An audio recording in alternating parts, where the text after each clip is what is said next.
Yes, now my voice is on. I forgot to turn on voice mod again. I'm always gonna forget to turn that on. But yay, hey! This is Kazu. This is last week's winner, or well, last month's first winner of the Dragon Giveaway model.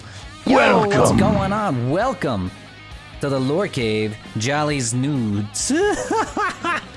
Oh my god, I hope you're not a troll again. That's funny. Yes, this is Kazu's model from last week. This is the one that we were working on that I didn't quite get around to finishing. I thought I could finish it in one day, but I was vastly mistaken. I had no idea it was going to take this long to do. But boy, here we are. We are going to be working on our second giveaway winners model, D-Holt. I don't think they're here right now, but that's okay. They'll be here at some point in the future.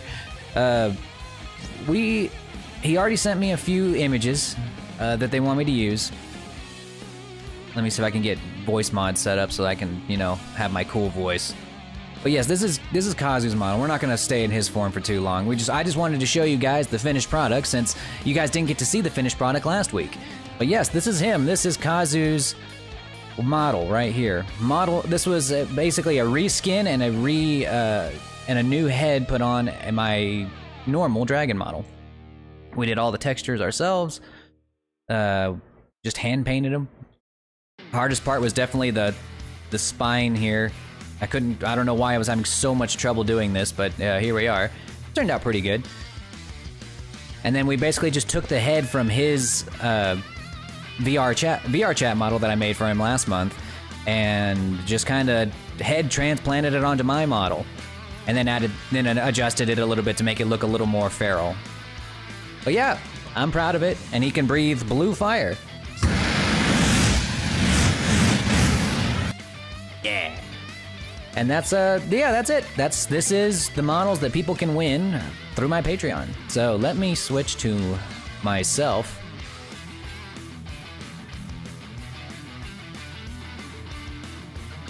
Oop. There we are. Hey, there he is. There's the winner himself. I was just showing everybody the finished product of your model. Now that it's done.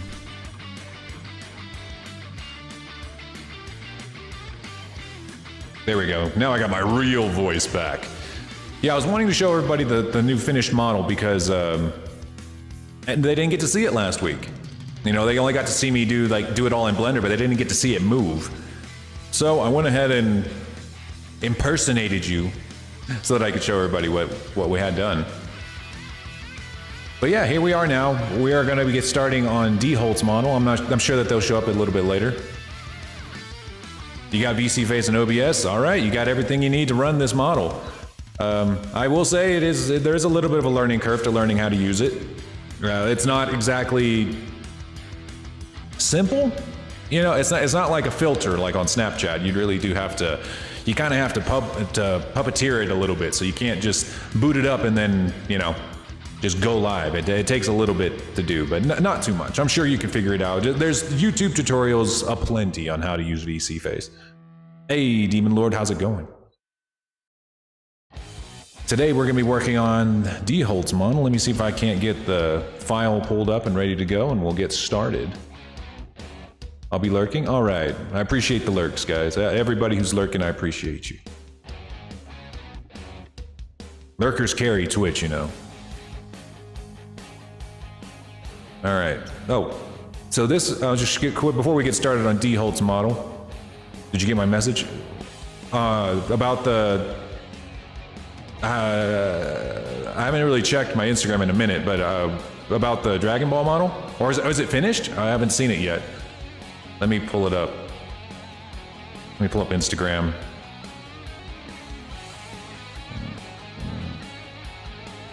Make sure I mute it. Oh, it is muted. Let's see. I don't have push notifications turned on for Instagram because I keep getting a lot of spam messages and I don't know how to make them stop. Oh, shit. There's our boy. Hang on. I'm not sure how you want the scales. It's okay. I'll probably like everywhere that you have like the yellow scales, I might actually make that just normal human flesh, I guess. and put the scales where you have the red. Hang on, let me pull it up so everyone can see it. I'm just gonna put it in Blender because I'm definitely gonna be using this for our next project. I don't even know, what do you guys think I should call him? Like, if I'm gonna make a DBZ lore, what do I call him? Shenlore, I guess? But he doesn't look like Shenron, you know, we went with a different look. Hang on. God, what do I call him? Lorku? No, Super Saiyan Lore, that's it, he's gonna be Super Saiyan Lore. There we go. I'm gonna save it here. For now, that's our placeholder name until we find a better one. I'm sure we can figure something out. We're a very creative community. All right, I'm gonna pull it up over here in Blender real quick so you guys can see it. Right now, this is the Godzilla model. He's coming across okay. I'm not gonna put like entirely too much effort into the model itself. Let's see, let's save this guy. We're gonna make a new file.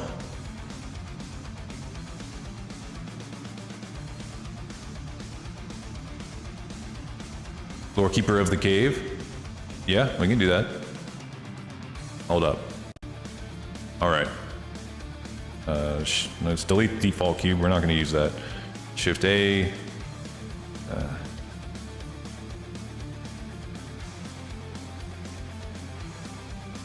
All right, I got a new mouse, and now like it's like stiff as hell. And it's kind of, I have to like press the button twice as hard to actually get it to click. Let's see, where is the folder I just made? Oh, there it is. All right, there he is. There's our boy in all of his glory. We are gonna maybe next week, I think, we will turn this guy into my first humanoid 3D model. And this is perfect. Like, I'm gonna have so much fun making the hair move. Gotta break in that newest. Yes, Jesus. I'm gonna have to, like, seriously, I might as well just take a hammer to it and break it. But yeah, this is him. This is who, thanks to Demon Lord Dragon, please go give him a follow on Instagram. He makes incredible fan art. We're gonna turn this guy into our first humanoid VTuber model. Or at least, well, I guess not truly for that, because we have the Power Ranger model, but this is gonna be the one with like an actual face. I'm excited. This is gonna be this is gonna definitely be a challenge, because I'm gonna go in here and I am gonna make all of this, like his entire upper body, all the way up to his arms and everything, as ripped as I possibly can, with as much muscular detail as I can muster into a single model. At least as much as is necessary. I'm not gonna like do striations or anything like that. Any tips on building a Twitch page? You mean just setting up the page itself, or like just doing the whole, like, I guess getting a following? Because setting it up isn't too bad, but getting a following is, there's no one answer to that. Dragon Ball Baki. Ha! Dragon Ball Baki. Yeah, pretty much. That's what we're gonna go for. We're gonna make him as ripped as fucking possible. And the hair is gonna be, that's definitely gonna be the biggest challenge of this model, for sure. But nothing I can't handle. All right, so, but today, before we can tackle anything like that, we're gonna have to do some other stuff. Kind of like yours. You need to build panels. I made all my own panels in Canva. You have to make your own panels. We'll have to talk about that off stream, because I got a lot of work to do here real quick, and let me get this open up. A lot of stuff. There's a lot that goes into that. Like, I guess making your own panels. You're gonna need an offline screen. If you have an offline, either you need an offline screen, or you need to make a video that's like a trailer to your channel. Let's see, who do I want to build this one off of? Probably just the Lore Dragon base.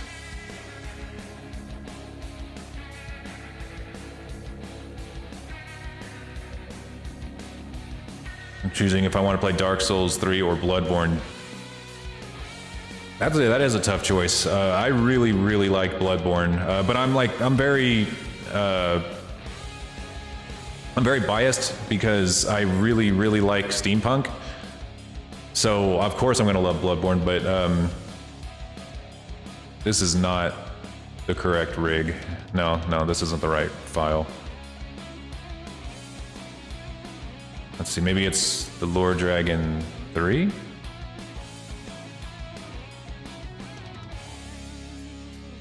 This looks more, well, no, we don't want to use this one because it's already got the mirror modifier applied. Let's see, maybe it's Lore Dragon 2. I have a lot of these dragons already made.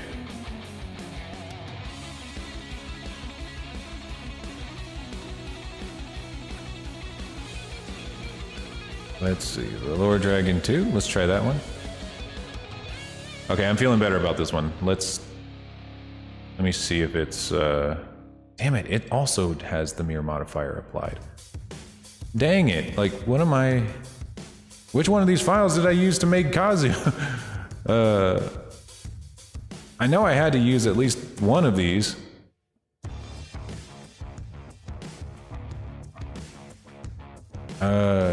I know I didn't use mine, like my final file.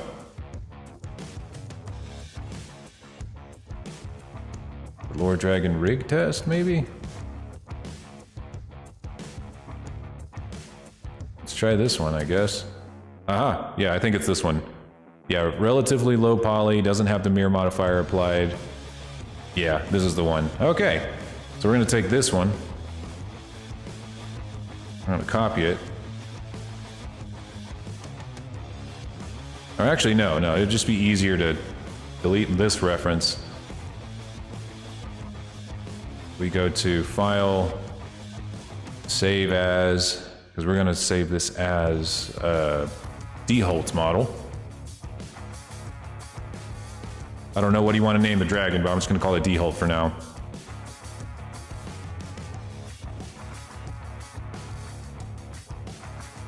Okay. I might just delete the rig, honestly, but no, I'm not. I'm not going to do that. All we need to do here is we're going to need to take these arms, because this is definitely an older version of the rig. We need to take these arms and we need to make them super, super tiny, just like we did on the Kazu's model.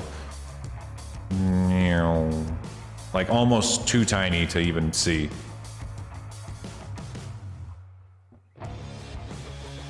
Okay. Yeah, Demon's Souls is good too, but it's definitely dated. Okay, now for the rest of him, we need to import the reference images that we're going to be using to make this guy. Don't know why I did that. All right, we're going to go to Object Mode and go Shift A, and we're going to put in some reference images. Image, reference. Honestly, there aren't very many. He said he wanted his dragon to look like Quark from Lunar. Oh shit! What was the show called? It was a really old anime. Damn it! Hang on. What was it? Lunar or Quark? Lunar Star. That's the one. Yes.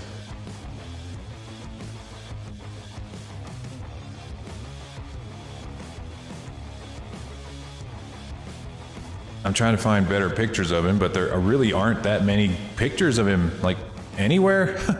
So I don't have a lot to go off of. But I do have a few of these. Let me take this picture too. No, not a... Can I open it in a new tab and get me, like... Did I save it as a JPEG? No? Okay, then we're gonna have to like go scouring the internet for a fucking reference photo of this guy. I just need like a semi-decent, like full body picture so I know where to add hair and where to add wings and stuff. Okay, here's one. I think.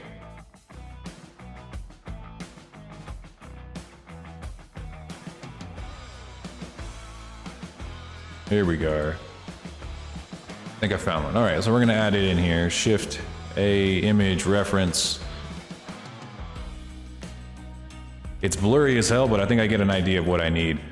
So it looks like this dragon's got a lot of... Oh god, that's incredibly blurry, but this is the only one I could find that's like full body. And then like there's his face close up, I guess, which is gonna be helpful. He's got very pronounced nostrils, so we're probably gonna actually put some detailed nostrils on this one versus what we did with all the other dragons. He's got a good center part. So he's got really long hair, from what I could see, just on the top of his head. He's got a belly of fur, it looks like, or if anything, it's like more like chest hair. So we're gonna give him a big old tuft of chest hair here. He doesn't have a different colored underside other than that, though. He's gonna have a solid color of white going all the way down. So it might not be a bad idea for me to just get rid of the belly that I have for Lure the Dragon right now. I'm pretty sure that's all one piece, and it's, yeah, it's easier to rig without it, honestly. The real challenge is going to be the wings. It looks like he's got feathered wings, and so we're gonna have to redo the wings, more or less. Which shouldn't be too difficult. I've never made feathered wings before, but we're gonna try. We're gonna see what we can come up with.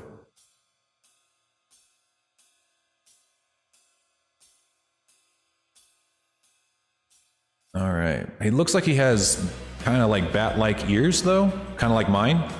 So we might just keep the ears. Let's see, the color of his eyes are red and black. So he's got the glimmer, the red eyes, black. So we'll be able to make that pretty easy. Honestly, might just take Kazu's eyes.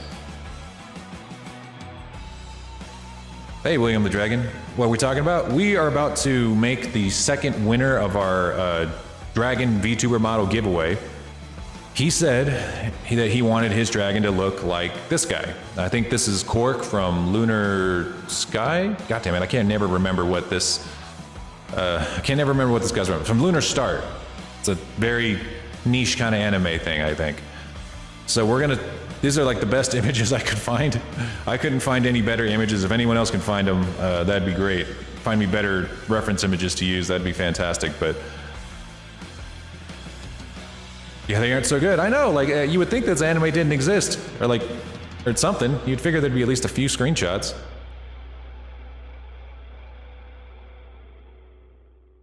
And your current model looks cool. Oh, thank you. Thank you. I worked very hard on him. It's definitely a work of engineering, let me tell you, to get this thing to work.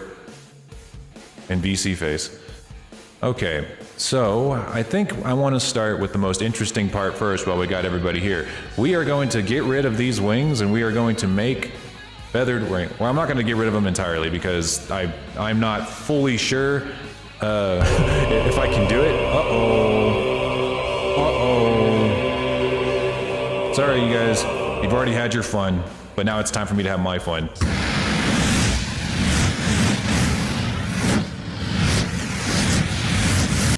Die.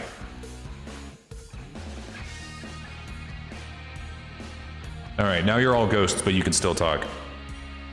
Ow. Ah. Now you're haunting me with my own emotes. I hope you're happy. Already? Yes. It's a game with anime cutscenes. Okay, that makes sense. That's probably why there's like no images of this guy anywhere. If he's in the video game, does he have maybe some... I don't know. It was bound.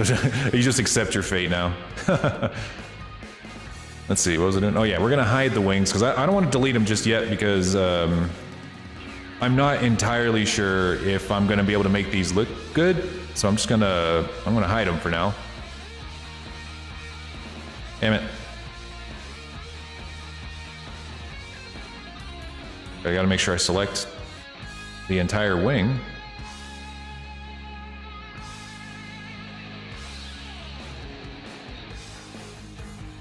What? What is this? What is... I think I might have found something in my model that's not supposed to be there. Well, how about that? Wait, what is it? Oh, wait, no, I already deleted this from before. Okay, there is like a artifact from like an old version that's kind of made its way in here, but it's okay. We're good. We're fine. That's probably what was causing my wings to clip so much. My Sona got a bit of an upgrade. I think now can crack his scales with his magic power up. Hang on, it's going too far. My Sona got a bit of an upgrade. I think now can crack his scales with his magic power up. I mean, sure. Can crack his scales. I don't guess I know what that means. All right, we're gonna take that, we're gonna hide it.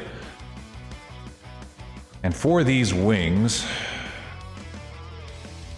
I'm trying to think, what's the easiest way to do this? So one thing that we have to understand is that because we are using a VTuber model, we need to make sure that these wings are as optimized as possible. With Dragon Wings, it's not too hard to optimize those wings because they're pretty simple. They're a very simple structure.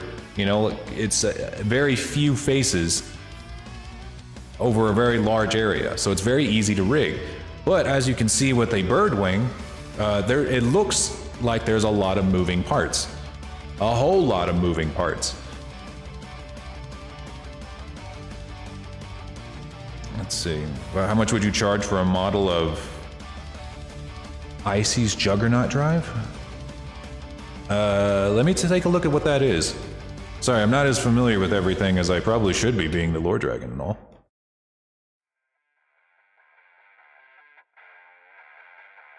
Juggernaut Drive. Oh yeah, High School DxD. Okay, yeah, I should know what this is. Let's just get a picture of it though. Send me a DM or send me a picture of it on Instagram so I can just take a look at it. I'd be able to give you a better idea from there. I just posted some good front pick of Quark on Discord. Let's take a look.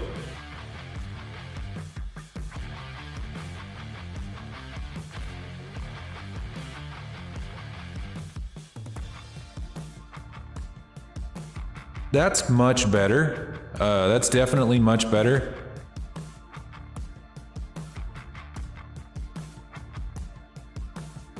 Okay, see, yeah, in this picture, the hair goes all the way up. God damn it. Stop. Okay. Yeah, see, in this picture, the hair goes all the way up into his neck. Like it replaces the underbelly.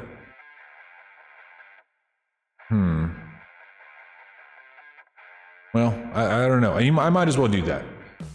Might as well do that. If I'm gonna put it on the chest, I might as well go all the way up. Is Dark Souls 1 a good game? Absolutely. Fuck yeah. Dark Souls 1 is a modern day classic. It's perfect. Oh. Yeah, this would be a fun model to make. Holy shit. Yeah, this would be great. Yeah, I could definitely do this. It would be a challenge. It would be one of the greatest challenges I've done for a VTuber model thus far, but I could do it. Let's see, this picture right here may be my best reference. Some people say Dark Souls Remastered is bad, then they are stupid. I don't know. I think the only reason they would even complain that it's bad is because, you know, it's a game that came out like in 2008, and they're like, why doesn't it play like a game that came out in 2022? I'm like, because you're fucking brain dead, that's why. Yeah, it's a good game. It's a great game. One of the best, yeah, I'd have to agree with Red Mage, it is one of the best. But yeah, Demon Lord, I could definitely make this. It would be easier in some ways and harder in others. But yeah, if you want to commission a model like this, I would say that it will depend entirely on how many bells and whistles you want to put on it.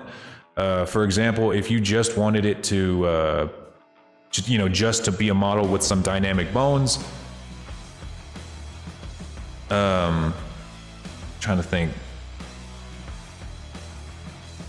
You wanted it to be just a model with dynamic bones, and you didn't want it to have hand tracking.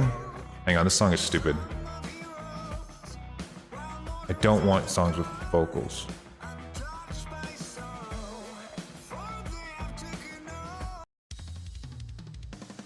There we go. All right, here we go. Yeah, if you wanted it to be just a model with dynamic bones, like, you know, like basically like mine is right now, where it just moves, but you can't like pick your hands up and like have it track your hands.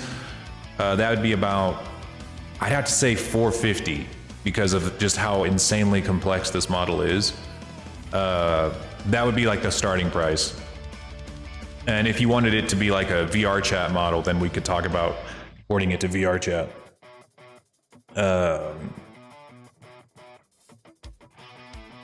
Let's see.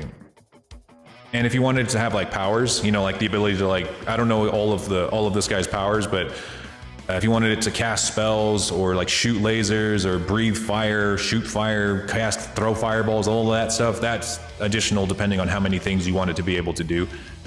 But yeah, I could do all of that stuff. But yeah, starting price would be about 450 just to get it up on stream, moving around and following your lips and stuff. Let's see. Now this guy. What do I want to do? All right, so we were talking about making these wings. One thing you got to take into consideration whenever you're making wings for VTuber models is that they have to be optimized. A very good example of this is not everybody has a very powerful PC or a very powerful graphics card. My graphics card, for example, isn't like ridiculously strong, but it's pretty tough. It's a pretty beefy graphics card. I'd say like above average. And VSeeFace right now, trying to run this at 1080p, 30 frame or 60 frames per second, which is what makes my model look so smooth, takes up about 12% of my GPU. And this model is not particularly high poly. I think I ended up with about, I want to say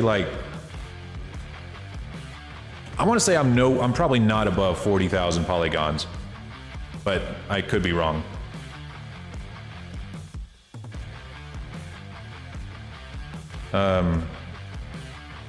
Let's see. So if you wanted to make your model, for most other people, whoever maybe running it on a more average graphics card, that would be closer to like 35% of your graphics card. So if you try to stream with that, you're gonna have a bad time. You won't be able to play video games with that. You might be able to stream with it doing just chatting, or if you're doing console streaming, you could do it where like you use a capture card and you're, you know, streaming your console. You can have a big badass model running on your PC and have your game taking care of all the graphics for your game, or having your console take all the graphics for your game. It's possible. But I want to try to make a model that can be used for anywhere, whether you're streaming on your console or if you're streaming on your PC, or yeah, on your PC. So we don't want to take these wings and just like model each and every feather on this thing. And we want it to be one solid piece if we can, or as very few pieces as possible. So that means they will not look super photorealistic, but they will look real enough. Give me like a month. All right, I'll keep a spot open for you because you've been a very staunch supporter of the channel and you've drawn me a bunch of art. Even if my commissions are closed, go ahead and hit me up and I'll make sure to make room for you in the commissions at any time, whenever you're ready. Because this model looks like fun. It'd be really fun to make that on stream. Okay, so for his wings, I'm gonna start making them vertically first, and then I'll rotate them where I need them to go later. So we're gonna start with mesh. We're gonna make a plane. And then we're gonna rotate, wait, where is it? Oh, it went all the way down here. We're gonna rotate that 90 degrees on the x-axis. We're gonna bring it up. And we're gonna go ahead and give it the mirror modifier. Make sure the mirrored object is the body. If you didn't put the origin in the center like I probably should have. And what we're gonna do from here, I'm gonna shrink it down a little bit. We're gonna start subdividing this a few times in a few places. You know what, we're gonna make it a little bit, actually we're gonna make it even thinner. And we want to get this about as long. What the? Oh. We want to get this about as long as the wings are going to be. Maybe about there. Yeah. And what we're gonna do is we're gonna take just one of these. We're gonna go ahead and extrude that up. Nope, changed my mind. We're gonna start at the bottom. We're gonna start subdividing by making loop cuts across this whole thing. And the more of these loop cuts that we make, the more feathers this thing is gonna have. So we're gonna put, so if we did that, then that would mean that the wings are only gonna have like 4 big major feathers that actually show up at the bottom. But I think we have the bandwidth to make this guy at least have some pretty detailed wings.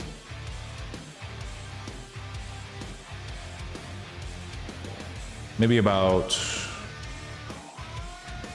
not too many. Let's say about there.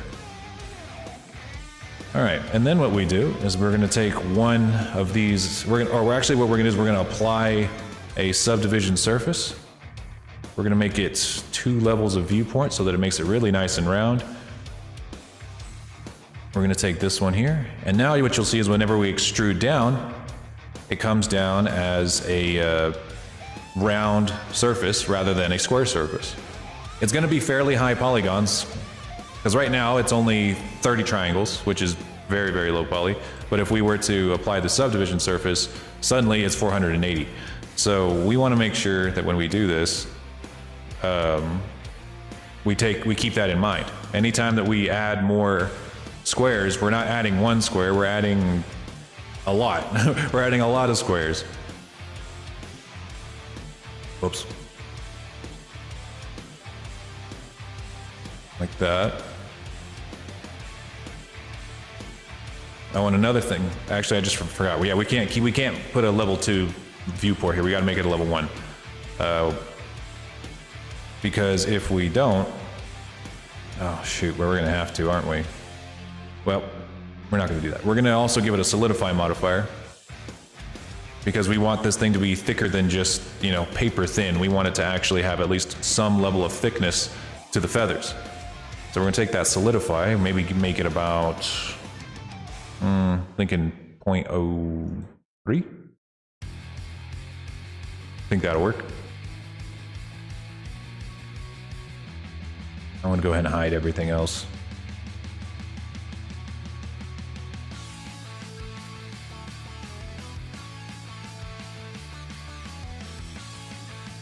I'm gonna go ahead and turn the viewport level up to 2 just so I can kind of get an idea of what it's gonna look like, and if the poly count gets way too high, then I'll turn it off.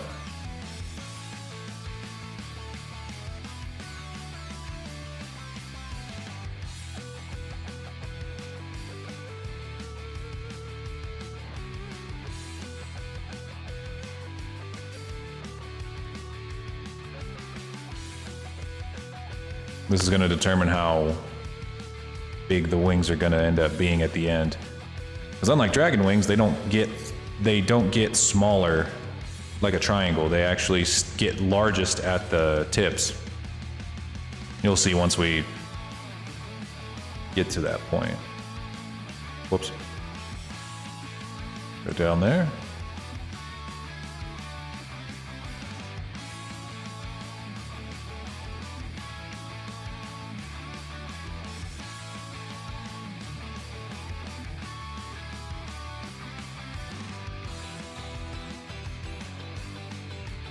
There we go. Very flat wings. But now we turn on proportional editing. We're going to grab a couple of vertices and we're going to start to kind of shape them into the wings we want to actually use. Or before we do that, we want to take this top line. We're going to extrude it upward. And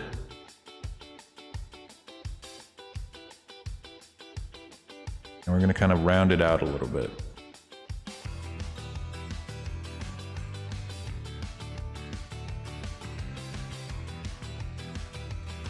So one thing to keep in mind whenever you're making wings is that wings are arms.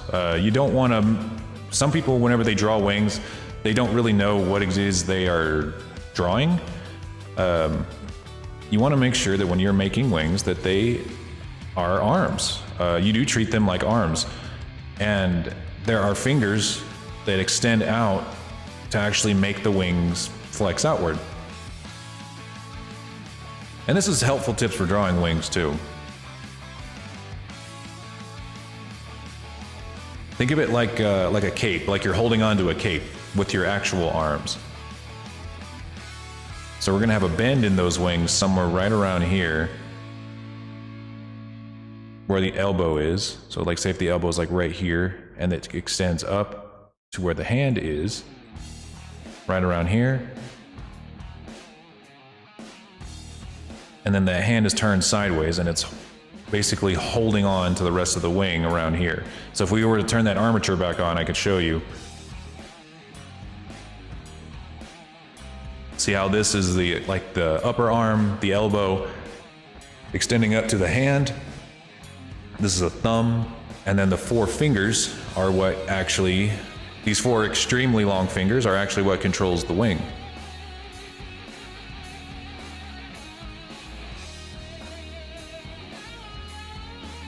I told myself I wasn't going to make these bird wings today, but I lied. We're going to do it anyway.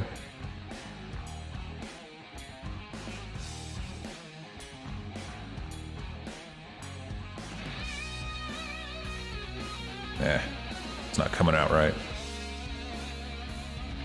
So I finished Horizon Forbidden West today. I woke up early so that I could finish it before stream, because I swear to God, if I was like close to the end before the stream started, I 100% would have 100% canceled the stream to finish that game. It is by far the greatest game on the PlayStation. No cap. There is no game that can possibly compare to the Horizon series. It is just so perfectly constructed in every way. The music, the story, the characters, the gameplay, the difficulty, which is something I really put a lot of value in for a game.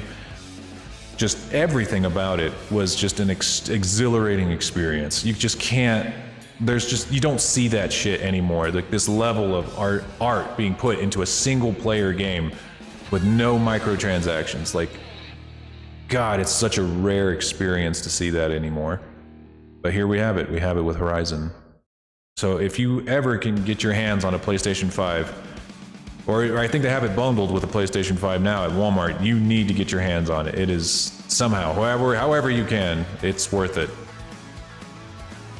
I bought a PlayStation 5 just so I could play Horizon, and even if that was the only game to ever come out on the PlayStation 5 for the rest of time, I would do it again. I would buy the PlayStation 5 all over again, even if it was the only game available. All right, so now we have one layer of wings done. But we don't want it to just be one layer. We don't want it to be like an outline for a wing. So now you take these middle ones, like that, and you extrude those down. And see how that almost immediately makes a feather?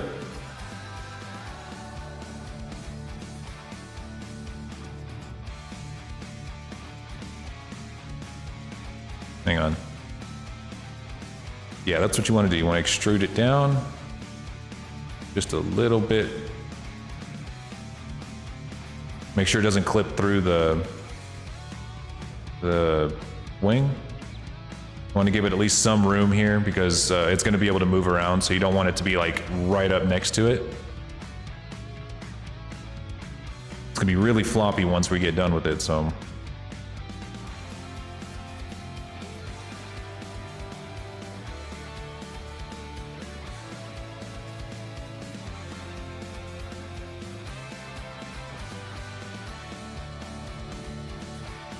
This dragon's got feathered wings.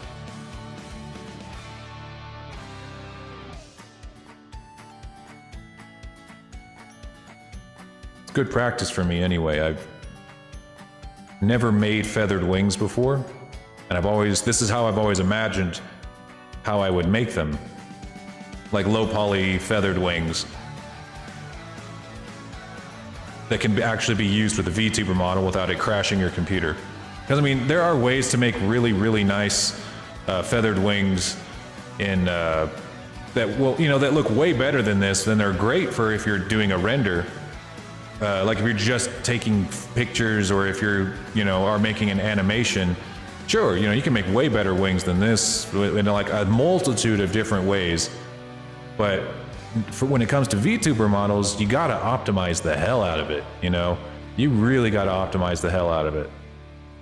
Otherwise, it's unusable.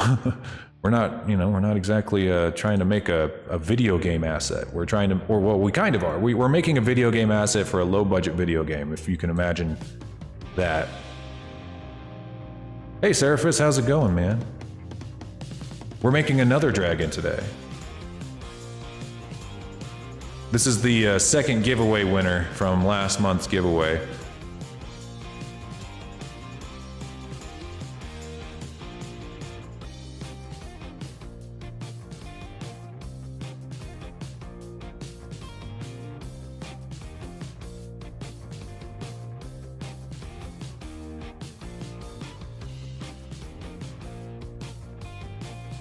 Yeah, this time I'm fed. I had lunch beforehand, so I don't get so tired that I end up making mistakes on the model like we did last time. But that last model was a bit of a challenge. So as you can see, these are about 8,000 polygons as is before we add another layer of feathers. I think we can get away with one more layer.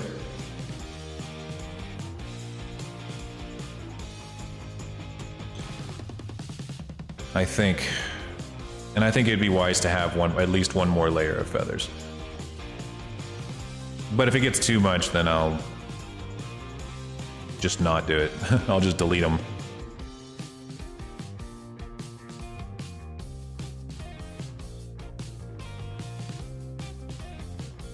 There are going to be some people who see this and they're like, what the fuck are you doing? Don't you know you're supposed to make every feather individually and like put a feather texture on it? Like, no.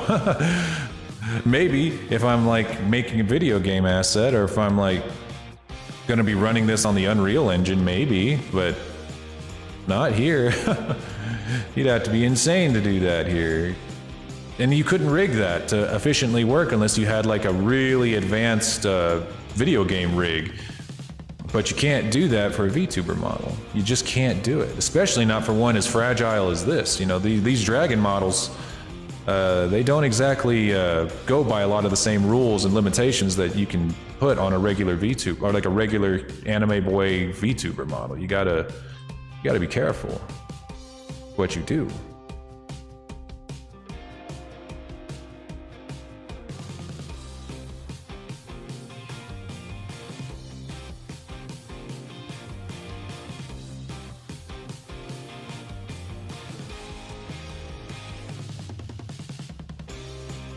All right, so this will be where we lay down the foundations for all of the layers of the feathers, and they're supposed to look a little cartoony. They're not supposed to look super realistic. But truth be told, this is the first time I've ever tried. This is like the first time I've ever tried this particular, or ever making like feathers for a VTuber model. And this is already, yeah, that's 12,000 polygons. I think the vast majority of the polygons are going to come from these wings, but they're going to look nice. They're going to look really nice. All right, and then this top part, we don't put feathers on. We want this to kind of, this is what we're going to use to kind of blend into the actual arm.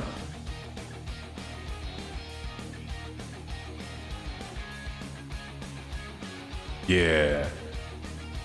All right, and then we take this whole thing, smooth it out a little bit. Nope, that was a mistake. Don't do that. Don't smooth it out. Don't do that. Stop it. Just stop.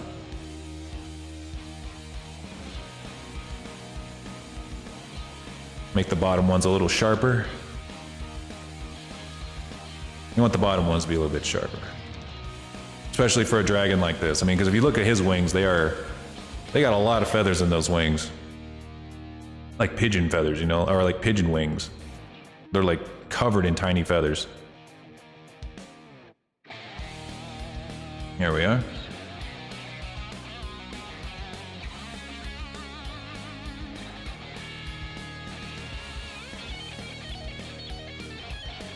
All right, then we take that and we're gonna go to Shade Smooth. And you can see we have a little bit of a shading mistake right here. But that's okay, that's an easy fix. This is why you do Shade Smooth, because it'll tell you right away if something is a little bit funky. Like right here, we have some of these faces that are turned the wrong way. Because every square that you see in Blender has to be facing the proper way, otherwise it doesn't understand where light needs to be cast and which like faces need to receive shadows and receive light. So if these are turned the wrong direction, they won't receive light. So what we do is we go to Object. Actually, was it? No, oh, you go to Edit Mode. Yeah, Edit Mode. I believe it's Mesh. Yeah, Mesh, Normals, Recalculate Outside. What the heck? That's supposed to work. What's going on here?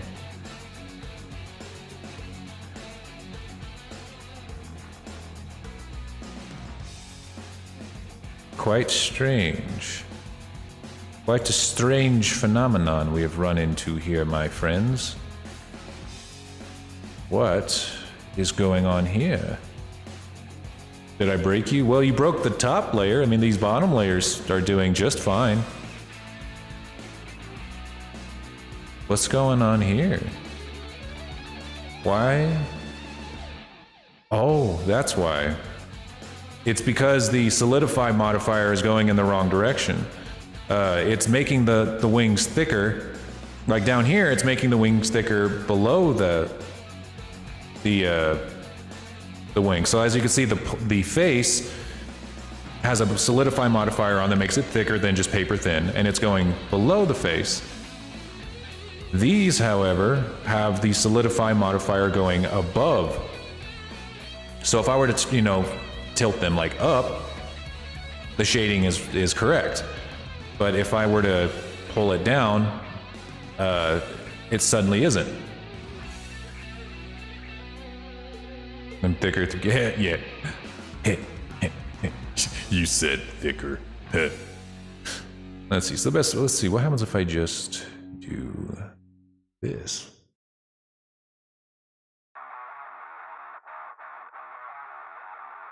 I might just delete that top layer, truth be told. But I don't want to.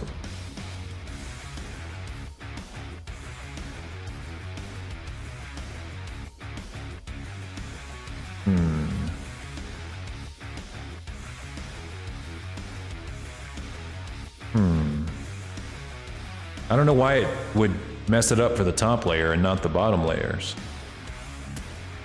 Very weird.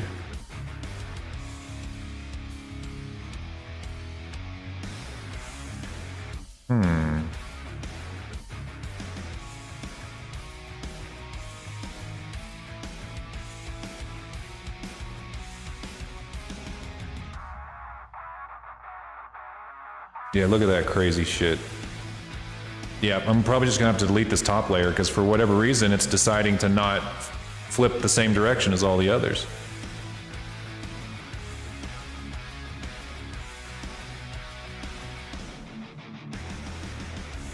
Yeah, because see, the rest of these are just fine. Yeah, the rest of these, they're fine.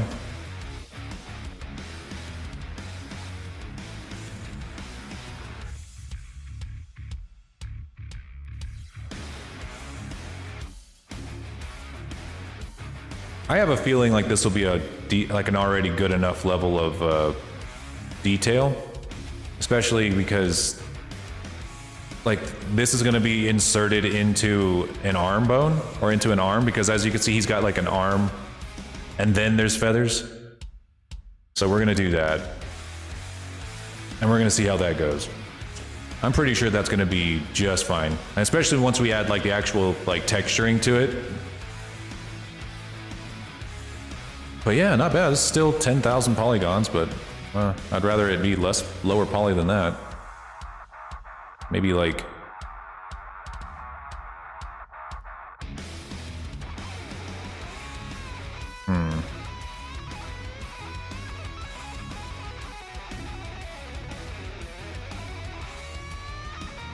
No.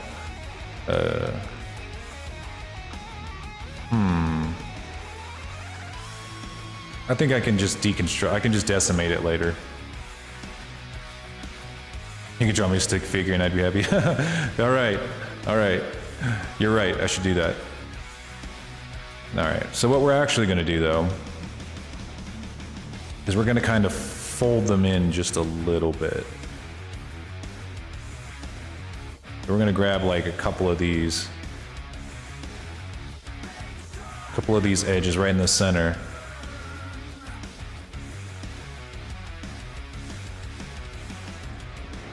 That way they aren't just completely flat.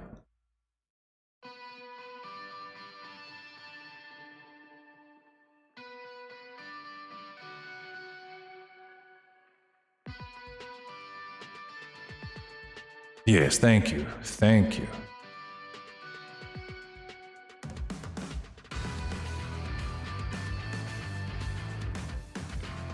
Yes. And then we're probably going to make them fit. Lord's plucking me like a chicken. Yeah, I'm defeathering you. Alright, I'm going to put them right around there. So I think we're going to try... I was going to originally get rid of the arm here, but I think I'm going to keep the arm and then make the wings actually fit the arm. So we'll get rid of these wings. And we're probably going to take these fingers and make them significantly smaller. Because those fingers are more or less there, even in birds, but, could send in Junior. Oh god, who knows what he would do.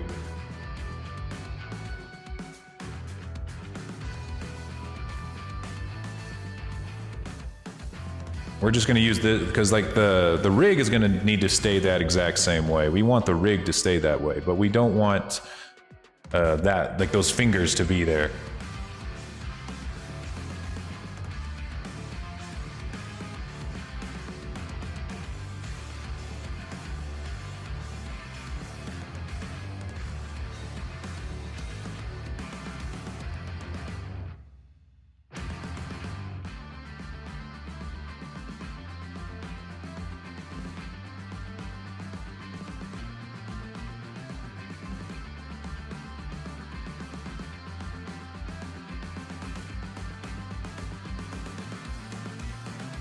There we go.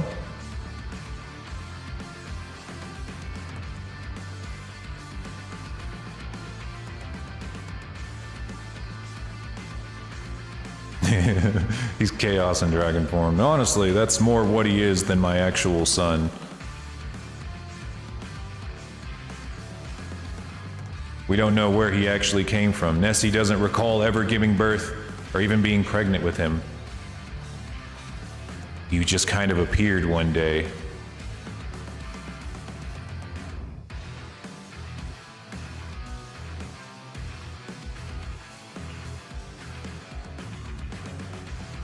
But we had memories of him being our son, so we've raised him thus far to be our son and hope that he doesn't rise up and kill us later.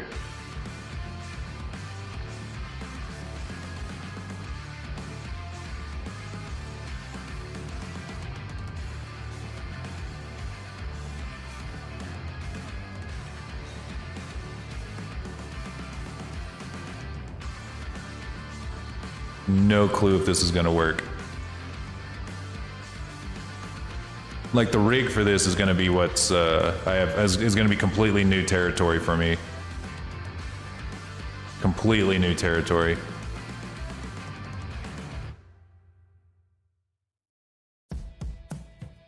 It's looking pretty slick though. Like this is actually coming out looking kind of good. I kind of just thought about this last night when I was laying in bed thinking, what am I gonna do to make this guy tomorrow?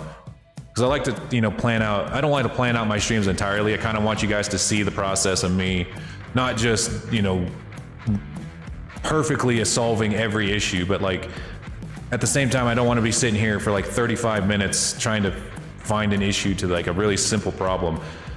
Because this is what 3D modeling is really like, you know, even for at the top brass level, you know, it's every model comes with its own set of challenges and you need to overcome those challenges. And you never know what's going to happen until you actually try it, and then you're like, oh, that actually looks like shit, or oh wait, that actually came out looking okay.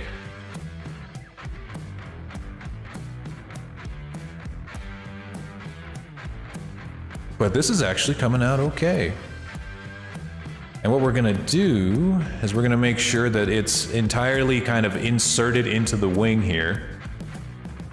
So like all the way into the wing, or into the arm. Kind of like you're inserting a puzzle piece. Use clipping to our advantage here.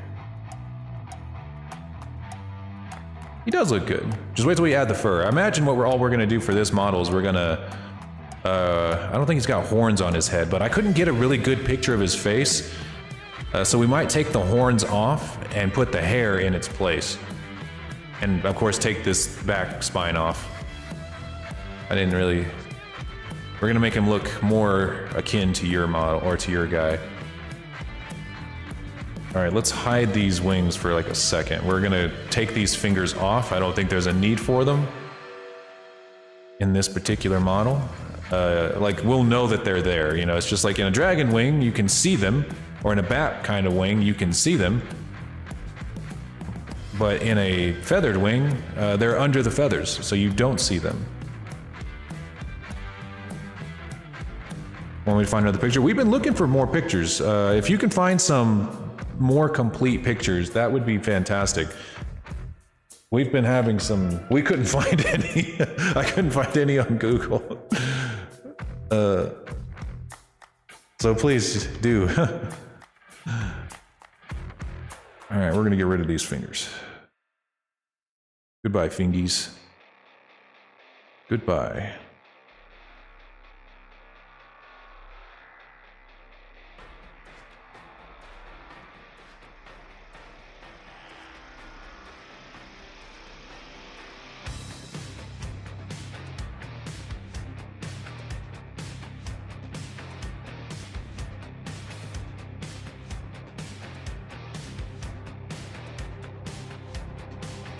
We'll keep this finger right here.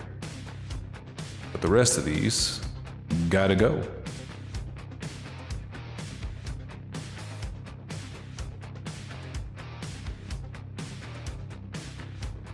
I won't call Junior since you didn't call him. Yeah, what goes around comes around.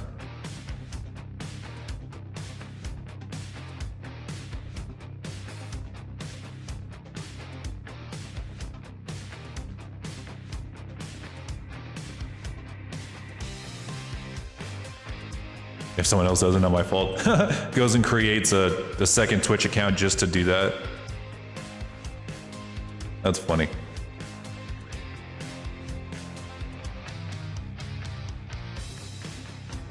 All right, I could fill these, but I'm not. All right. Bombs away. Gonna get all you guys up here who think you're safe. Get y'all down.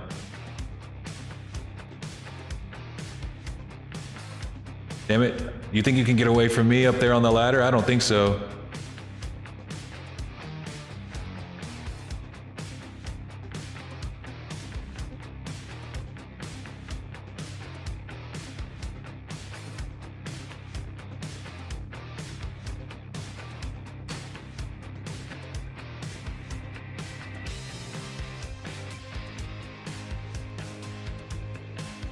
There's a good picture of his head. Oh, just put it in the Discord?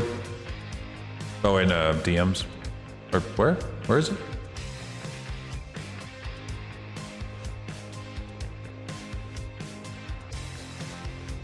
Where is it? In chat? Okay, hang on. Let me go to Twitch.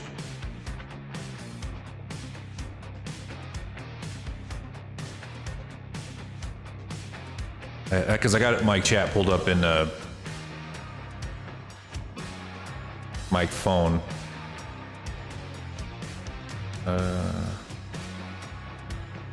Oh yeah, this is significantly better. Holy shit!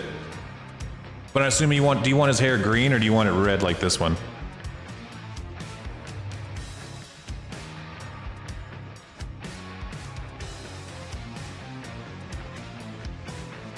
I don't know why the points thing isn't working with Streamlabs or Stream Elements right now.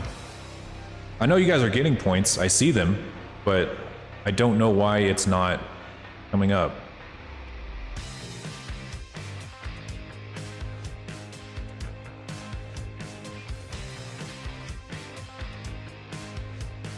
It's like the Stream Elements thing just decided not to work anymore. Hang on, maybe I have to log in, maybe.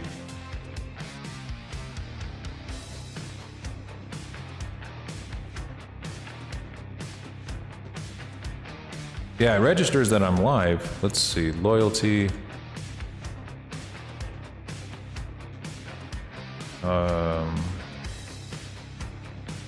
Yeah, you guys are definitely still getting points.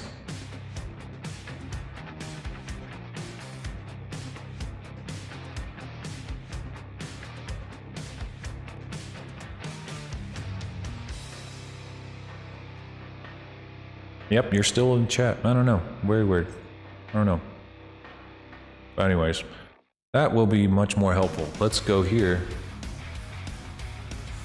I think his hair turned green because he's way older. Okay, we can do red hair. Definitely do red hair. And his hair changed too. Like in some of these pictures, the hair goes all the way up his neck, and sometimes it just stays on his chest. Which one do you want?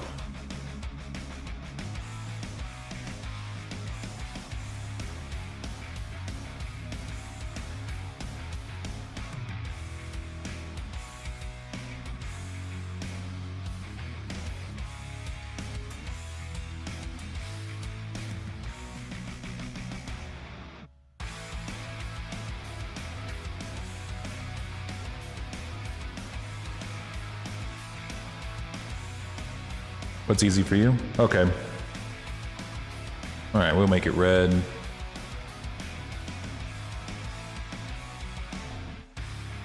All right, let's see if we can finish up these wings first, though, because this is definitely the hardest part, is the wings. The hair is going to be easy. The hair and the horns and all that stuff.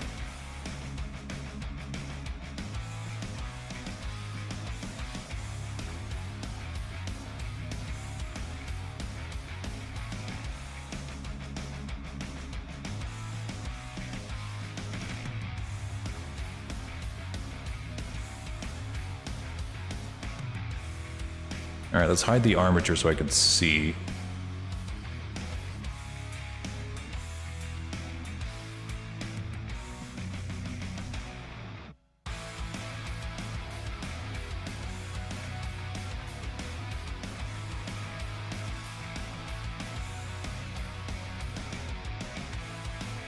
Yeah, the wings are looking pretty good for a start. And then, you know, they got their 2 layers in there. I think 2 layers is enough. You know, like if I were to add more, I guess I could. Let's see, what would it look like? Nope, it's still having its same issue. We could probably add more layers as soon as we apply some modifiers. But okay, I didn't think they were going to be very visible, but they are, so I'm going to go ahead and fill these up. I didn't want to, but it's okay. We'll fill those up real quick. No one fills holes better than the Lord Dragon. Zynga.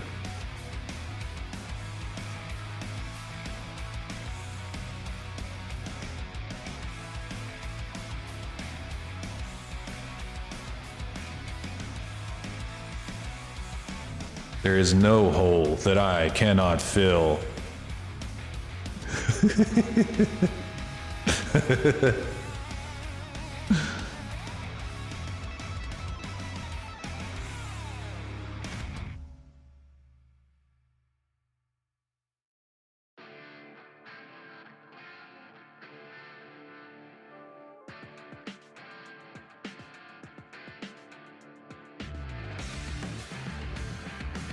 Damn it.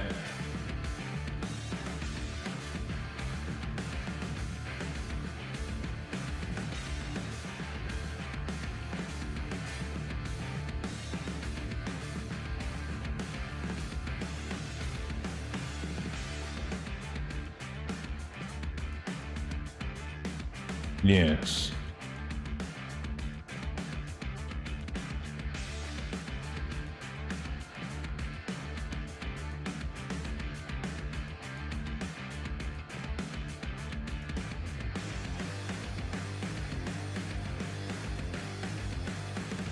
Thank you, D. Holt. I really appreciate the kind offering of your friend there, but I'm unfortunately I am retired from my hole filling days.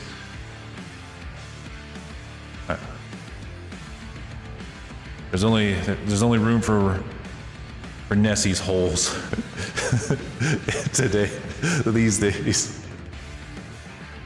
I need to stop. Okay, you guys are gonna get me canceled. You guys are gonna fucking get me in trouble. You nasties. You bunch of nasties.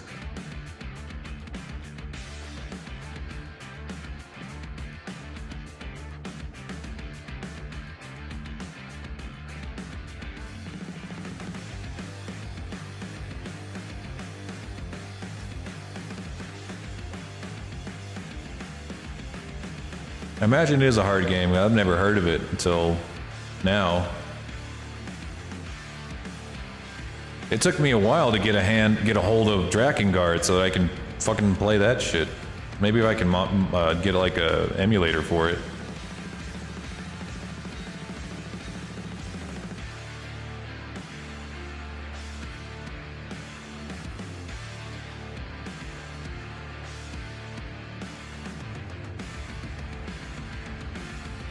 I don't know if that works. Oh wait.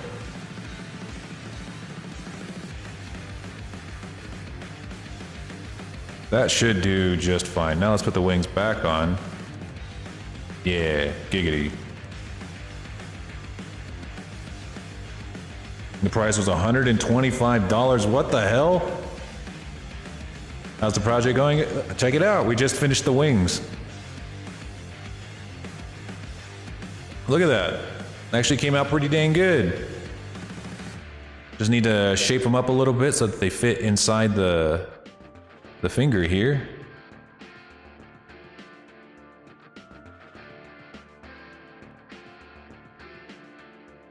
Dang, that is an old game. Holy shit. No wonder you can't find it anywhere.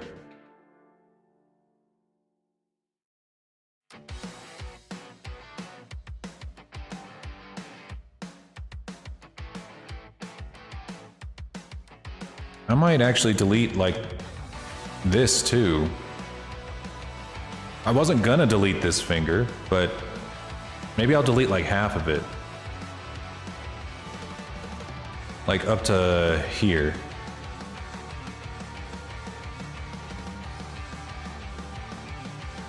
Make it a little lower poly, that's for sure.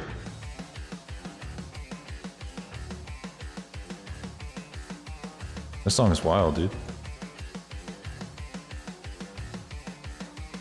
Yeah, like I wasn't gonna, but I think that actually looks better. Ultimately, it's all gonna be colored white, so you won't even be able to see a vast majority of this. Just flatten it up a little bit.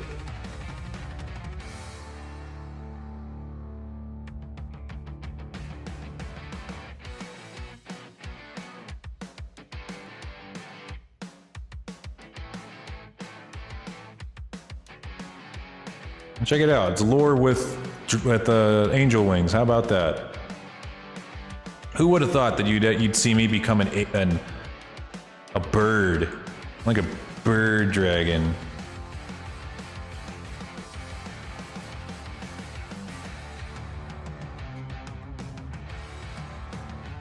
Yeah, look at that angel lore. Came out on the Sega Saturn. I don't even know what the heck a Sega Saturn is. Holy shit. That's definitely some niche stuff right there. If you ever get your hands on it, you'll You should be the Lunar Star streamer. Yeah, we're gonna get rid of the underside so that we can add the fur there. And I think we're gonna do it very much in the same way as we did Kazu's hair, but on the belly this time. And I think this time it won't be as difficult, because now I know how to do it. Or at least I did know how to do it. We don't know if I still remember how to do it. I think, if you don't mind, we will do it with just the chest, just to save some time, because at least then I'll be able to spend a lot more time making it more detailed than I did like with Kazu's, because Kazu's was like all over. It was everywhere.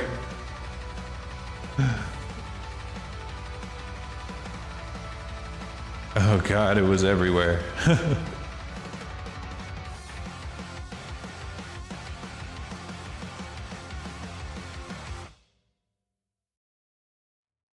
Alright, we're gonna make a little seam right here.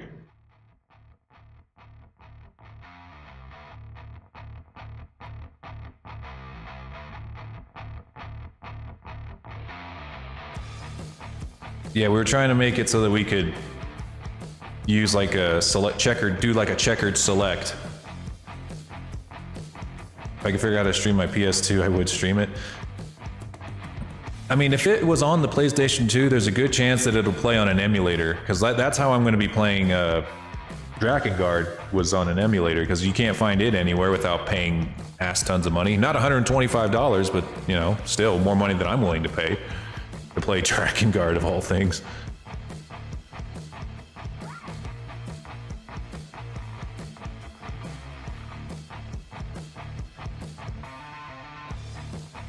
All right. Here's our hair. Damn it, I didn't want to take his chest off, but no, I don't want to do that. Because I don't want to take the chest off. Oh, I'm so dumb. Yeah, you're right. Okay, I know what to do. We take these squares off first by themselves, and then we select them, and then we extrude them up. Yeah. Okay, that's better. Spent like $200 on D&D gear before. That's so much. Okay, okay, I can't say shit. Okay, I bought that Colossal Red Dragon mini for like, I mean, I bought it for $50 at an estate sale where the guy who died didn't, he didn't have any friends, family, or anything to hand his stuff down to, so they just did like a big auction estate sale. And they were just giving shit away, and like he had this big D&D collection, and he had that. And I saw that it was out of box because they apparently like ripped it out of the box on purpose to sell it for whatever fucked up reason. But I bought it, and then I looked on eBay to see how much it was worth, and even out of box, it was worth like $250 just by itself. I will never sell that thing. It's one of my most prized possessions, but it really does make a D&D session hit different when your friends are like, where are you going? And like, I'm fixing to go get the boss. And then you pull out that fucking thing, and it's bigger than, it's a huge fucking statue, you know, stands like 1.5 feet tall. You slam it on the table because it weighs about 5 pounds. And it's just dwarfing your friend's little plastic boned miniature, and then they look at you, and you look at them, and you say roll initiative, and then that's when the shit hits the chair, you know? Yeah, it was a great find, once in a lifetime kind of find. I'm sad I haven't really got to use it very much now that because the year that I bought it was the year that we all my friends and I parted ways, because we all went to different colleges and stuff, and we started having to play on Roll20 and Tabletop Simulator and stuff, which is fine. I like Tabletop Simulator. I loved Roll20 for the time that we played it, but whenever you have it doesn't really hit quite the same. But I'd rather do that and play with my old friends than make new friends that I never known before, have to start over, because my friends were like the perfect D&D group. You know, we'd been playing for so long, for so incredibly long, that like they all knew what to expect from me, and I knew what to expect from them, to a point where if I wanted to write a campaign, I could perfectly predict what they were going to do before they did it, or to some extent, so that whenever I made plans and did things, I didn't really have to railroad them. They just went where I wanted them to go, because I knew where they wanted to go. And you can't find a group like that. You know, it takes years to cultivate a group like that. It takes years and years and years to cultivate a group like that.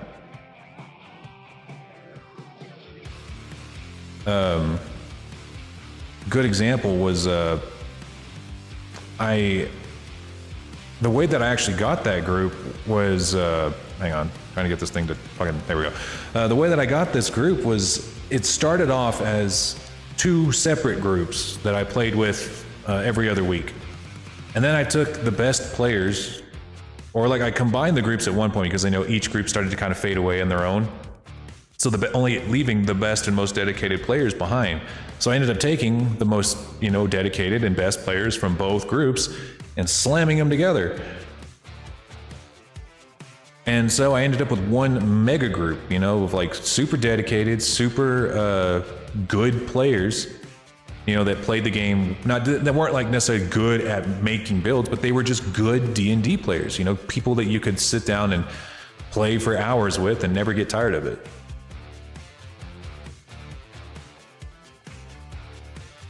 It's a good time, man. Good times. I still play with them to this day. We still play to this very day.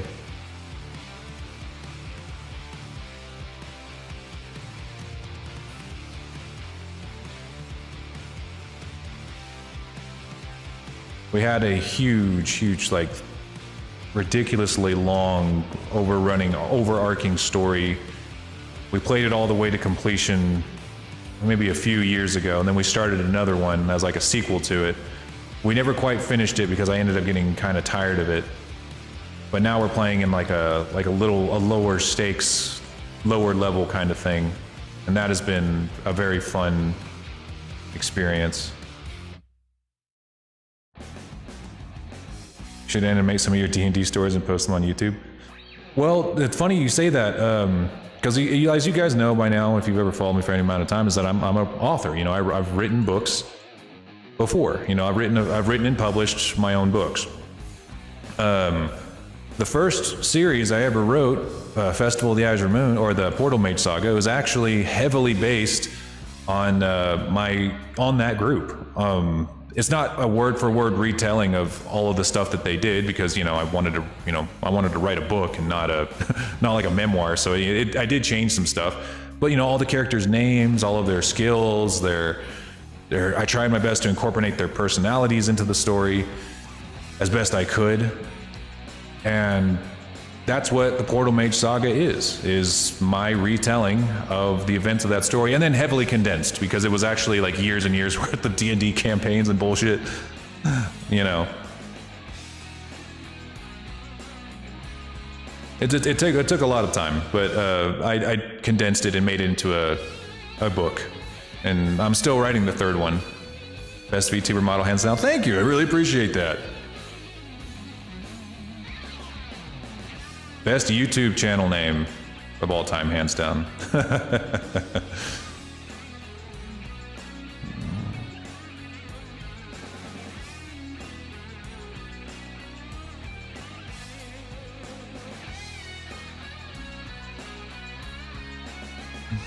Love it when somebody pops into chat for like out of nowhere and then takes the star from you guys. That's funny. Let's see, we're gonna make, I think we're almost there, like right there. No, we don't want to go all the way around. We just want it to go like here, and then to here.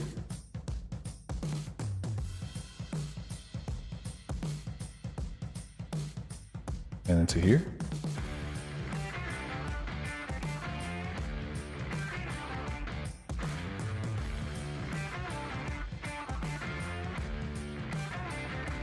Oh wait, check or deselect first.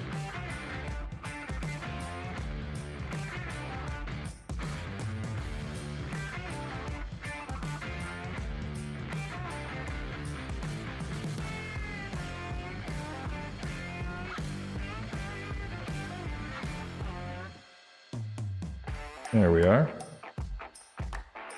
My dragon forgot to shave.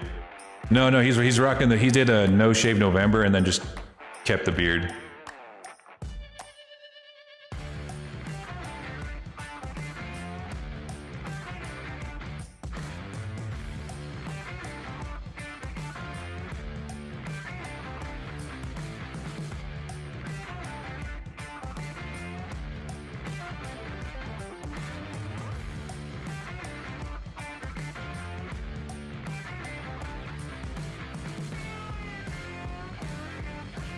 You know what? You know what I'm gonna do to make this slightly easier on myself? I wanna hide the body. I wanna delete all of these faces. Because for one, we don't need them, and they're just in the way at this point.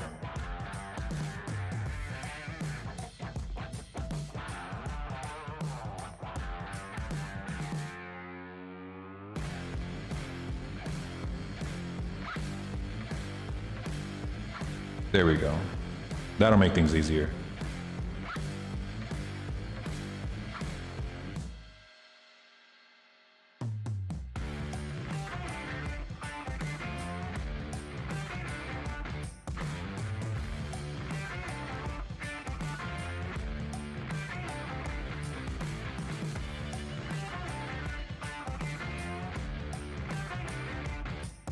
Whoops. Want them to come up, but you don't want them to clip together.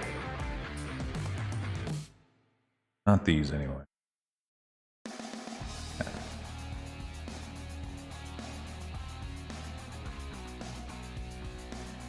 Neato. I think what we'll do down here is we'll shrink it.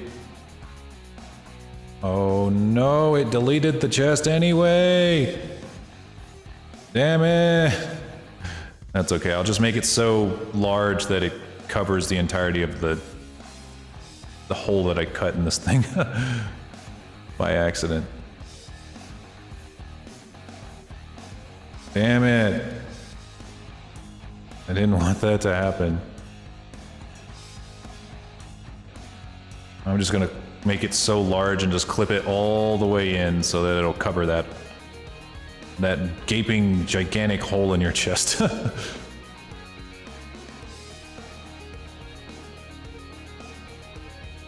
Wait, what happened here? Your guts just leak out through your hair like a fucking, episode of Don't Hug Me, I'm Scared.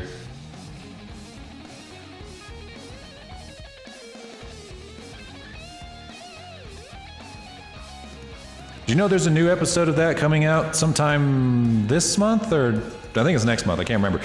But yeah, the fucking new episode of Don't Hug Me, I'm Scared. And I thought for sure that shit was done.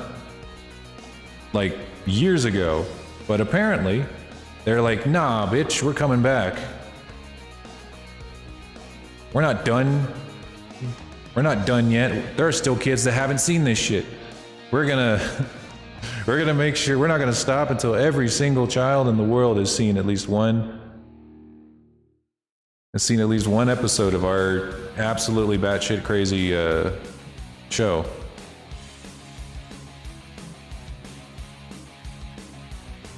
I'm all here for it though, not gonna lie. I loved Don't Hug Me, I'm Scared. It just, everything about it is just so fucking kooky, you know?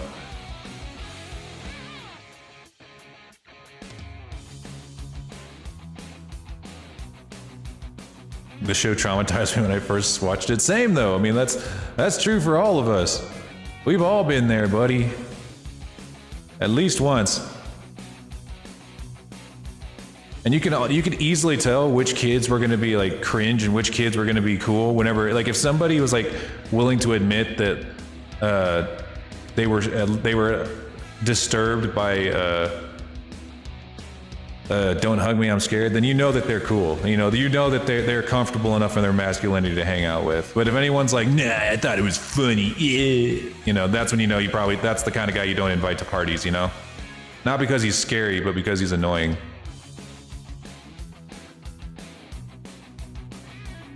Yeah, the show creators are great. You know, they're just a couple of really cool people. You know, couple cool Brits. They're from Brittany.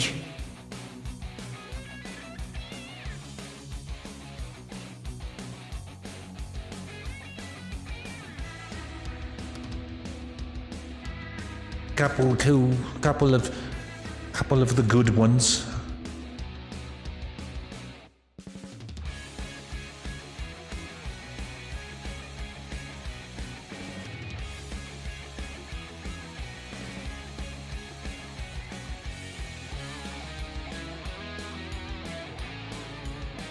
It's Brittany.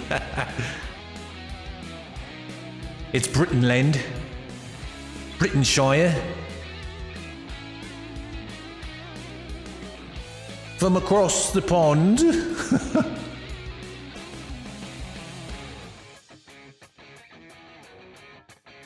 All right. Now that I see it, I need to stitch them up. I have to. Just in case. I have to be sure. Oh, I don't want to, though. I don't want to. It's not going to be a big pain in the ass, but I should. I'll stitch them up.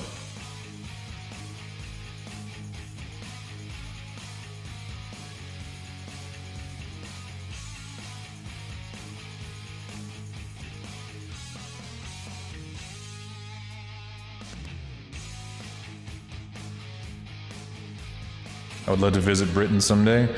Me too. Like, I'd love to visit Europe just to see the castles and stuff. I've always wanted to, like, make a big, beautiful castle in Blender. On top of that, I want to make a knight. You know, I want somebody to commission a model from me that is a fully armored knight.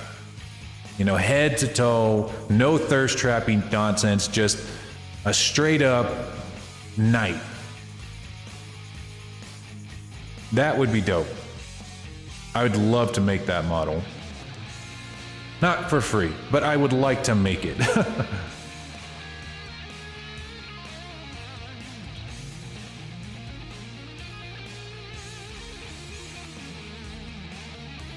It won't last. Brothers and sisters are natural enemies, like Englishmen and Scots, and Welshmen and Scots, and Japanese and Scots and other Scots. Damn Scots, they ruined Scotland. Love that bit from The Simpsons.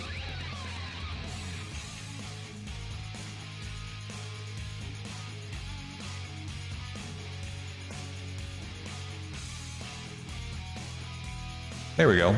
You're stitched up now. You can pull all your guts back in, and they won't fall out.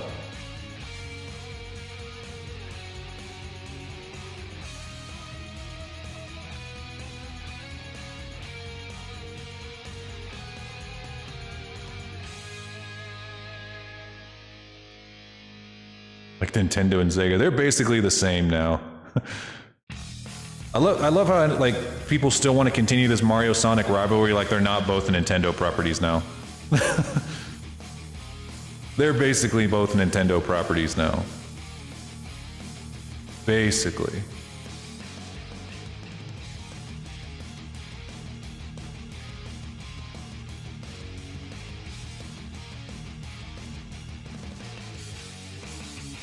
Nintendo won the war. Sonic has been enslaved.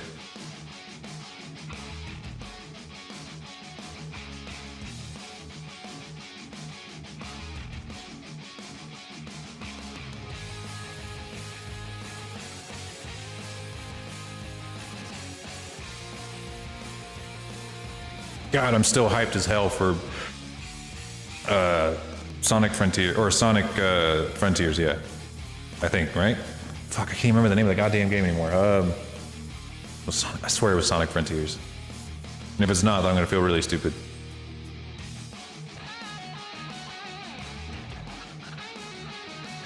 Like PC and console. Yeah, that's right. There's one right there. There's a war. Even though there's a clear winner and it's PC. Just kidding. That's not true, actually. Now that I have a PlayStation 5 and a PC, I'm like, damn, I forgot. Consoles are just better. Like, they just have better games, more fun games, you know? Like, the PC's got a lot, don't get me wrong. There's a lot of really good things that have come out on PC, but all of the best stuff doesn't come to PC for a long time. Like the Horizon games or God of War. That stuff eventually came to PC, like years later when they're already in development of the sequel. But like, Jesus, you know, like if you want games, the good games, as soon as they come out, you gotta have a console. You have to. I can't think of a single PC exclusive game that is better than some of these console exclusives. It's just, I can't think of one. I seriously can't. And like anyone who names an MMO, then you've fallen for the trap, okay? MMOs do not count. MMOs are not games. They're fucking casinos these days. And even then, like, PlayStation's got Final Fantasy XIV, one of the best MMOs of our time, and ESO, another one of the best MMOs of our time. Like, damn. What's left for PC? And some people are like, well, Skyrim, but Skyrim's balls. So, no, that's not it. That's not the one. But Skyrim and mods, yeah, so, like... Like, so what? I'm the last person who wants to give a shit about Skyrim, even with mods. All of the best mods are on both, are on console too.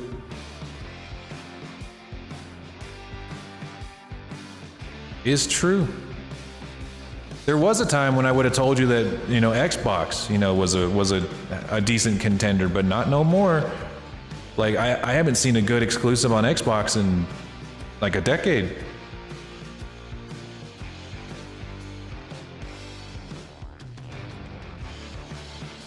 Just not PlayStation. Yeah, even still, you know, Skyrim's a 10-year-old game, and honestly, like, I'm done with it. I'm finished with Skyrim. I was thinking about downloading one of these really big mod packs from Wabbajack, like the Phoenix flavor or Aldnari, but even then, I don't even know if I can get it to work, much less, like, have fun once I have it. Hey, Godzilla, what's going on? Oh, I gotta show you something. Hang on. Let me delete this thing real quick. It's bold lore. Let me show you Lorezilla. Behold the beauty of Lorezilla. I shouldn't even be showing you this because he's not going to debut until this weekend whenever we do a collab with Rabbit Sensei. We're going to be playing Gigabash, and I figured I couldn't have a better model to play Gigabash with than Lorezilla. I'm also going to equip him to actually use what do you call it? The atomic breath. Like his scales or his spines are gonna light up, and then he's gonna breathe out a huge atomic blast. I kind of want to base it off of the atomic blast from the anime Godzilla, Godzilla Earth.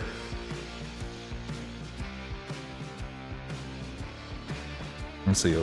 Lord, did you hear my news? My vampire wizard passed away on Skyrim. Oh no.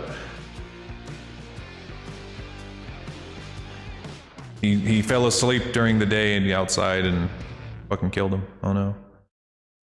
Yes, the Imperials are the way to go, okay? The Imperials are the only correct choice. They're not the best choice, but they're not the perfect choice, but they're the only good choice. It looks good. Thank you. I appreciate that. I figured you'd like that. All right, let's give your boy some hair. Oh, you know what? Before we do that, let's make these nostrils a little more profound. Ah.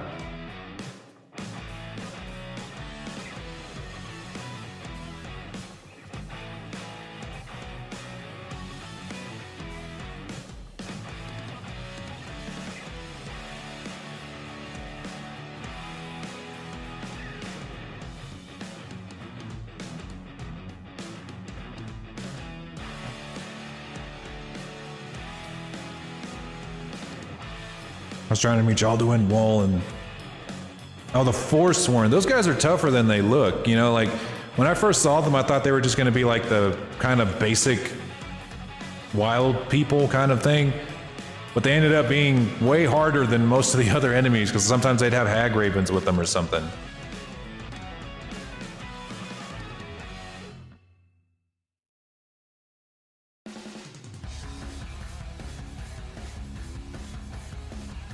Yeah, don't fuck with a hag raven.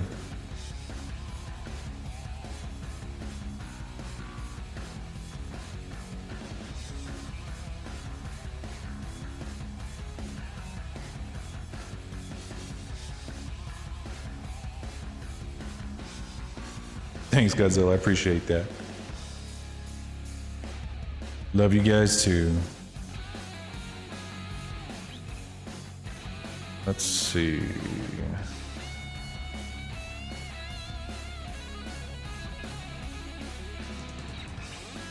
We're gonna give him some sharper features.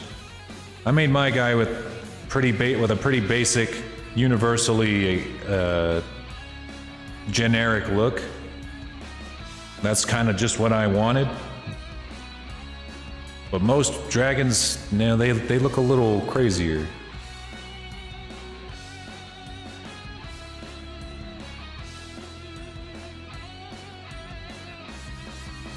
Yeah, one summoned an ice cream thing. An ice. Oh, this is an ice cream thing. An ice golem thing. Yeah, that's bad. Hey, look, can I ask you something? Sure, ask me. Ask away. Can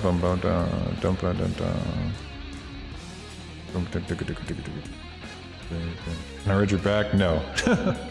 No. Nobody rides the Lord Dragon. I'm not a horse. The Lord Dragon is nobody's horse. Only Nessie rides the Lord Dragon.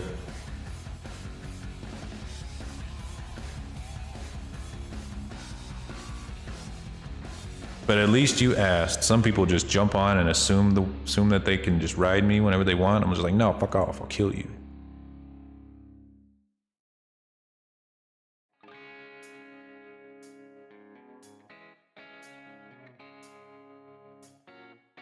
Where's your heart?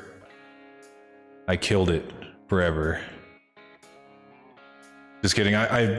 Whenever I built this model, I couldn't quite figure out how to make the heart glow through the chest. I know how to do it now, but at the time I couldn't figure it out. So it's a way.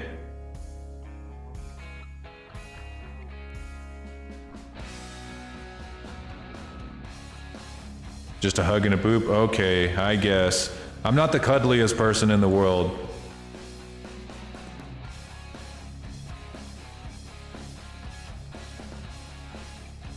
Look at that. Face is already looking pretty sharp.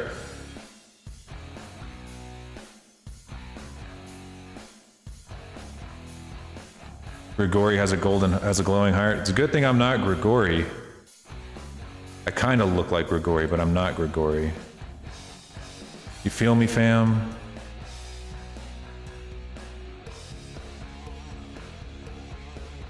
Yes, thank you.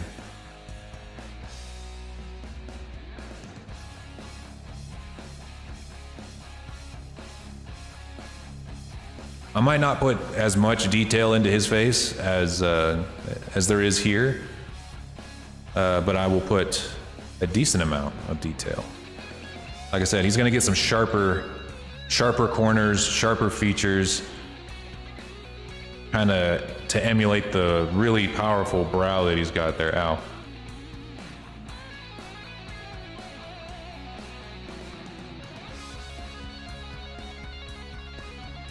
There we are.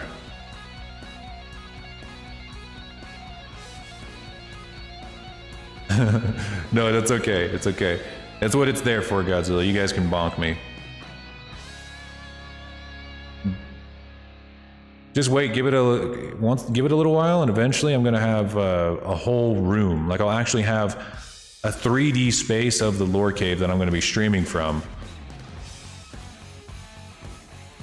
And it'll be so that you guys can actually cast spells that I make myself in Unity.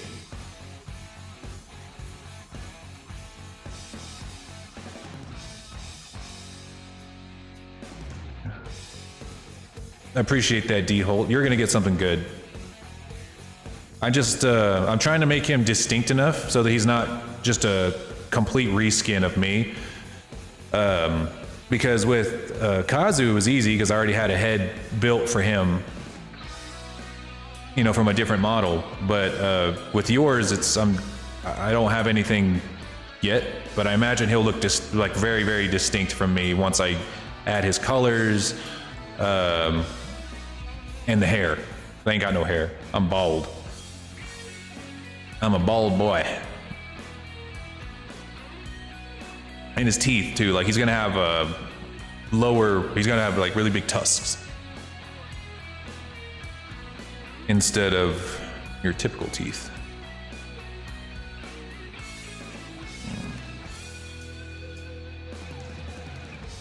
More tusks than fangs, you know? Need to get off my lazy pocket webcam. Eventually, whenever you're ready to use it. Because I mean that will be a prerequisite. Like you can't go without the webcam. Even if you just want to like sit down and play with it, you know, in VC face and like make videos with it. Because some people, they don't even stream. They just take a VTuber model and they make videos. You know, like you don't have to stream. If you've ever wanted to make a YouTube channel but were too shy to show your own face, well, here you go. You just use your VTuber model. That's what VTubing actually was supposed to be, or what it started as, was a means for people to, or as a way for this company to make videos using a virtual avatar. And really, people have been doing it for a long time. They just, even if they didn't know what they were doing was like technically VTubing, they just used like a cartoon hand-drawn picture.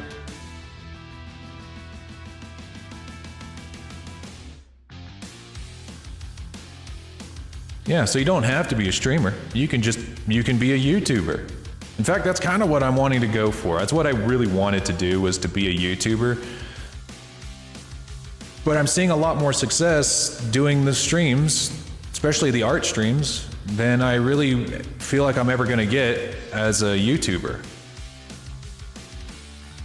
Because building a YouTube channel is a lot of work, you know, it takes a lot of work. And before you ever start seeing a dime. But with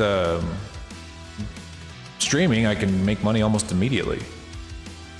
Not a ton, but most of my money comes from the commissions that you guys do, but still.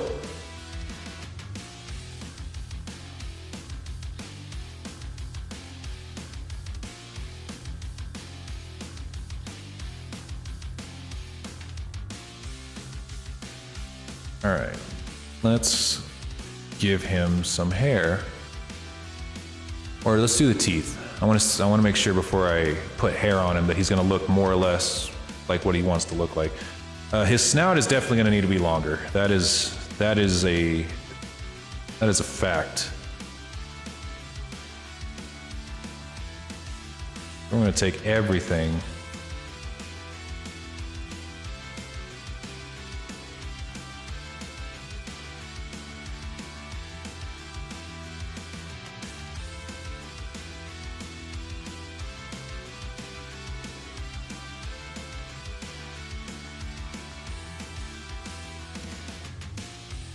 That'll definitely make him look distinct from me.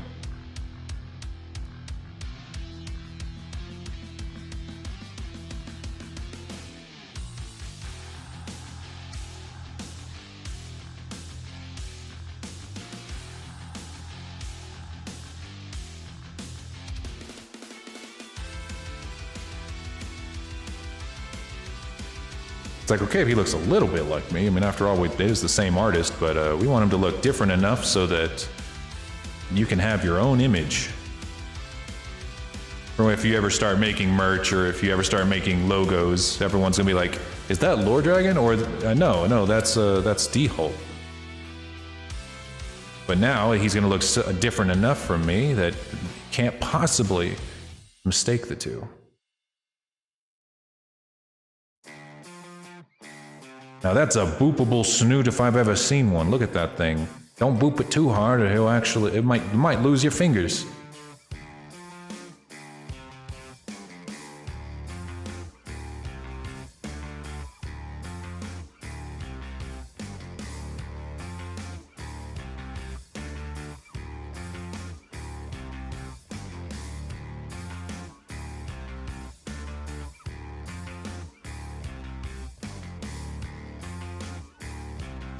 All right, now we're gonna give you just a bit of an underbite. Oh, for some reason, the mouth was not connected to the rest. I don't want to remake the mouth, so let me see if I can undo to the point where... Nope, we can't. Damn it. All right, we're gonna have to see if we can make that mouth fit.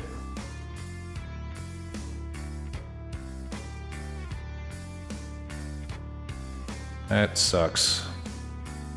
That really sucks.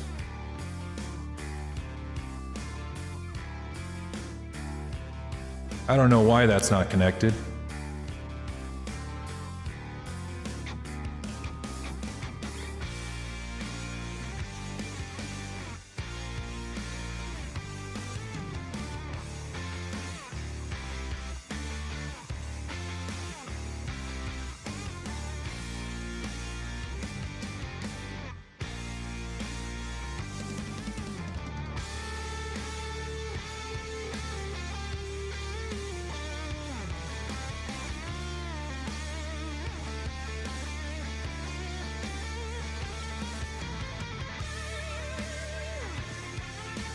We're going to be giving him a tune shade so he doesn't need gums.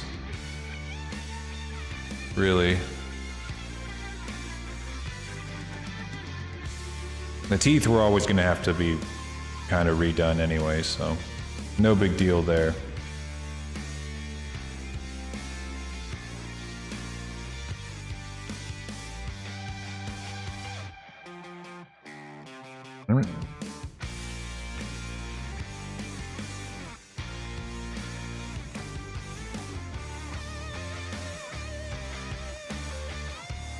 Damn it.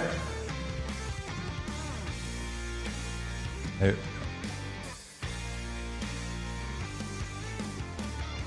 Just the teeth. Just the teeth.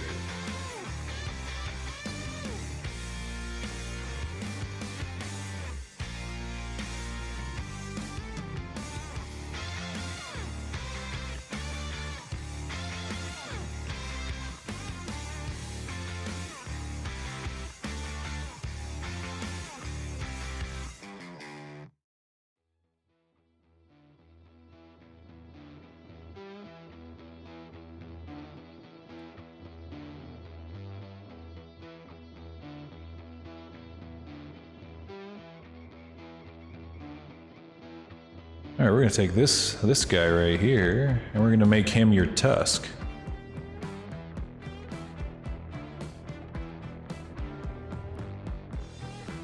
Yeah. We're gonna take that guy, and we're gonna make him your tusk.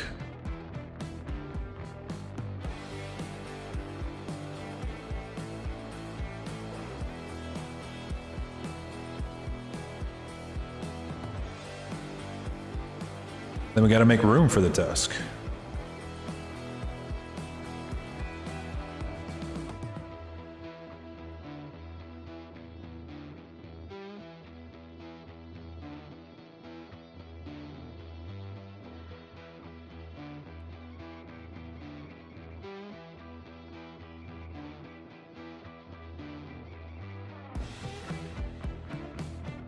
Dang, we've already been live for 2 hours, that's crazy. Doesn't feel like it's been that long. I guess time flies when you're having fun.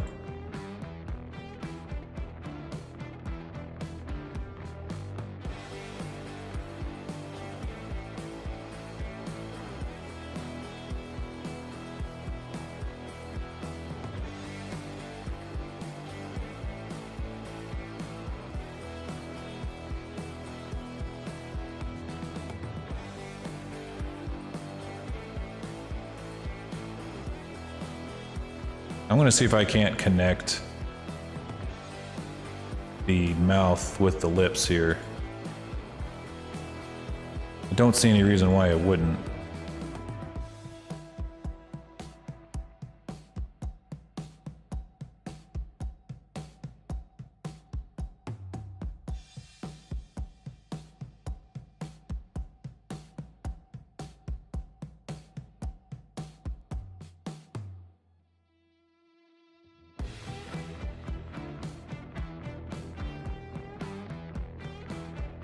You scared right away? Yeah, you did. You monster. How could you? How could you bully him?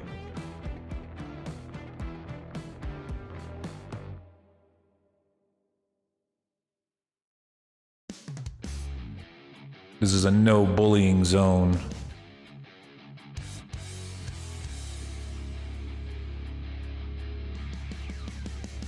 And he still won the catch game.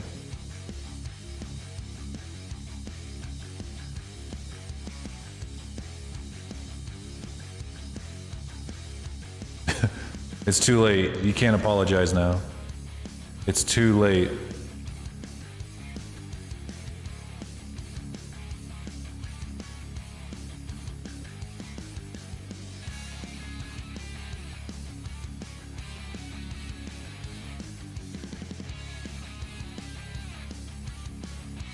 Ooh.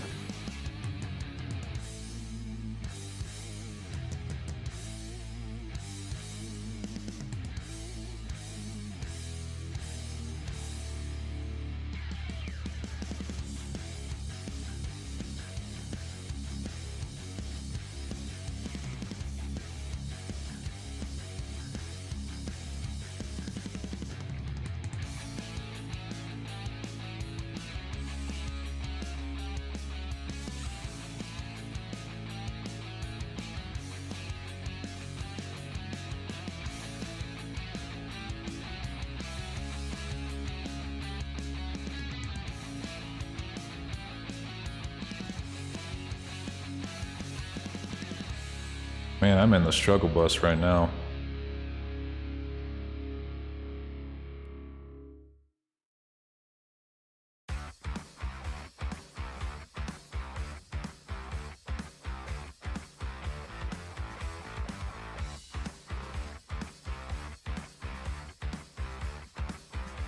Oh, okay. It's not a pretty mouth cage, but you'll never see it. Huh.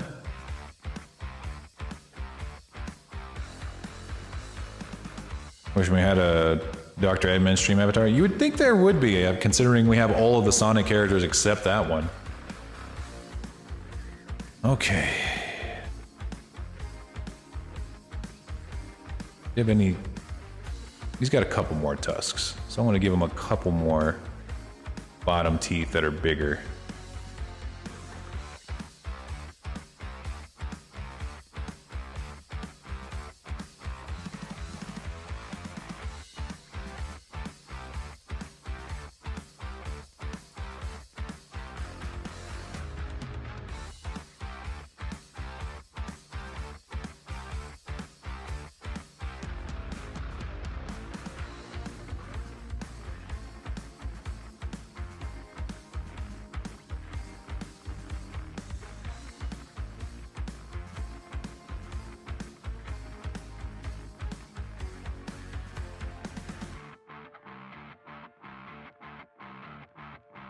There we go.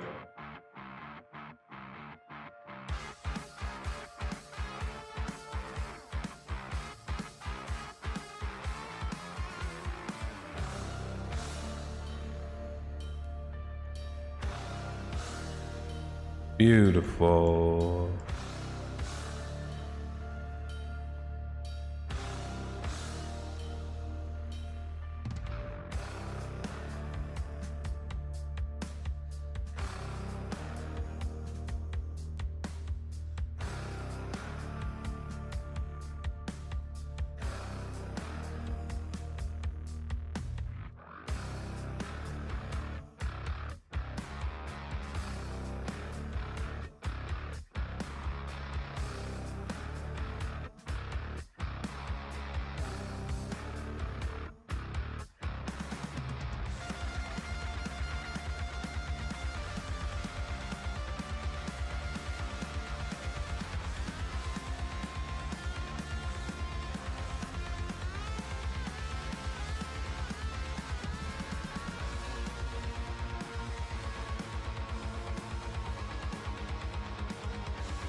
That's better.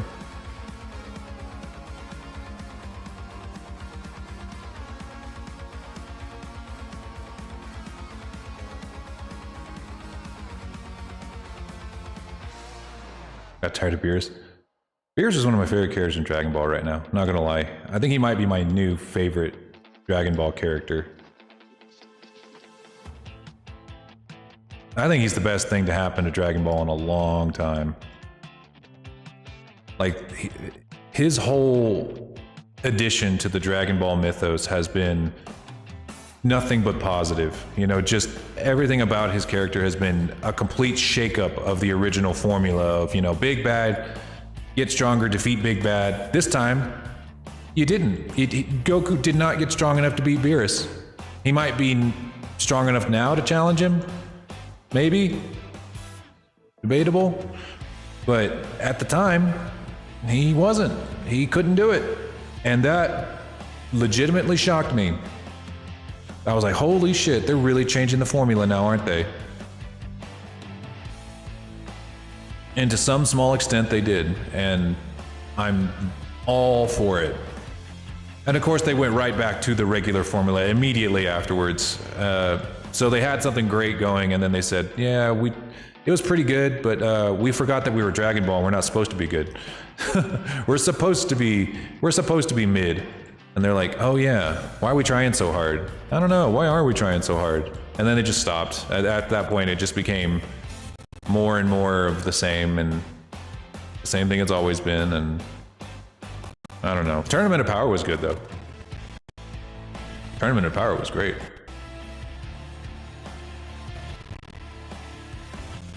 I'm still a huge Cell fan. Cell was probably like the last good arc, maybe. I don't know. I'm a little if and if on Cell.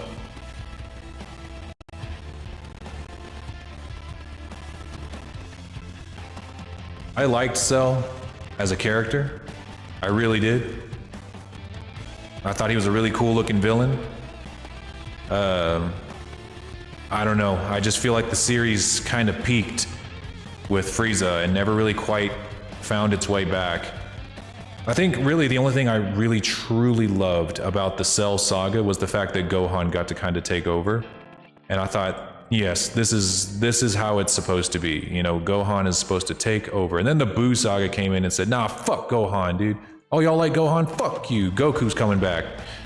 I'm like, oh, thanks, I guess. Hooray, Goku's back. Hey, more of the same.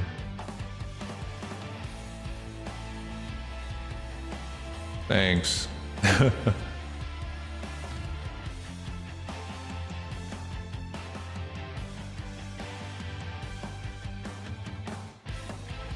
I did not like Buu, in case you couldn't tell. I did not at all.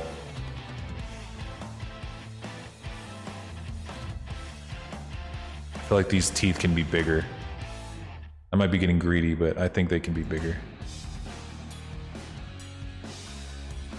Looking good, thanks.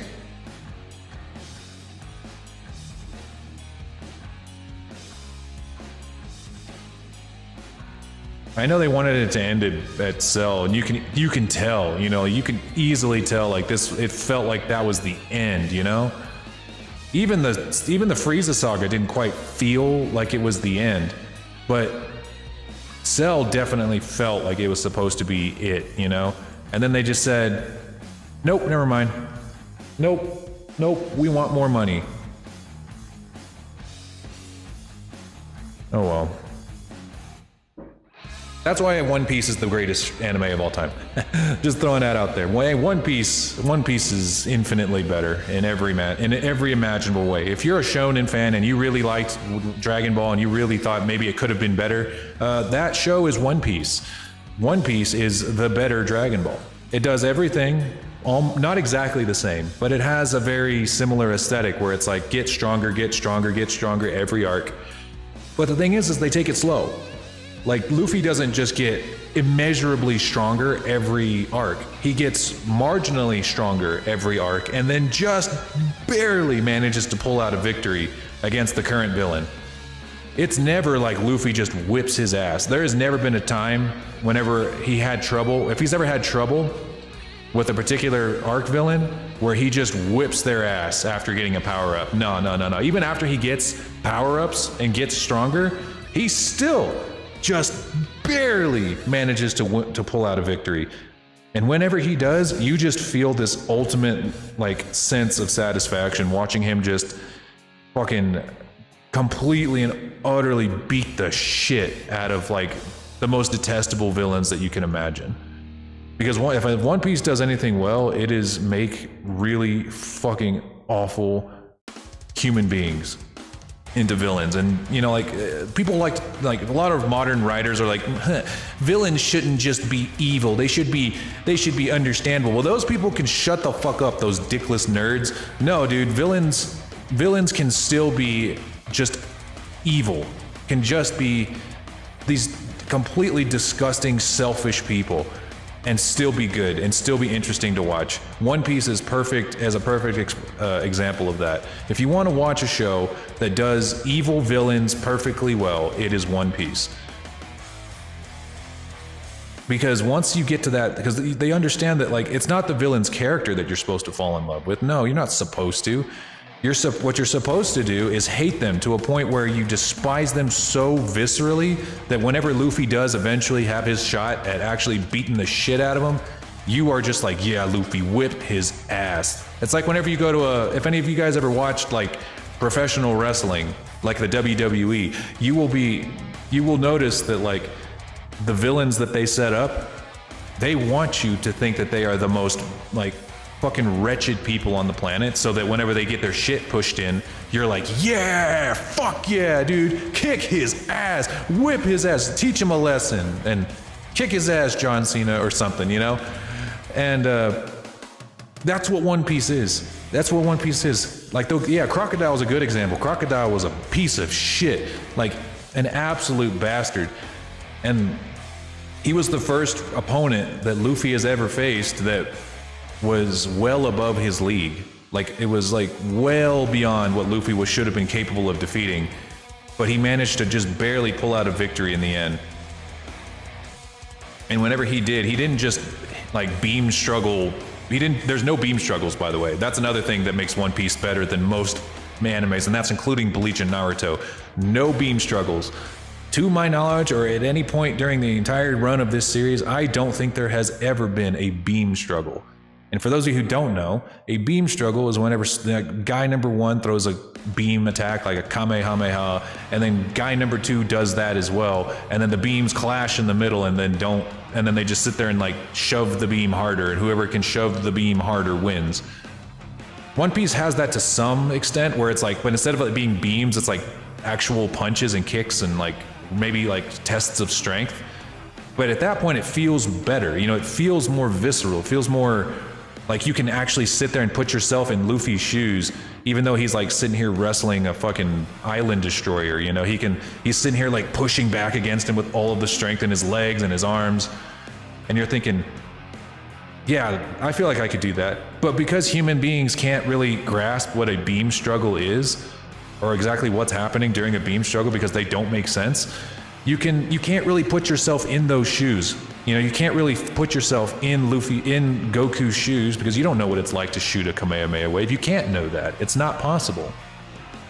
It's a completely weightless light beam, you know, but with a punch or like a kick or a push, you can like put yourself in those shoes and like feel that you are in that fight. And up to this, it's been prologue. That's a good point. Like,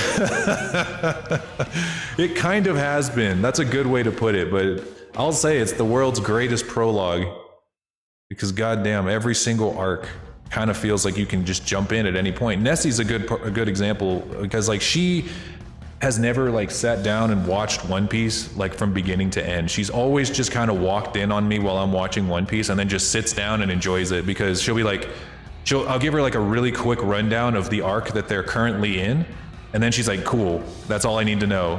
She doesn't need to know like all the 1,000 episodes that came before it. She can just jump in on any random arc and just be like, I'm down, this is dope.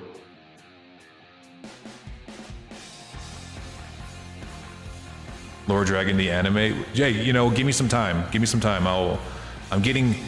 I am starting to get into animation, like practicing doing like Blender animation. And I actually I don't want to do like anime, but I want to do like fight scenes and stuff from like my books so that people can read the books, and if they don't want to like read the fight scenes, they can just watch the fight scenes on my fucking YouTube channel. I'm working on it. Animation's its own beast. All right, I'm feeling good. I'm feeling pretty good about this. Let's go ahead and give him some hair. All right, so to start off with the hair, we're gonna go to object mode. Put the cursor in the center. Shift A, we're gonna make a path, a NURBS path. And then we're going to Shift A, make a Bezier circle. Rotate it 90 degrees on the x-axis. We're gonna pull it over here.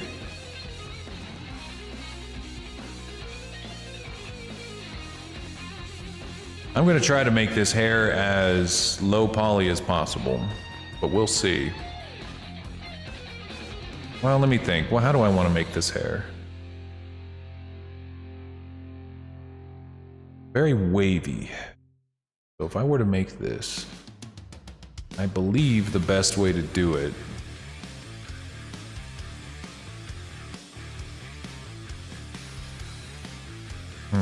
just a center part, two pieces, and then add a couple of strands here and there. I think that's going to be the best way to do it.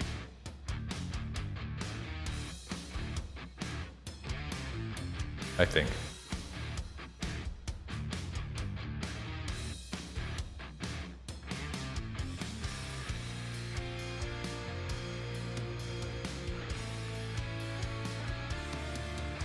All this anime talk made me realize Future Trunks was my first anime crush. I feel that, honestly. I fully understand what you mean. Wait, that is so flat. Like, holy shit.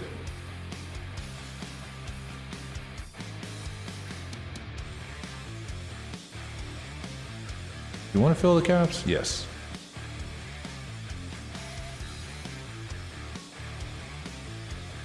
Oh man, I remember the Budokai games. I'll give Dragon Ball this. They make some damn good games. They make good games.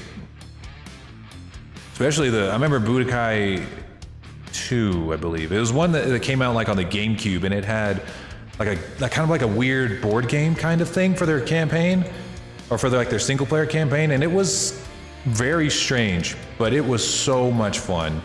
You just sit there and like you level up your character to a point where he might be able to fight the villain at the end, and if you were like really skilled, you could like,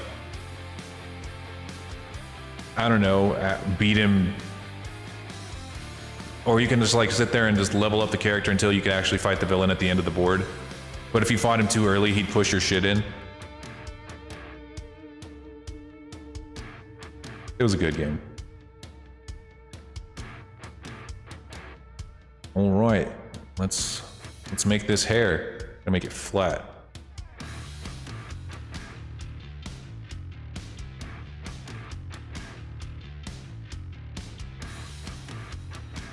Not like that.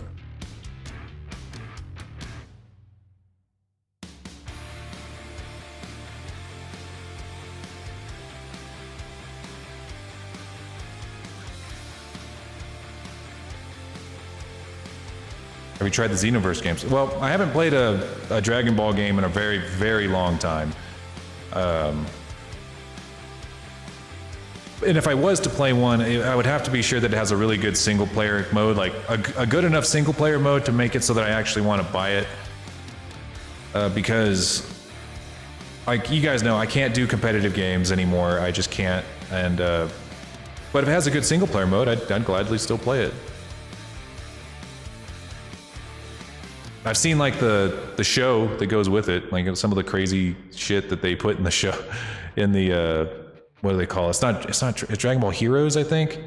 Totally non-canon, but it's like they add a bunch of crazy new forms, and they have like GT Goku in there,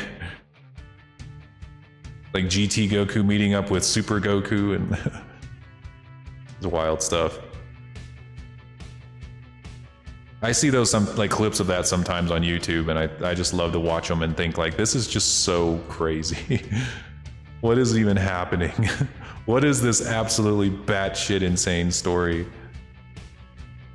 But it's so good, you know, it's so much fun to watch. It's like at the end of the day, that's what Dragon Ball is, you know, it's just wild. So like it might as well just be that at this point.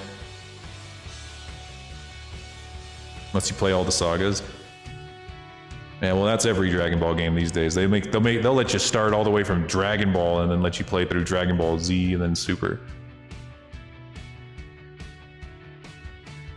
Now, at the risk of sounding like an utter boomer, I'm not gonna lie. I really did like Dragon Ball better than I liked a lot of Super.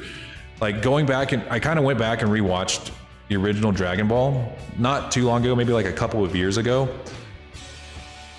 And I gotta say, it was pretty great. Like, there were some parts of it that were like just really stupid. Like, you know, like some of the earlier episodes were a little weird. But then you get into like the part where they start doing tournaments, or like with Tien, the Tien saga, or when Piccolo jumps in and everything starts to get serious. It was good. It was actually really good.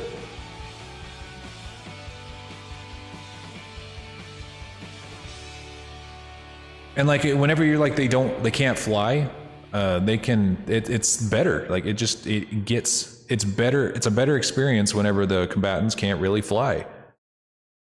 And even whenever only one of them can fly, it's still pretty fun. There you go. I'm gonna give you hair like. I'm gonna give you a mustache. No, I'm just kidding.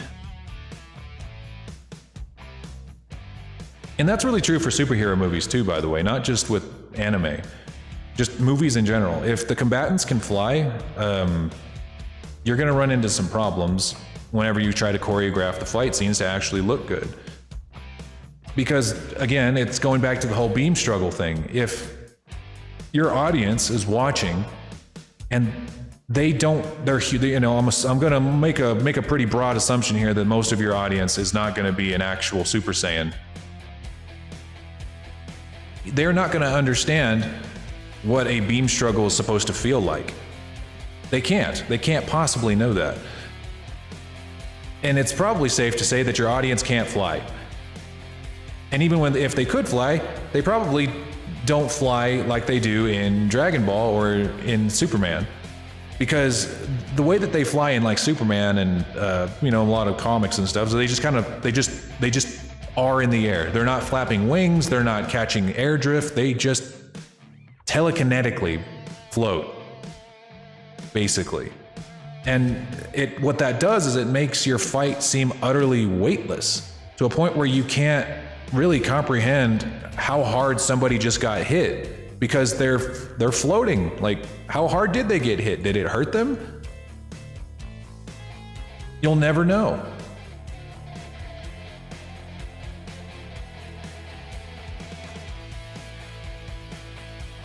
Mostly the part where Kid Goku trained with Korin. Yeah, that's probably like one of the turning points of the series, whenever it actually started to get kind of more serious, you know, where the stakes kind of rose up and Goku actually fights somebody who's strong enough to give him a challenge. In Dragon Ball anyway, because there was a long period of time whenever Goku just won every fight because he was so much stronger than everybody. There wasn't any, I think the first person to ever give him a real challenge was the Ox King. And even then, it didn't last very long, to a point where Goku became so strong that nobody could beat him. And the show was kind of cartoony back then too. You know, to a point where like they would just do things, just whatever, like just throw consequences and physics to the wind. You know, they just didn't care because it was a cartoon. So like whenever Master Roshi blows up the moon in Dragon Ball, it was like, whatever. It was just like, yeah, sure, you can just blow up the moon. It's like, it's not a big deal. It's not even hard. Anyone could do it. I could do it. He's just like, oh no, the moon is making him change. All right, I'll just blow up the moon. Whatever.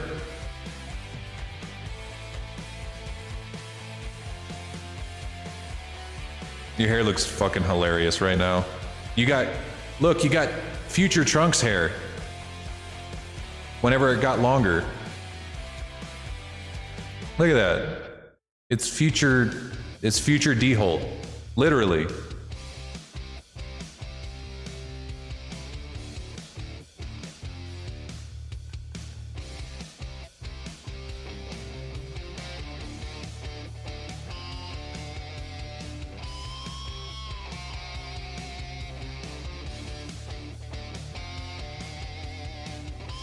Hang on, we're gonna make you go Super Saiyan. Hang on. Ah! hang on. Can I get a ha? Ha? Ha? Yeah! There, you're Super Saiyan.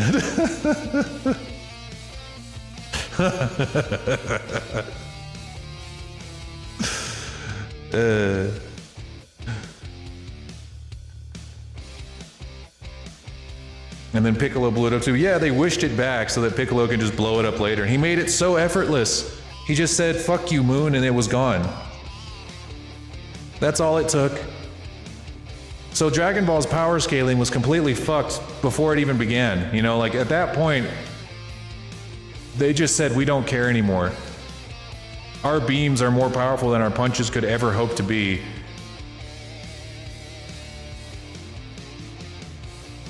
Yeah, we're gonna have to separate this later, but this is, for the most part, what your hair is gonna... This is gonna be your hair. I'll bring that down. You know, now that I look at it, I'm not so sure that I want to use a path for this. Your hair's really more messy than that. Using a path would just not... I'm not so sure it would look good.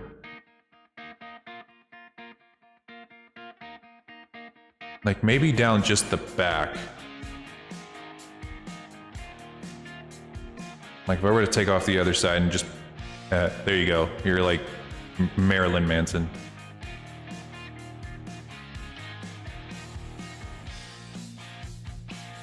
I'll be forever future Trunks. Yeah. I'm gonna take 90 degrees on the Z-axis. There we go. We're gonna use this as like the back of your hair, but I think we're gonna use paths to be your actual hair. I think.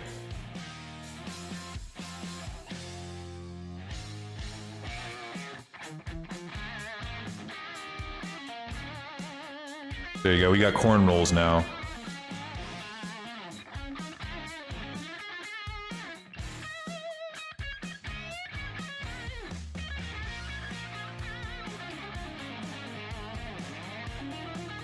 And then I'm going to use paths to fill this out a little bit.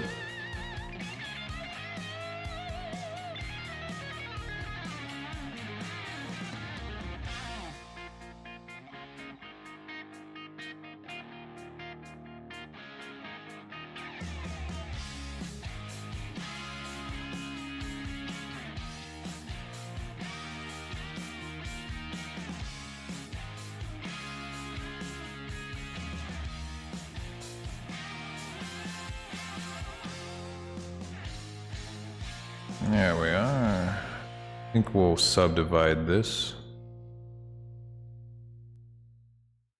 Slap that into your skull. Put that in your noggin.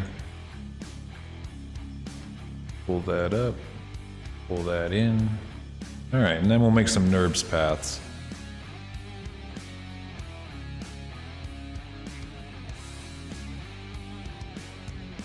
And we'll make sure that they're like really low poly. I think that'll be better for performance.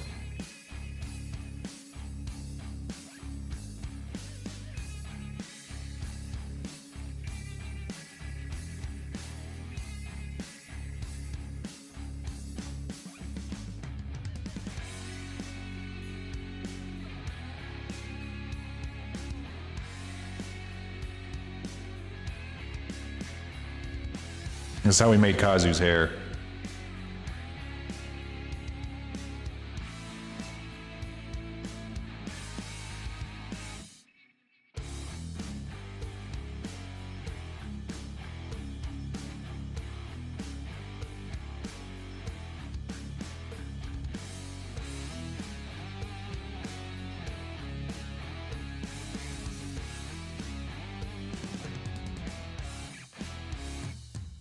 Really, making Dragon Ball hair is pretty easy compared to like most other anime hairs, because it really is just a bunch of these. You stick a bunch of these in your head and you're good to go.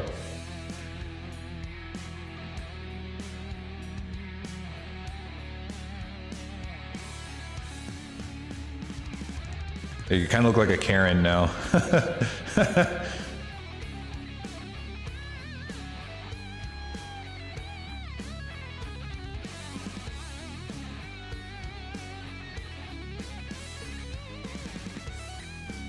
Yeah, this is only 1,000 polygons. There we go, I can make it even less, and yeah.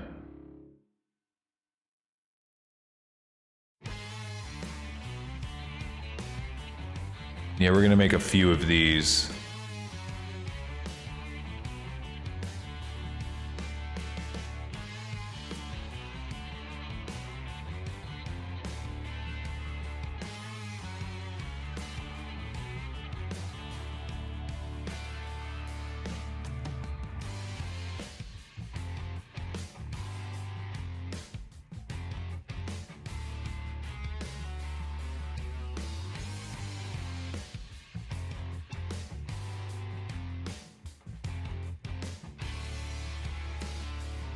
Let's put a mirror modifier on it so it'll appear on the other side, and then make sure that it's, yep, set right in the center.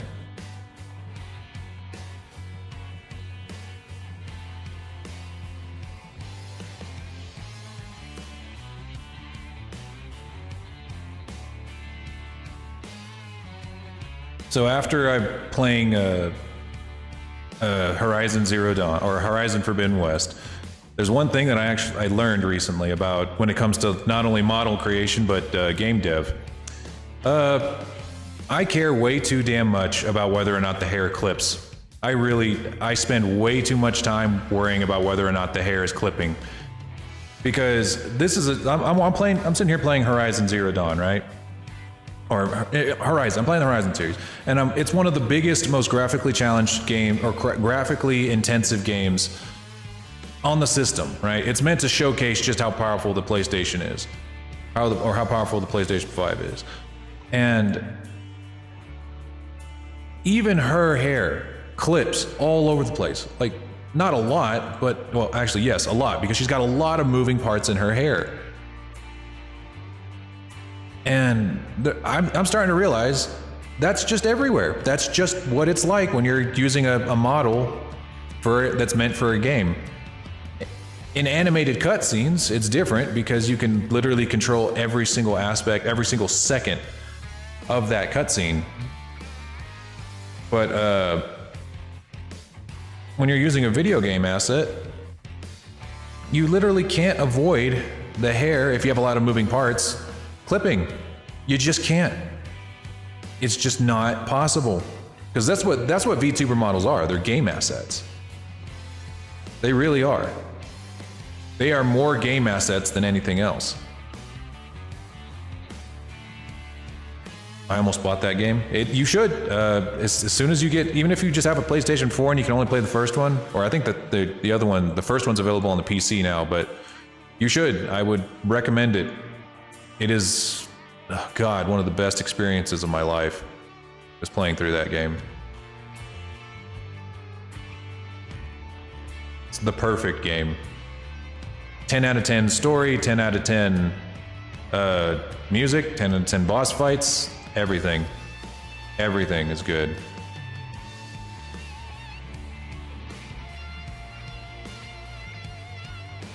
And then once we apply those mirror modifiers, we'll be able to better control how different the hair looks.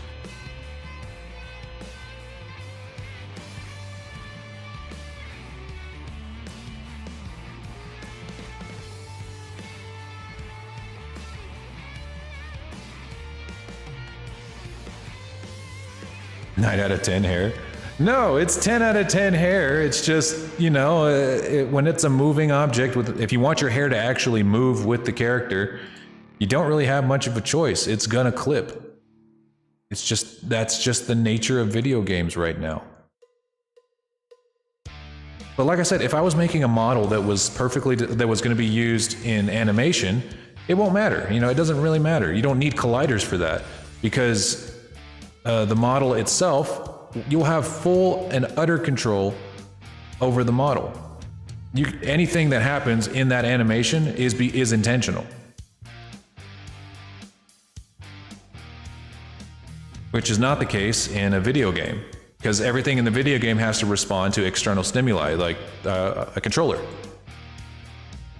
Or in the case of VTubers, motion capture, like your face. Anytime your face moves, it needs to be able to respond to the change in your facial structure.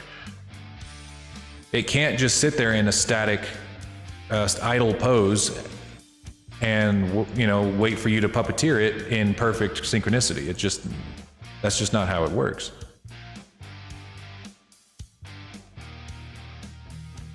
That's just something that's an observation I ended up making as I was playing through the game and looking at it through a new lens, so to say.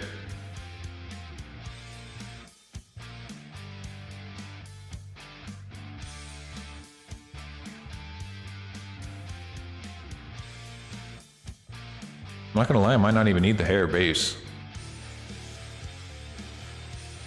I might not need this at all. Like if I just got rid of that and then just only did these all the way down, it might actually look better.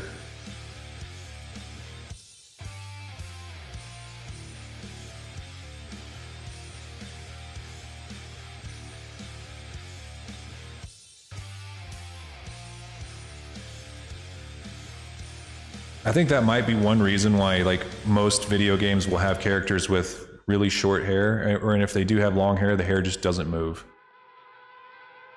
I seriously think that's why they do it. I wouldn't blame them, really. I really wouldn't. Now that I'm in their shoes, to some extent.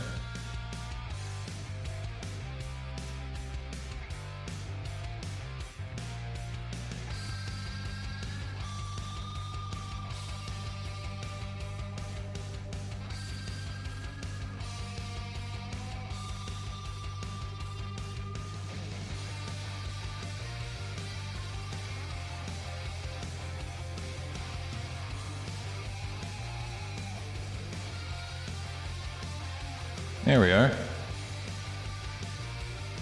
Now we can apply those mirror modifiers, and once those are applied, we can change one side to look thicker than the other side and just kind of mess around with the bits and pieces until it looks nicer, or I guess it looks less mirrored. So we're gonna go ahead and join all of these together. Join.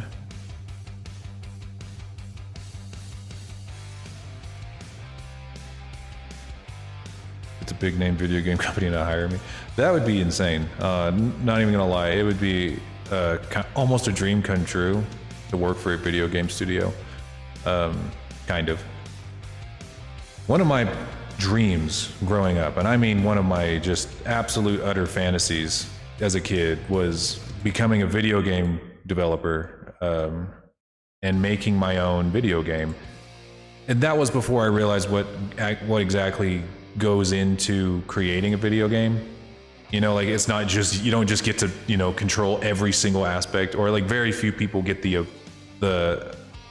privilege of creating or having total creative control over every aspect of the game, kind of like Yoko Taro or Hideo Kojima.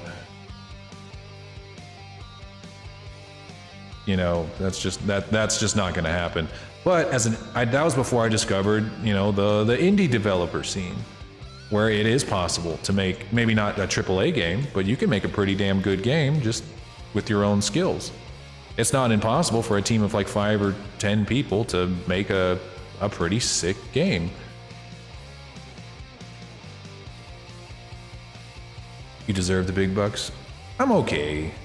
I mean, I'm still I'm relatively new to the scene of 3D modeling. You know, I picked it up fairly recently, and I've only recently gotten to a point where I felt comfortable even accepting commissions.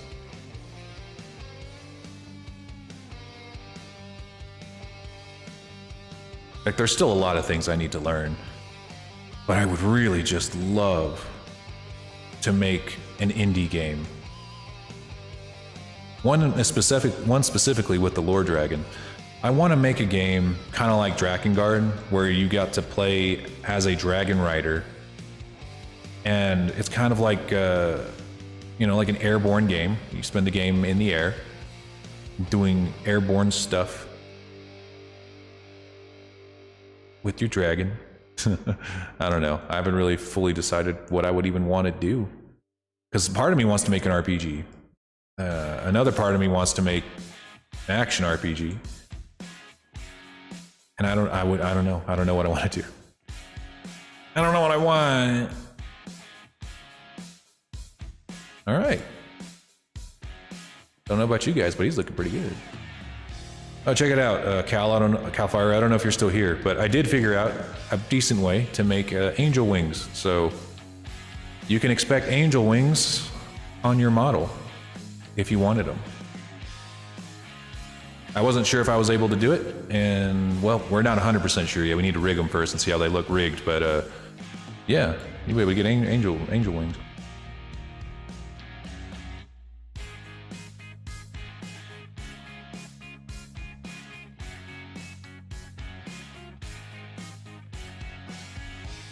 All right, here we go. I think he's ready for textures. What do you think, D. Holt? This is... Well, I can't apply these mirror modifiers just yet. Or actually, I can. Wait. I can. I'm going to duplicate the hair, move it over. And then on this hair, I'm going to convert it to a mesh, so that I can actually start manipulating it, so that one side is longer than the others. Oh wait, I forget, these have these little caps on them. You want to make sure you take the caps off.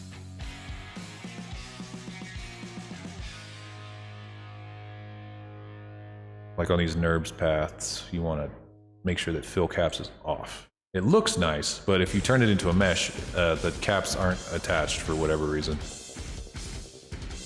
Looks amazing. I'm glad you think so. We're gonna see if he looks amazing once we get some color on him.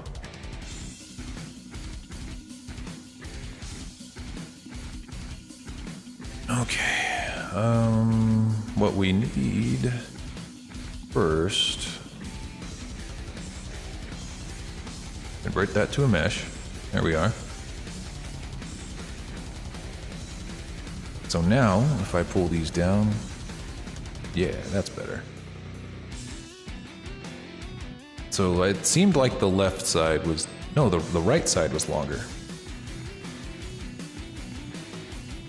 And then we can twist it around and make it a little more curly.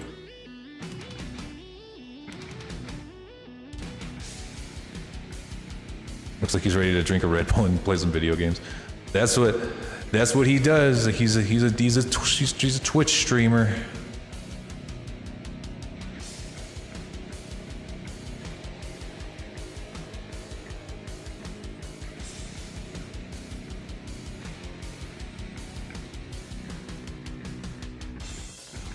There we go.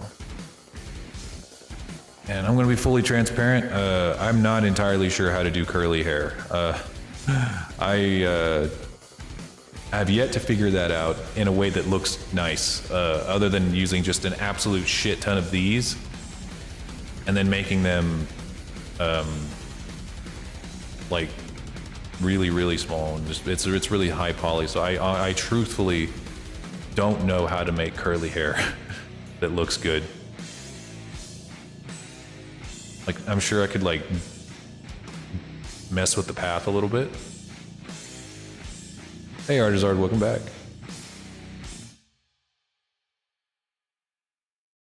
Kind of just make them a little zigzaggy. do that. That's basically the extent of how curly I can make these hairs.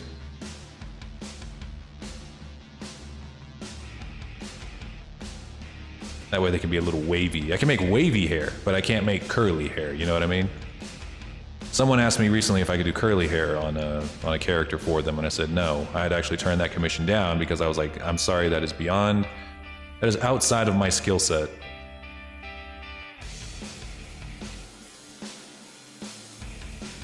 There's one thing about Bloodborne I didn't like. Was it that you can't become a dragon in that game? I bet you that's what it was. Because you cannot, as far as I know, cannot become a dragon. I'm gonna change the music up a little bit. This is all starting to sound the same to me. And that's okay for synth music, but that's not okay for rock music. Rock music needs to sound distinct. Synth pop.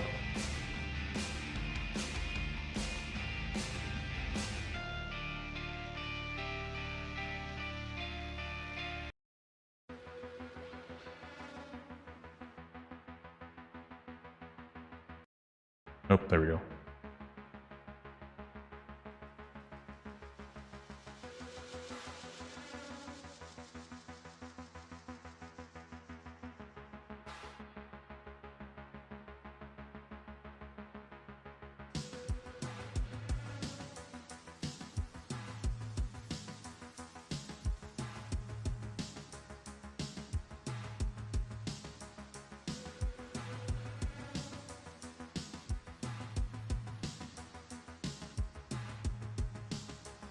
The fact that I can't level up at the start until I get insight. That is true. I forgot about that part. The very beginning of Bloodborne is quite brutal. They don't let you fuck around in Bloodborne at all. They really wanted to come out and say, we're gonna make, you guys thought Dark Souls 2 was too easy? Well, fuck you and your grandma. We're about to make a game that nobody's gonna like. I'm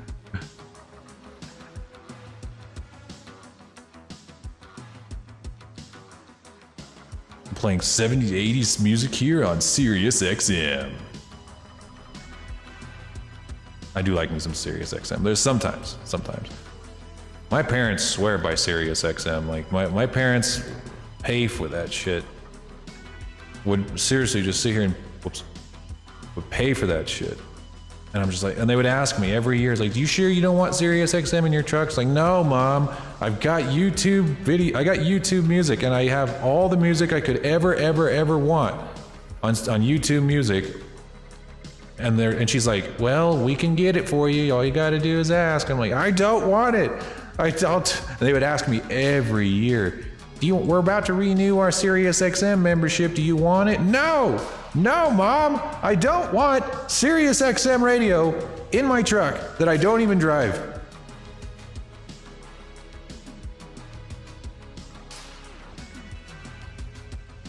Wait, what? Can Altair from Assassin's Creed assassinate the Arisen? No chance. No shot. I don't think he could do it. The Arisen has been seen to tank blows from dragons. If we're talking about, I mean, I guess if we're talking about like a level 1 Arisen, I mean, sure, I mean, anything can kill a level 1 Arisen, but like, if we're talking about like the Arisen at a reasonable power level, like even in his mid power level, he's sitting here tanking attacks from dragons and griffins and golems and not dying. Altair is just not in the same league. He can't compete. Just completely different league. And if we're going to talk about the Arisen at his most powerful, then, or both of them at their most powerful in their own respective ways, there's just no shot.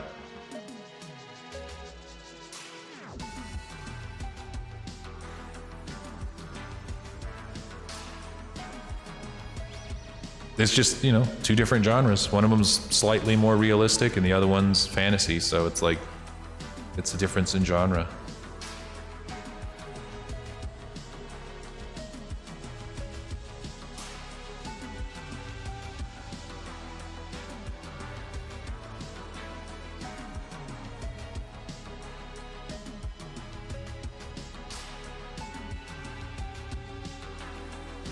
There we go. So you can see the difference. We kind of have wavier hair here, and once we add the hair texture, it'll look a little bit more like hair. I just can't get into Bloodborne. Hey, no, that's okay. That's okay. It's Bloodborne's definitely niche. The whole Souls series, the whole Souls genre, is entirely niche. It's not made for everybody. And then you got Bloodborne, which is definitely not made for everybody. Bloodborne's like I feel like Bloodborne was like From Software's response to people who said that Dark Souls got too easy for them, and that's why they didn't like Dark Souls 2. And they were like, okay, all right, y'all think you're cute? Fuck you, here's a new game. We call it Bloodborne. And then they said, oh yeah, you like shields? The most utilized playstyle in Dark Souls? Yeah, we took those away. Fuck you. Here's a gun that doesn't kill things. Good luck.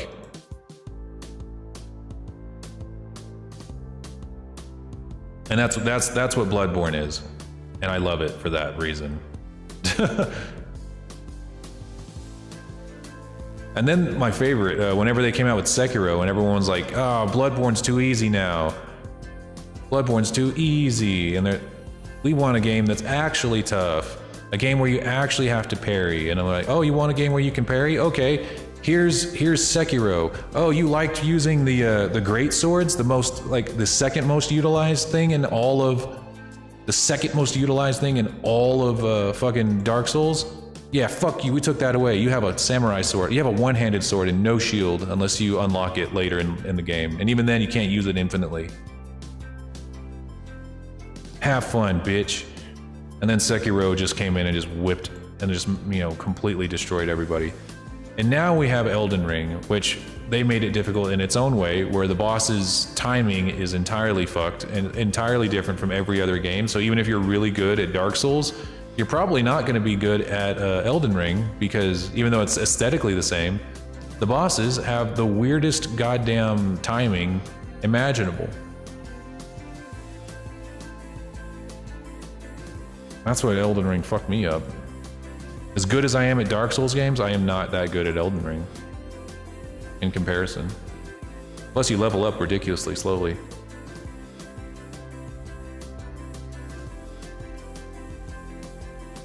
And then you have Nioh, which is probably one of my favorite, if not my single favorite Souls-like game, next to maybe Elden Ring and Sekiro. But the Nioh series, which wasn't even, I don't even think that was a From Software game. I think that was its own thing. It was like a Souls clone. So it's like a Souls-like game, but not a From Software game. That game,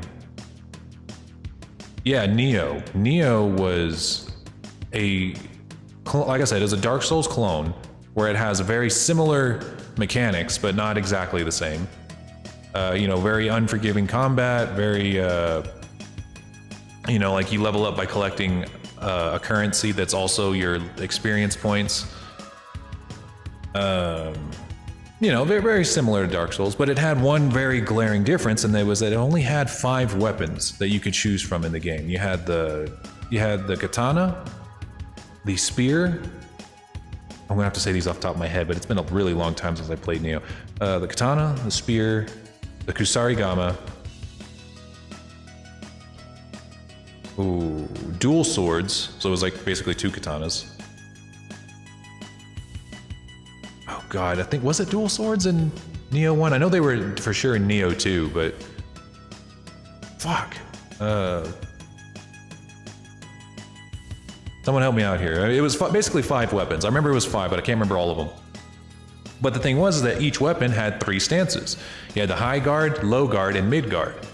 And you had to switch between them because each one of those 3 stances gave you a completely different move set and a completely different play style. High stance being typically slower attacks, high damage, mid stance being a combination of the two, and then low stance being like really fast-paced, jumpy kind of attacks, but with really low damage. Have you tried Rumble Roses? Nuh-uh. Salt and Sanctuary. I did try Salt and Sanctuary. I do own that game, but I got distracted by something else around the time when I bought it, and never really got to get much further than the first boss. But it was pretty good. That's another good Souls-like game. All right, there's our hair. Let's see, it looks like this hair is still longer, so I'm gonna make this even longer. Nice. And like I said, once we add the hair normals, the hair normal map and the hair texture, it's gonna look more like hair. All right, let's texture this bitch. All right. I'm pretty sure it's already UV unwrapped. Looks like. Yeah, the body and the wings. Oh wait, I need to apply the modifiers to the wings. Or do I?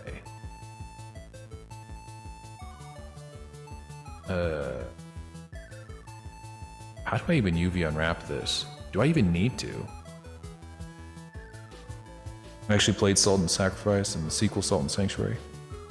Oh, it's Salt and Sacrifice and then it's a sequel? Salt and Sanctuary is a sequel? I didn't know that. Interesting. Let's see, what happens to these wings if I just straight up unwrap them? I mean, it actually kind of worked. I don't think I put any seams on it. Okay, neato. But we are going to have to apply these modifiers. And I don't think it's going to give me that same result if I apply these modifiers. Let's see what happens. First off, let's start with the... Oh, it's not. It's definitely not. Yeah, it's definitely not. Yeah, Salt and Sanctuary is basically a 2D Souls-like game.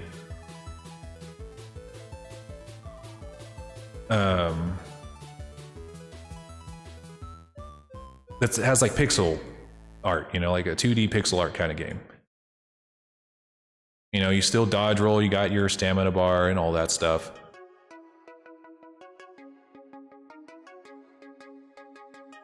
But it's pretty good. I had a good time with it. I just, like I said, I got distracted by something else and never ever got around to coming back to it. But I would still recommend it as a fun game. And it's cheap too. It was only, I think I bought it for like 15 bucks or something.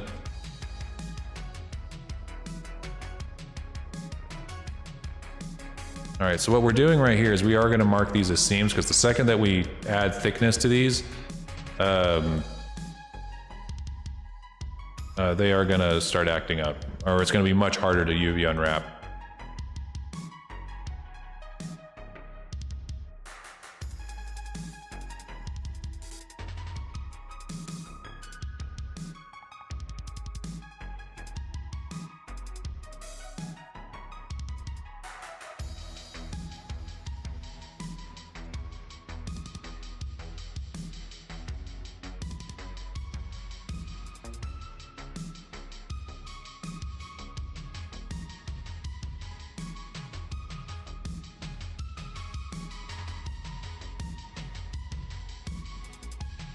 I think that should do it.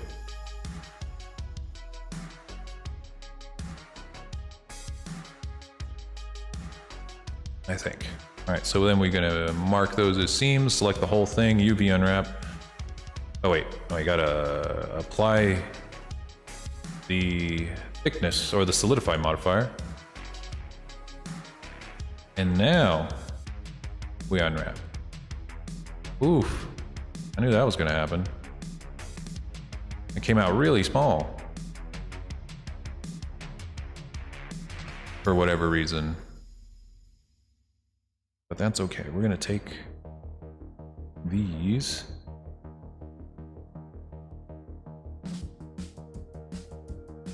I don't know what those are. Oh, those are the feathers from the front. We'll probably take those too, but first let's make the wings themselves bigger on the UV map. That way we can add more detail to the wings. I don't imagine we'll need that much because they're just solid white, but it's still nice. Make them bigger. Might be able to add better textures to them later. Let's see, let's actually go ahead and make this a material. We're gonna make wings.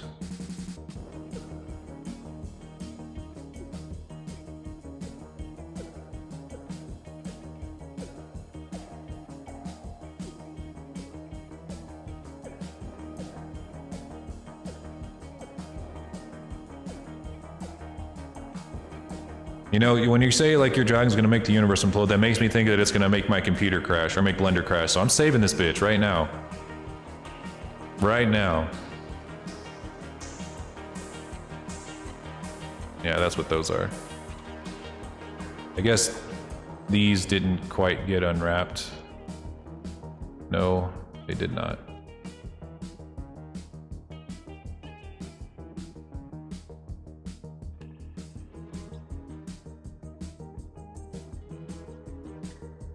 Knew I missed at least one.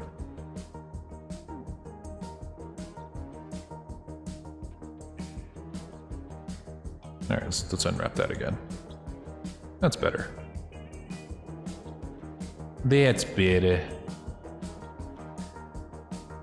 All right, so this is the front of the wing. This is the back of the wing.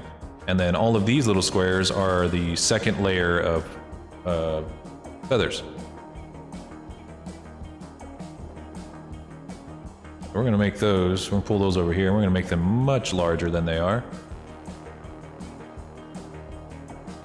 I'm gonna take these. I'm gonna move these over here.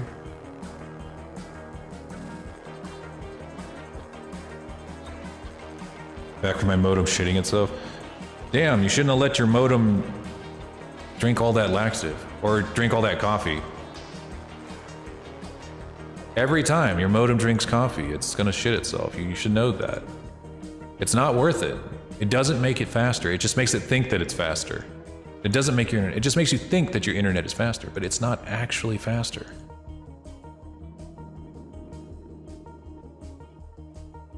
All right. Now, we're gonna give it a new texture, or actually shading. We're gonna take this.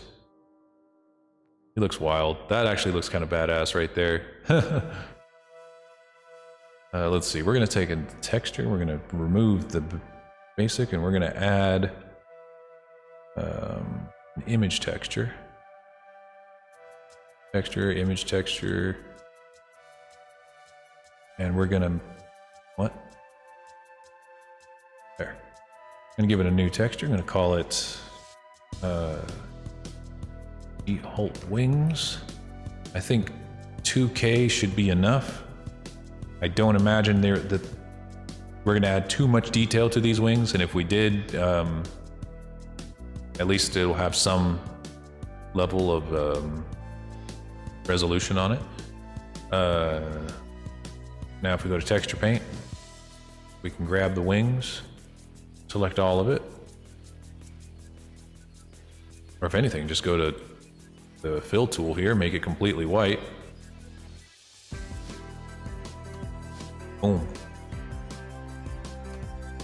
Just like that.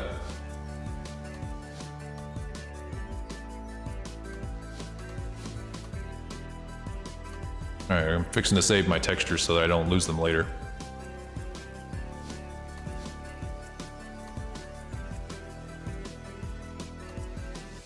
I find it funny how Dark Souls 1 is the Deprived is level 6 when Pyromancer is level 1. That's why Pyromancer is like one of the best classes, because you start as level 1, but you also get some stuff. I always do like the whatever that game's equivalent of the naked guy is. Every game kind of has its own version of that.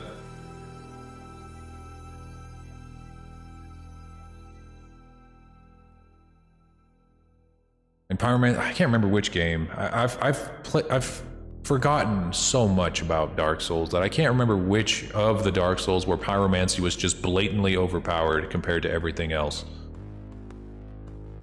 Compared to all of the other forms of magic. I've had people ask me before if I ever put another layer of wings back here, and a part of me wants to, but every time I think about trying that, I can only see that issues are going to arise. Like for instance, let's see what happens if I do. See, we run into that same issue of the normals being in the wrong direction. And there isn't really much that can be done about that.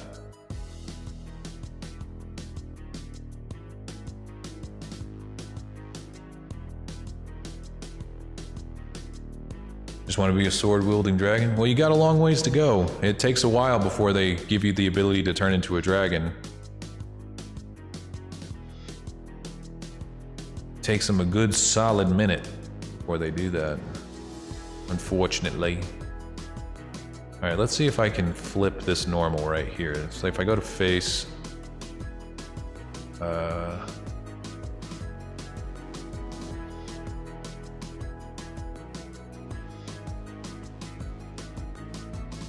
Nope. If I were to go to mesh, normals. Aha, that actually did it. Okay. Well, I wish I had done that before applying the modifier.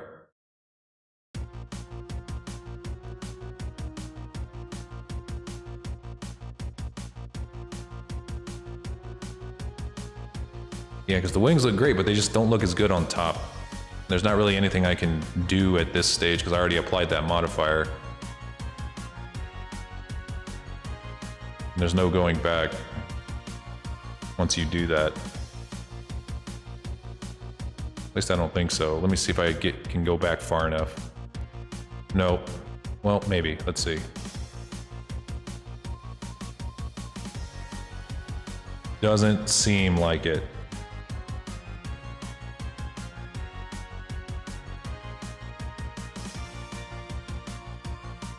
Okay, so what if I were to instead...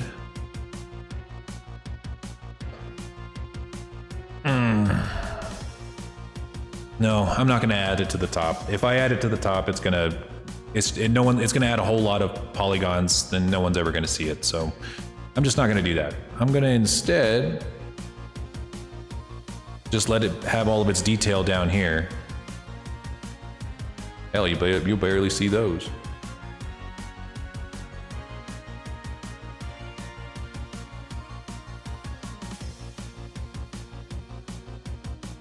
Okay, so let's make the body texture next.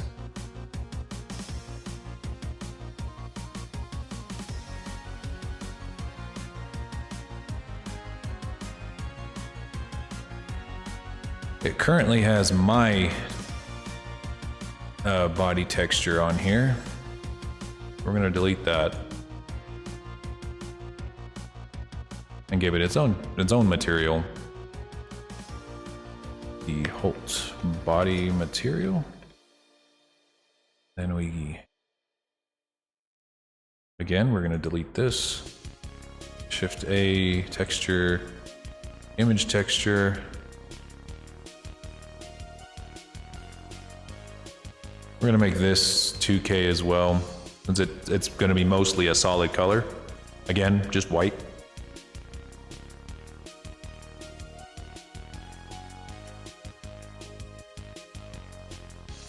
It's just going to be white anyway. I might as well just change it right here. Yes.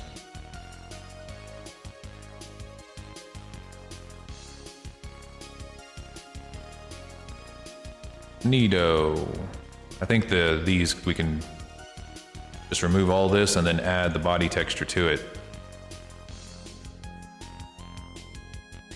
Here we need to do the same thing. We're gonna again add a material. We're gonna call it D Holt hair material.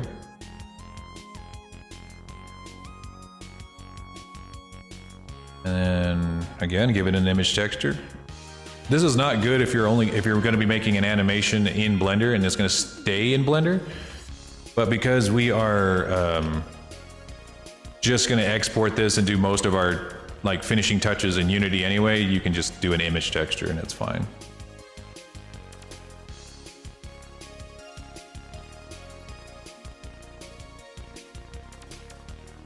Let's see. Since you want your hair to be orange,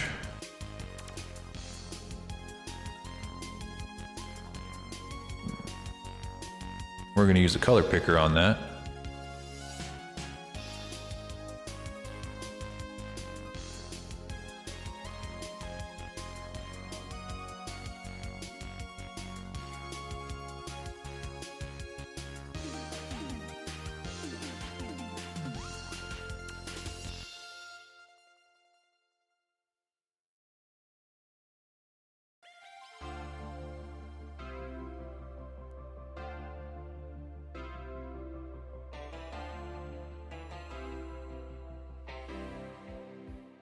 Let's see. D-Holt, are you wanting a darker, are you wanting a different color for the chest hair than the top hair? Because right now, it kind of looks like the chest hair here is like just a darker white, I think. But like over here, it looks like it has the same color, like the green is on both sides.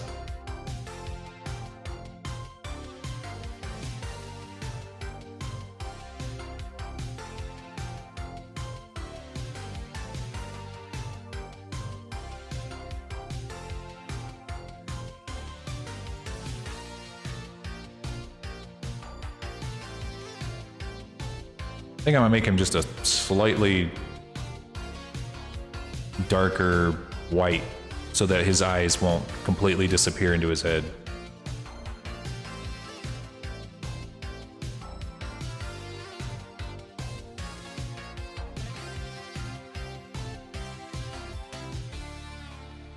But we'll just make that just slightly darker. Damn it. Like an off-white almost. It was like functionally white, but not entirely. There we go. That way the wing, see now the wings kind of pop out just a little bit. Pop goes my eyes. So what do you think? You want it to be same color chest as the top, or did you want it to be different like it is in this one? It'll look darker too once we add the shaders, and like the shadows will make it look a little bit darker, but even then I should probably make it just slightly darker than it is. Looks good? All right, you got it.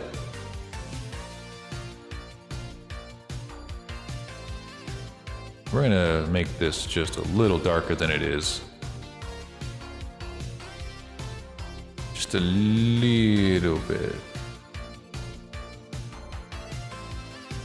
Well, maybe not like that. Maybe just slightly more orange.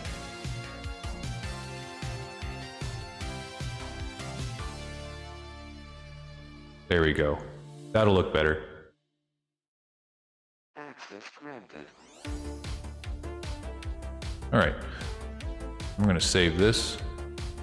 All right, so we have the hair, we have the body. Now we gotta do the eyes and the inside of your mouth.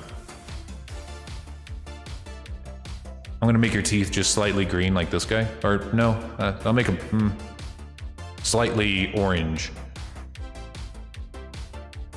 Because if I don't, you'll never see them. You'll never see your teeth. Now, where the fuck are your eyes? Your eyes. There we go. We're gonna go ahead and separate them. Does he have a tongue? He probably does. I guess the color of the tongue would be... Looks like it's black. So I think we'll make the tongue black. No, wait, we want to make the inside of the mouth black and maybe make the tongue... something. Maybe pink? Like a dark pink? All right. So the way we do eyes...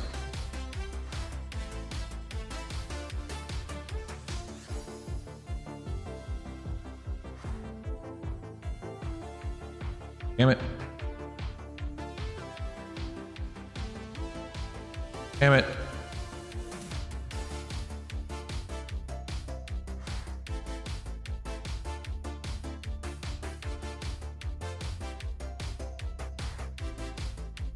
There we go. D-Holt eyes. D-Holt eye material.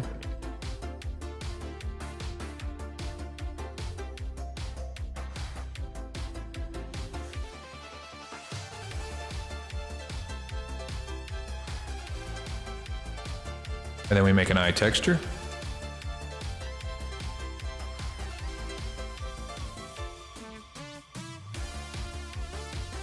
Oh, still my eyes. Yes. Yes, I did. I blinded you. I mooned you and you went blind.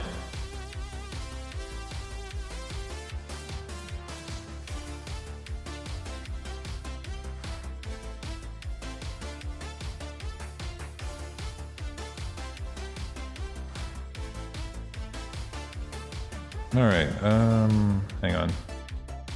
Responding to a text message. All right, now we go back and we're gonna paint those eyes. That's right, I'm gonna put paint into your eyes. And you're going to like it.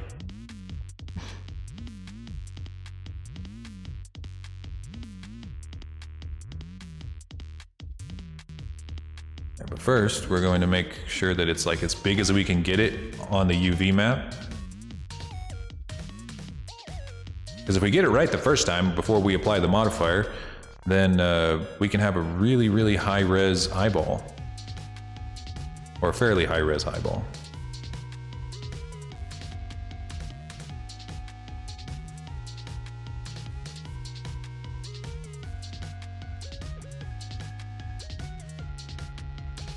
It's always kind of hard to zoom in on. There we go.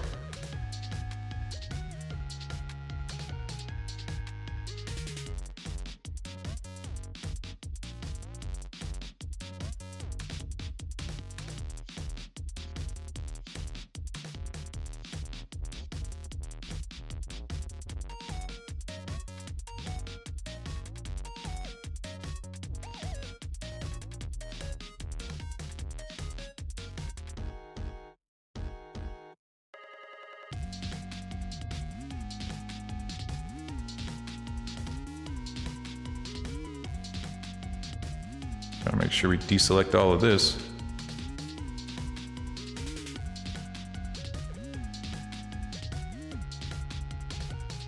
Okay, and then we go to make this entirely black.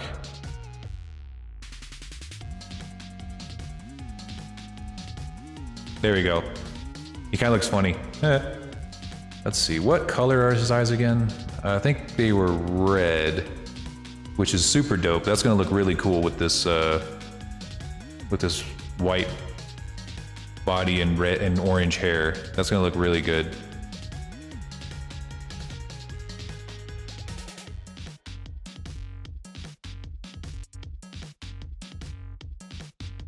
You guys remember hearing that when you were growing up, like if you mooned somebody that they would go blind? Was I the only one that heard that? I feel like that, like every time I talk about that or every time I mention that, people are like, what the fuck are you talking about? I'm like, seriously, like, am I the only person in the world who was told by their parents that if you moon somebody, they're gonna go blind? Or that you can make somebody go blind?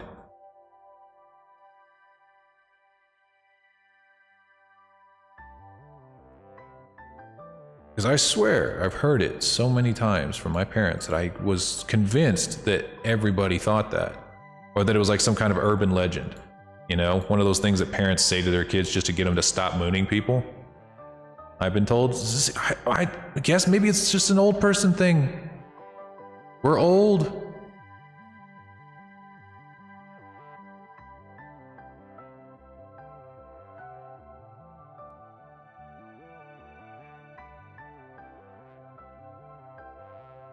These dang kids, they don't know. They don't know that you'll make somebody go blind.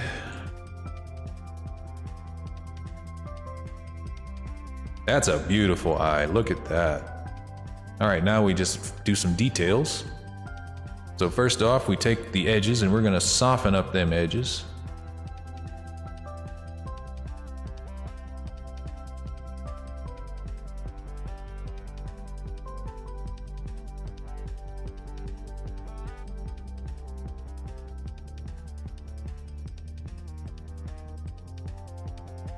That to say I'll be 35. I'm pushing 32, my friend. In dragon years, of course.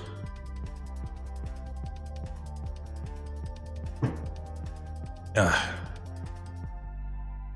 remember 9/11 like it was yesterday. Just kidding. That's what my wife makes fun of me about. Because Nessie, she's in her young 20s in dragon years. So, you know, she's always making jokes about how old I am, even though she's really not that much younger than me. But she's young enough to really not remember anything about 9/11. You know, whenever it happened, she was like 5-ish, I think. Maybe older, I don't remember.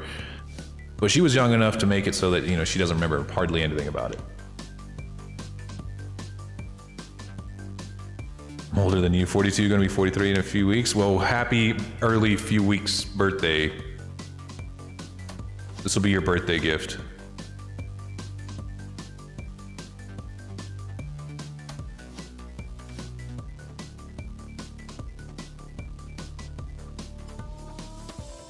Too big.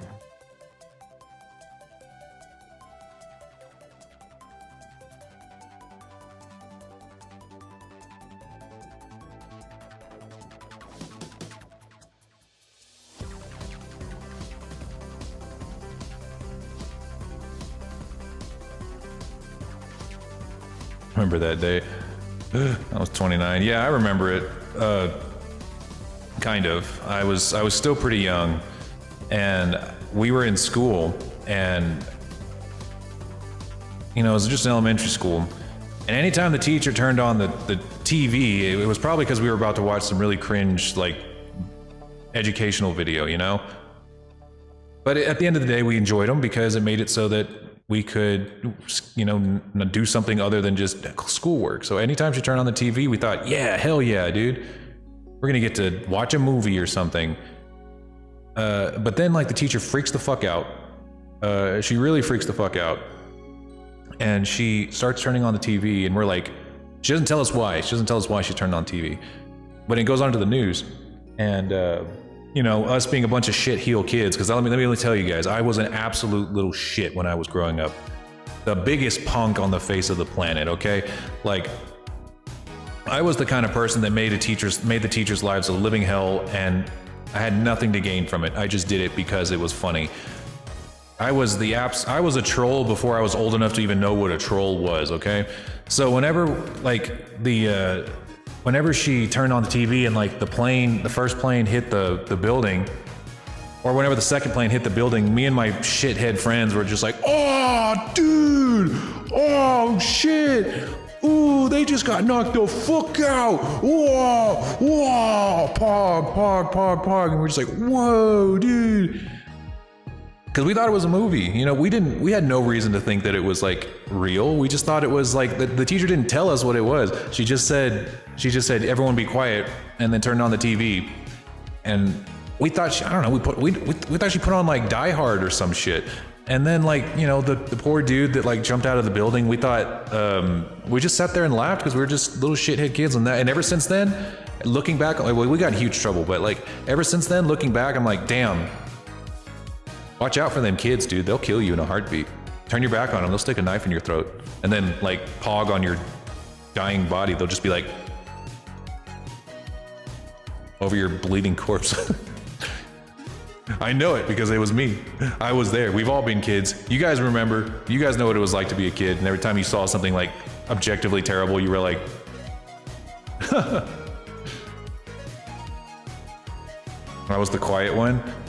Well, I imagine there were plenty of people in my school who wished I was the quiet one, which I kind of was as I got older. I got more shy, more reserved, but as a little kid, Jesus, I don't want to have myself as a son. Hence the junior allegory, in case you didn't realize.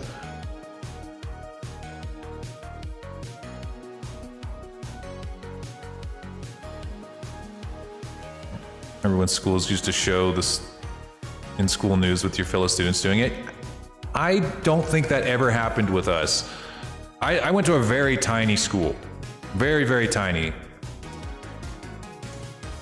So we didn't really have a lot of extracurricular programs other than, you know, the basics, football, band, and then when you got to high school, you got to do other things like theater and woodshop and all that stuff. But, like, we didn't really have anything beyond that.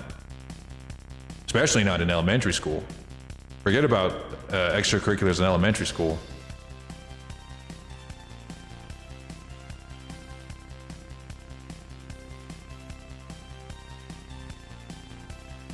That's why everyone did drugs. Oh shit. That's not good.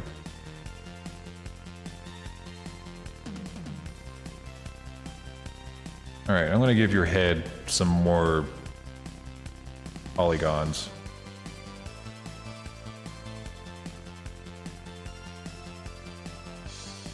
Whoopsies. That was a mistake.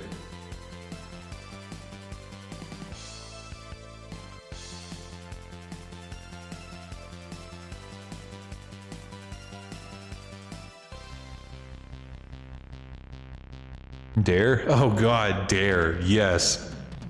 Oh god. That made me want to do drugs even more. The more they told us not to do it, the more I wanted to do it.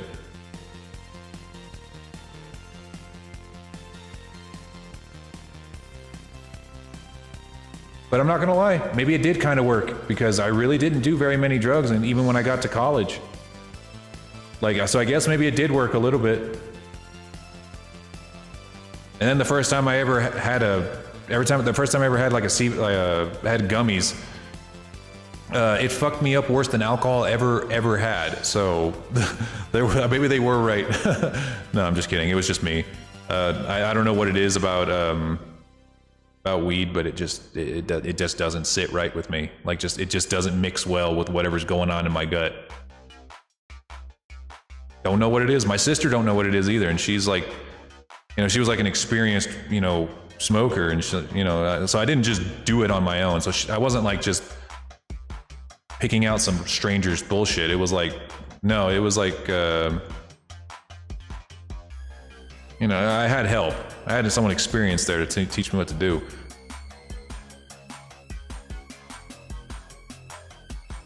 You had someone come to your school dressed as McGruff? That's so cool. We didn't have that shit. I would have liked that. Maybe I wouldn't have even done that one gummy I did. If that were the case. Just kidding, I probably would have still done it. Do drugs, kids. Don't do drugs. Do drugs. But do them safely. Do them safely with help and experience and friends. Trusted friends.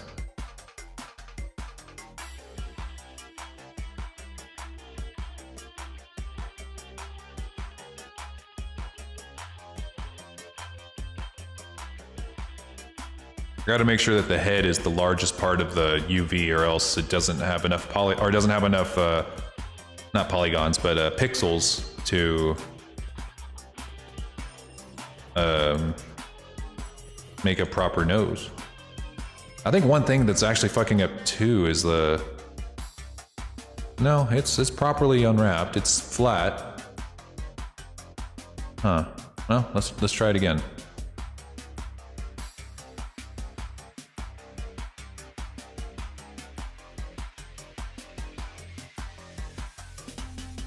So someone dressed up as Ronald McDonald. See, I remember that when the first McDonald's ever opened up in our town. I was just like a little kid, and to like do the grand opening, somebody dressed up as Ronald McDonald, and it was like a perfect like costume. He looked just like him in every imaginable way. Or maybe I just remember that because I was really little.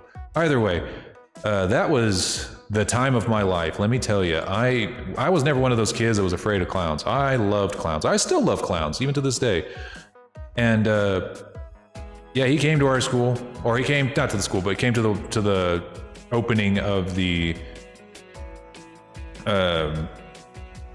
McDonald's,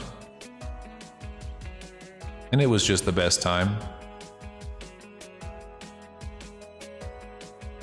God, why is this still coming out looking like poop? Okay, all right, new strategy. Got a new plan. Here's what we're gonna do. We're gonna put a seam around this whole thing. We're just gonna cut the inside of your nose completely off. Just like this. And then we're gonna take that bit and unwrap it. Make it its own thing, separate from everything else.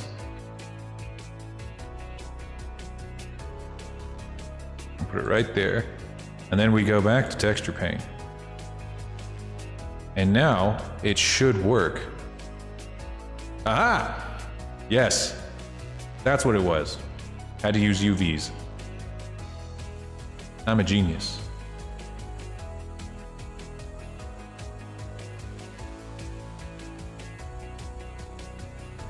My mom...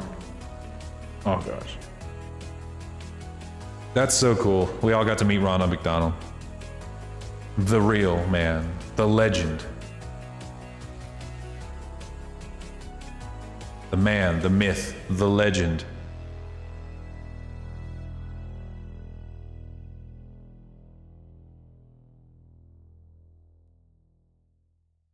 You guys remember that time when McDonald's came out with like its own little animated show and they would sell them at the McDonald's? I feel like that was like a fever dream of mine because hardly anyone I talked to remembers those, but I remember watching the shit out of those and thinking it was the coolest thing ever for some reason.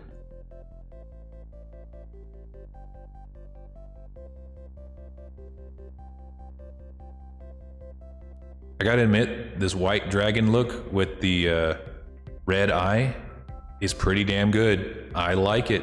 He's looking pretty dope.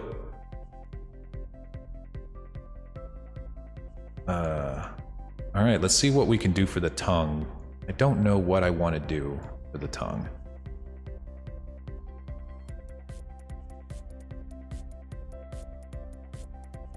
Let's make it like I said earlier, a dark pink. Take that, move it over towards the pink, make it like that.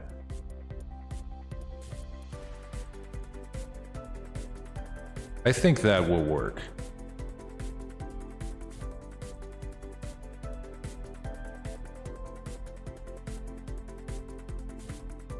They got me in the Loyal McDonald's ad as a background character. That's cool. That's so cool. Let's see. I'll make the tusks, whoops, slightly different color white.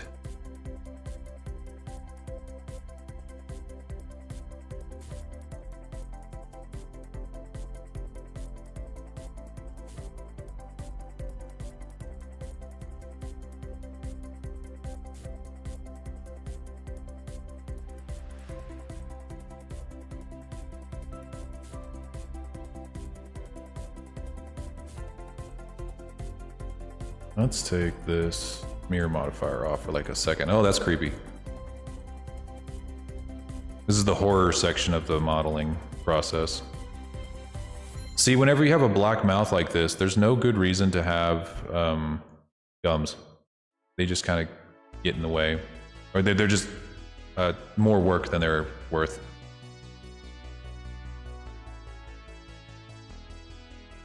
And I don't think you're going to be voring anybody, so I don't imagine.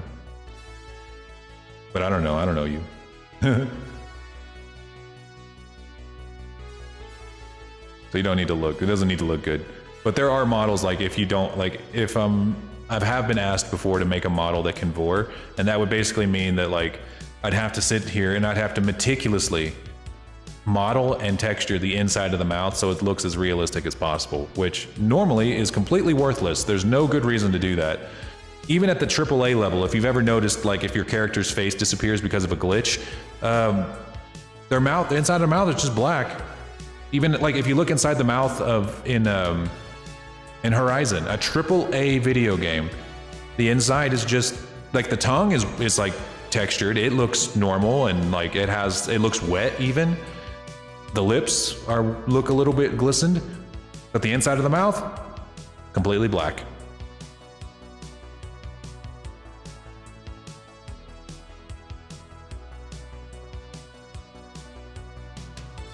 But yeah, people have asked me to make vor models before, and I said no. Not because I have anything against vor, but because I don't want to do the inside of the mouth. You guys know I fucking hate modeling the inside of the mouth more than anything. So the last thing I want to do is spend hours upon hours upon hours modeling the inside of the mouth to make it look realistic. That sounds like hell. There's no amount of money you can pay me to make me do that. I would rather do 3 other models for the same price than have to do that shit. But yeah, he's looking pretty slick, regardless.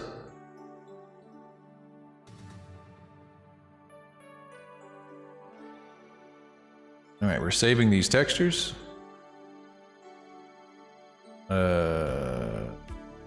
Who's next? What's next? We got the eye, the hair is good, the wings. I think we need to save those. All right, and then that's it. Yeah, that's all he's got. He's got his hair, his body, his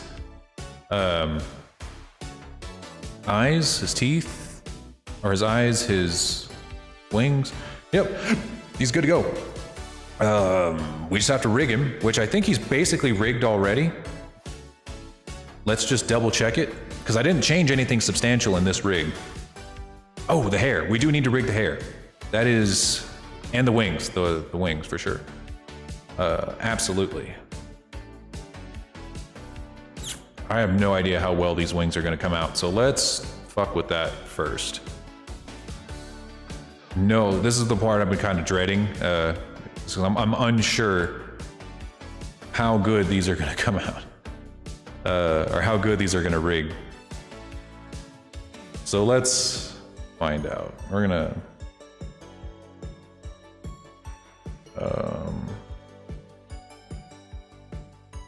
select everything on the wings. Then we select the wings themselves.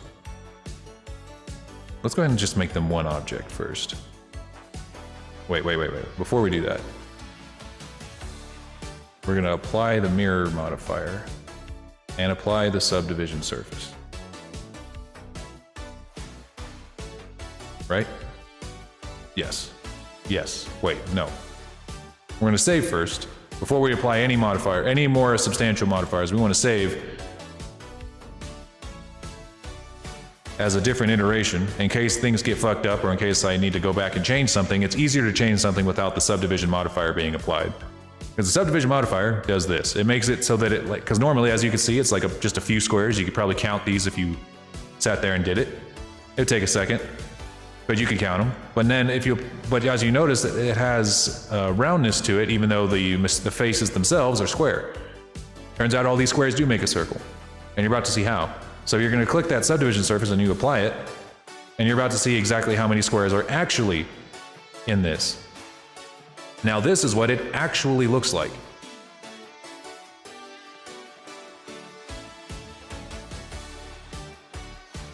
So you can just swallow a knight's whole? No, chew them, please. Please, for the love of God, chew them. You spit out the armor like watermelon seeds. You're gonna regret that. Steel does not digest even in a dragon's stomach, okay? Trust me. Spit out the armor like watermelon seeds. So this is exactly how many polygons are actually on the thing.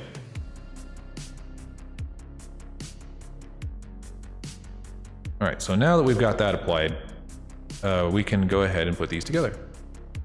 We're gonna take that, join them together. Now the wings are all one solid piece, and now we're going to take them and slap them onto this armature here.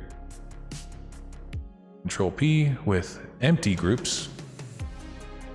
Then we go to object mode, select the armature, select the wings, go to weight paint mode, gonna go to weights, assign automatic from bones, then that will mean that the wings will be weight painted automatically, but strictly to the bones that I have selected. I might have to alter these, but let's see how it turned out.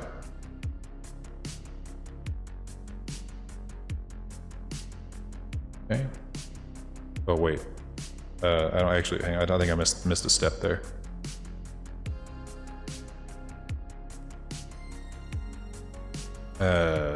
Yes, I did. Okay. Yeah. Okay. Let's try that again. Weights. Find automatic from bones. Okay.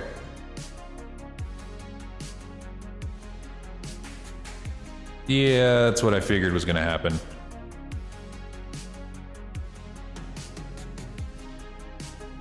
Yeah, I'm going to have to adjust these a little bit. Just a little bit.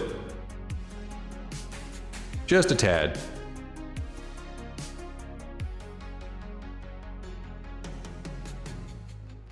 What we're going to do...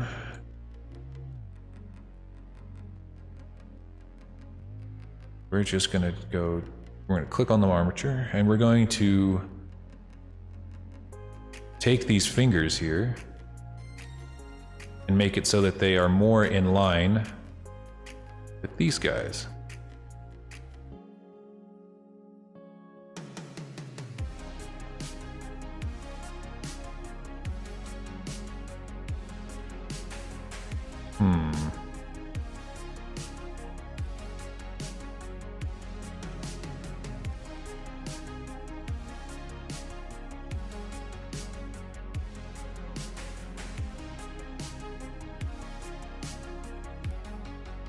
Okay, so what we're actually going to do is we're going to revert. There we go.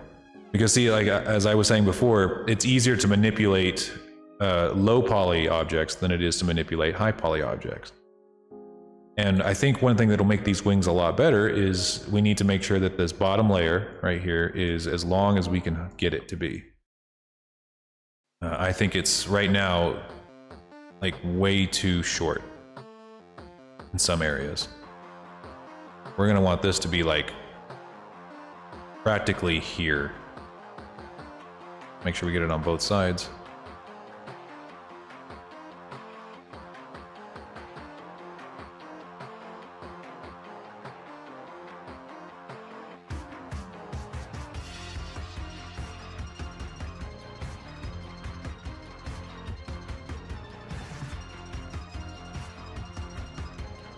That did not work as well as I wanted it to.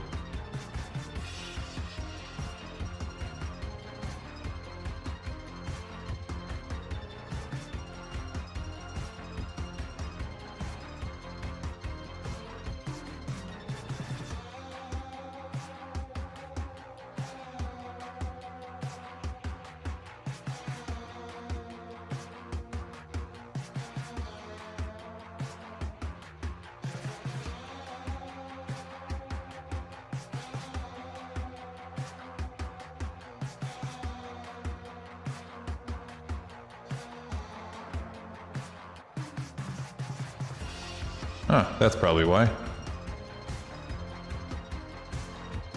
Selected the wrong layer, that's why.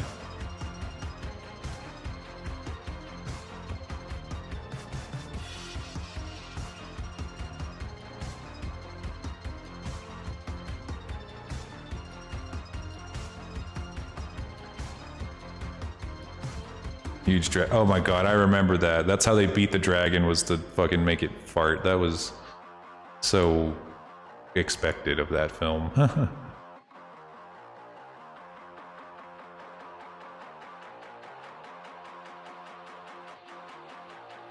I really thought once I saw a dragon in the previews that it was going to be really, really good, and I guess I kind of should have expected what I got, or what we got instead. It wasn't too bad, but you know.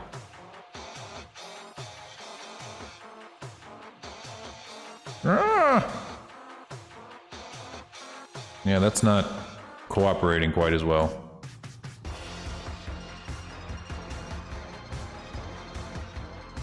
It's in your mouth. Oh no. Ew.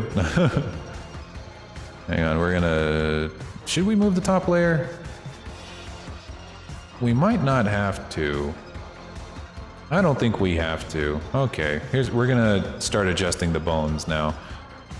So we don't need this little section right here anymore. We needed those for the dragon wings, or for the bat wings, but we don't need them for these style of wings. I don't know if I will have to do this, but I might have to actually have one strand of bones for every single like limb here, or every single feather. I'm hoping that I don't. I'd like to be able to get away with just having maybe one per two, like one going right down the center of two. I don't know. We're about to find out.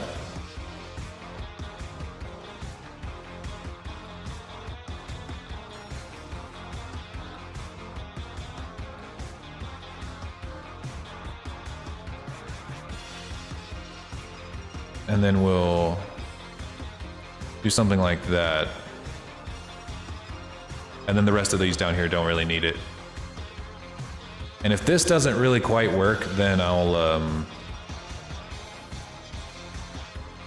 just make one strand for every bone, or for every feather, which will suck, but I'll do it. I'll do it. Well, it won't suck that bad, but I'm dramatic. Give me a break.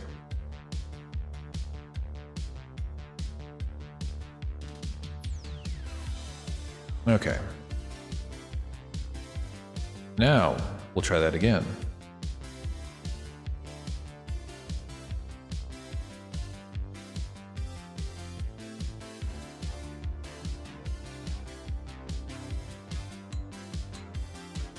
Apply that modifier, slap these together.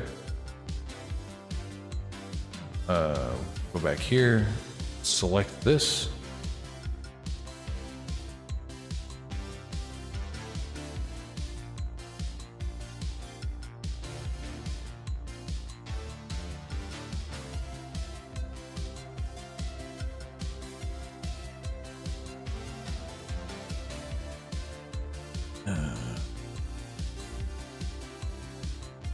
White paint.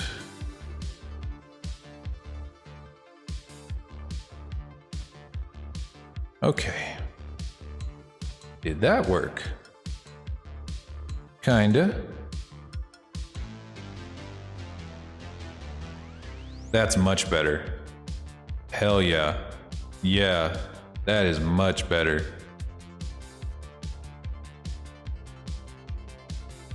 Because in most likelihood, these two bones will move together. And like, really, you're not gonna be able to move your wings that much, because as you can see, my wings don't really move. They just kind of float in space. So this will be more than enough to make it so that your wings will flutter to some extent, I think. We'll have to mess with that in Unity, but for the most part, that should do it. Now the hair.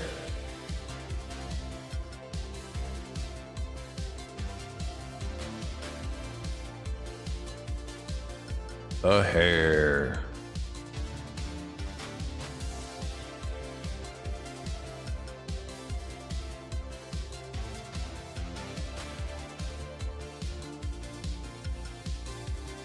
The best part to rig.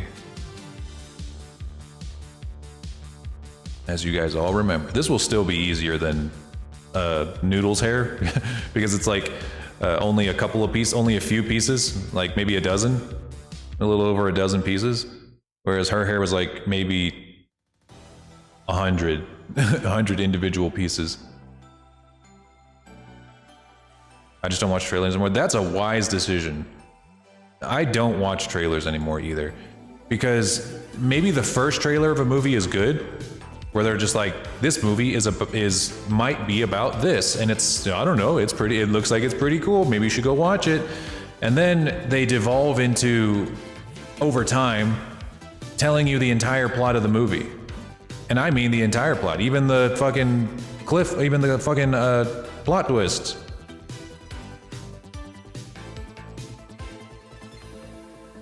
Okay, so I'm thinking same thing as like what we did for the wings, maybe one bone for every two strands of hair here. Oh, wait. Before I start making like a bunch of these, we need to make sure they're properly named. Hair.L. That would be a pain in the ass if it wasn't. And this time we cannot symmetrize because the hair is different lengths.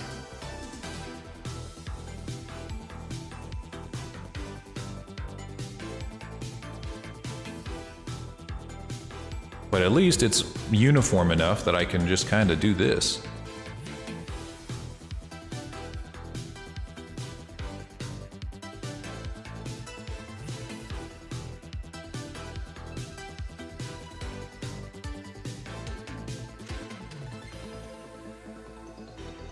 And that should be basically more than enough.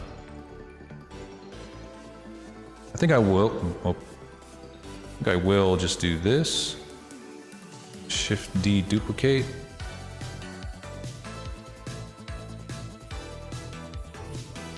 And then I'm going to take these little buttons up here.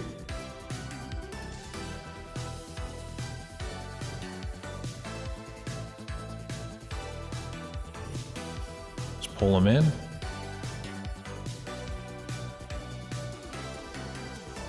It's a little hard to see what I'm doing, but it's okay.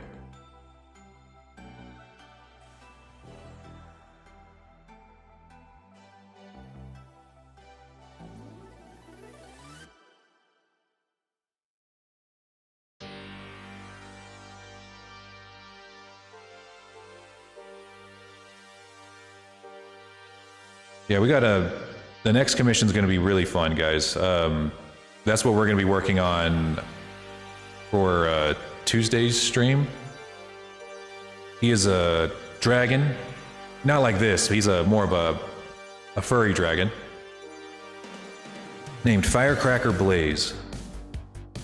And his model is going to be very special because they decided that he decided that he wanted his model to change colors at the press of a button. He wants it so that his model, whenever he presses a hotkey, he wants their colors to invert. Because normally he's black and red, or he's red and black. And with the press of a button, he'll turn to his evil side, and he'll be black and red.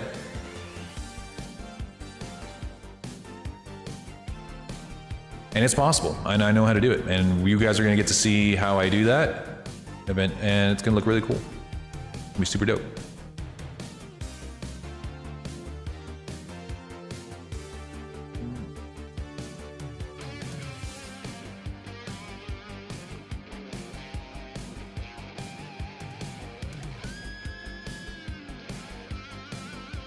Yeah, bony hair. Yeah, you want to... Y'all didn't know that you had bones in your hair? It's true. It's true. That's why it hurts when you pull your hair. It's true. Don't look it up. It's true. There are more bones in your hair than anywhere in your body.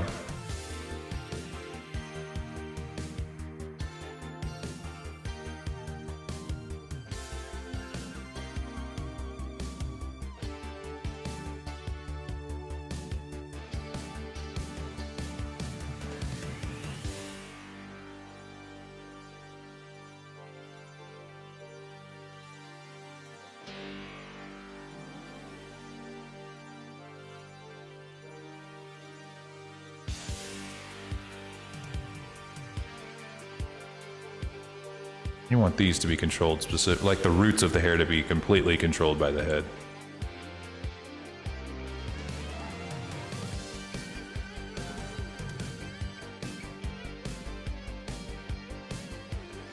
And we're going to weight paint that appropriately. Oof. Yeah, this side should not be controlling this side at all.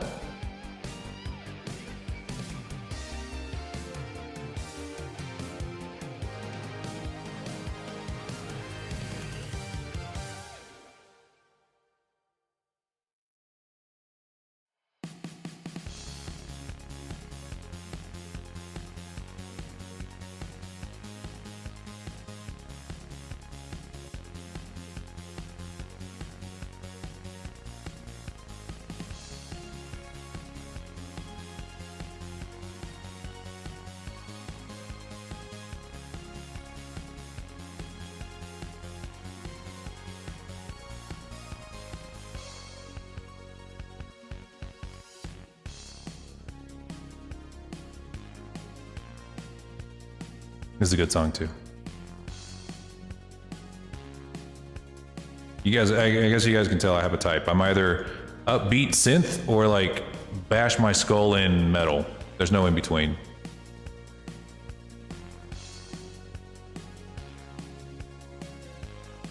All right, that's a pretty good first rig. Pretty easy. Now we take the head which seems to already be weight painted to some of these somehow. Don't know how. Does it move pretty well? Probably just add it a little bit more to these roots back here. Take the radius down.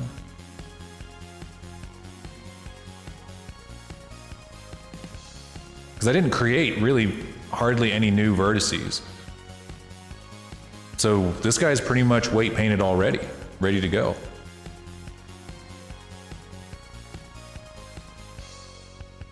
As a Doom player, I do the metal and that can smash the face in. I'd like to have my face smashed in by my metal. It is known. It's been a minute since I played Doom. I've been wanting to kind of play Doom Eternal again. Doom Eternal was just great. Everything about it was great. Let's see, some of this hair is still not quite weight painted. There we go. But it got most of it in one try.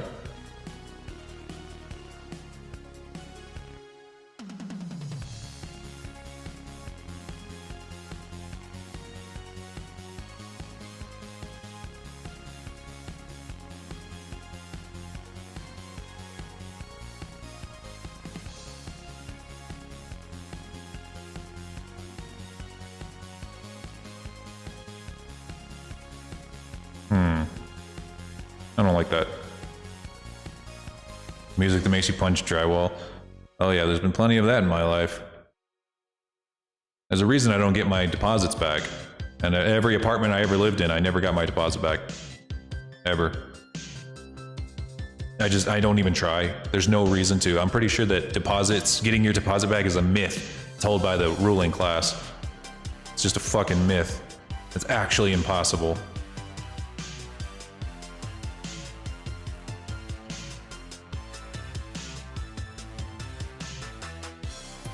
I don't know why I didn't weight paint this strand at all.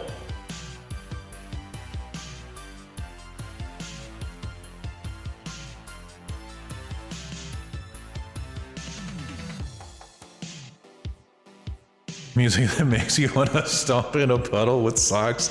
No! Never! Oh God, you are all just a bunch of hooligans. Degenerate hooligans. Ew. No music's that good. Oh, God. In case you couldn't tell, I hate being wet. I despise being wet more than anything. I will not get wet. Like, if I'm wet, I better be drenched, you know, like completely and utterly drenched, or else I'm not having a good time. Like, don't ask me to go to a water park, okay? It's not gonna happen. I'm not gonna go. I'm not gonna have a good time, and I'm gonna make everybody's day so much worse.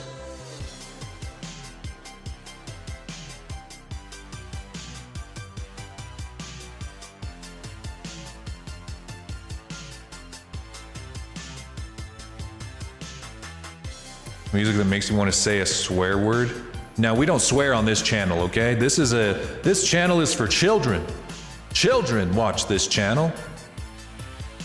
We must do our part to make Twitch a much more safe place. Safe from all of those motherfuckers and those bitches and the cunts and the bastards and the scalawags and the fucking cock. I don't know. You run out of curse words pretty quick when you're not very good at it.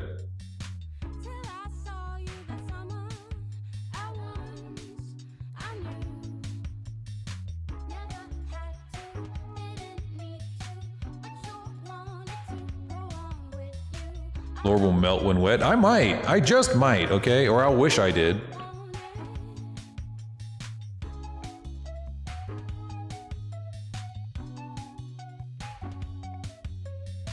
You know we have to do this every time we model a new guy and get him weight painted, right?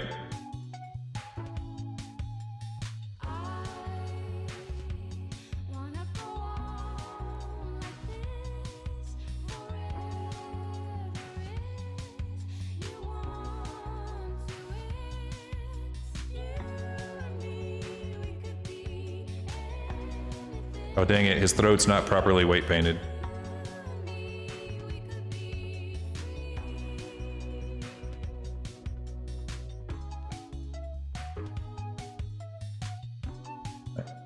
I was testing it. I'm thorough. See, there's still some spots that are missing.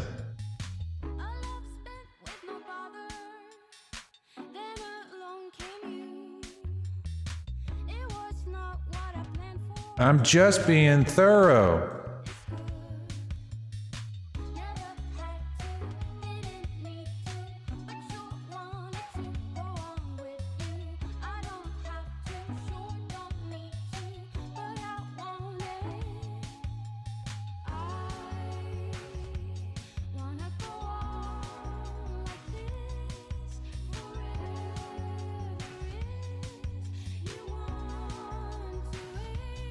I mean, your head's never going to bend that much, so it just needs to mostly fit. God, this strand is just giving me so much trouble. You know what? I'm gonna do the terminal solution, okay? This is what we're gonna do, okay? Because it's starting to piss me off.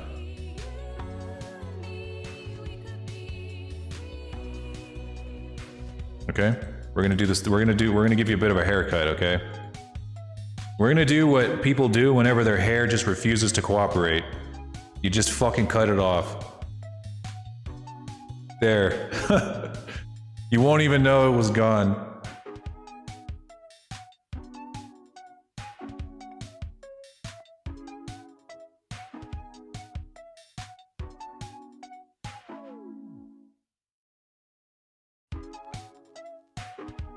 Much better. Now let's fix that mouth.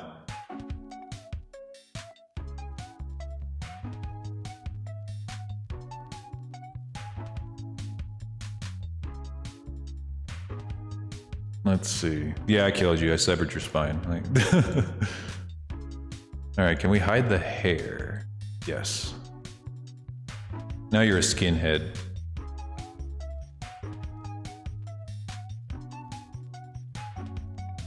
Ow, that was wrong button. We just have to make sure that the inside of your throat is weight painted to the correct portion of your neck.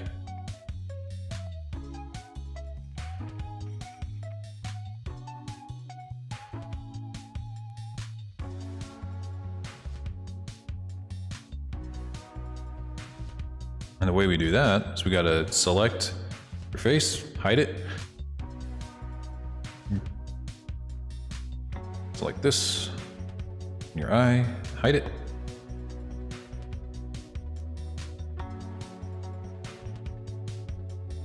Nose, hide it. Now you're in Assassin's Creed Unity character.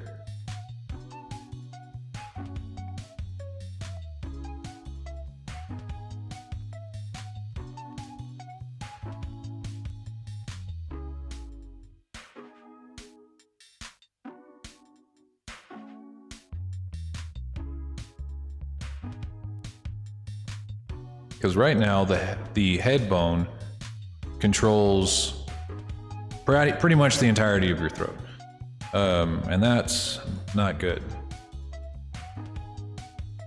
Hey, Ship Devil, what's going on, buddy? Been a minute.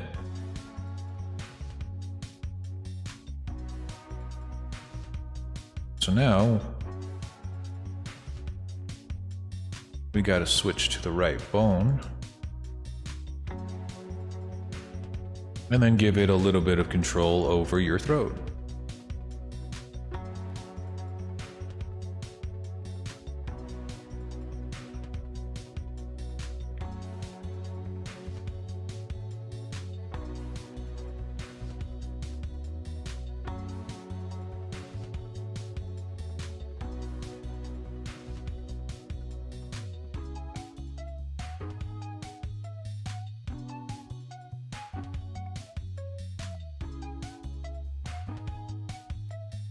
Sheesh.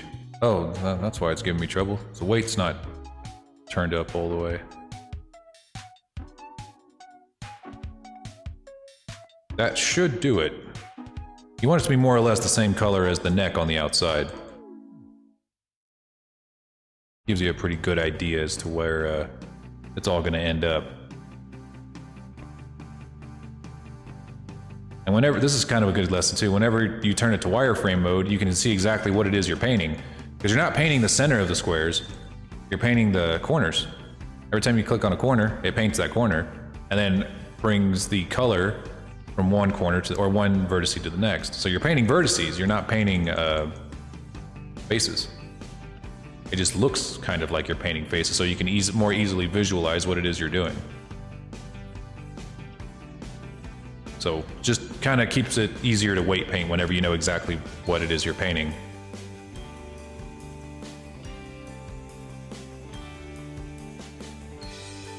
All right, so with any luck, this will now not take your entire throat out of your neck whenever you rotate. Yep, we're good. Hang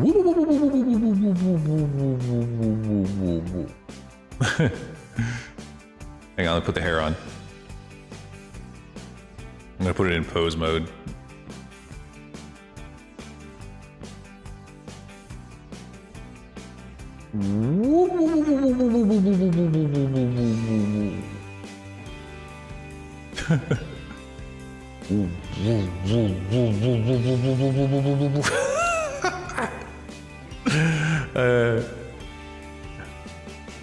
I can't stop. Help.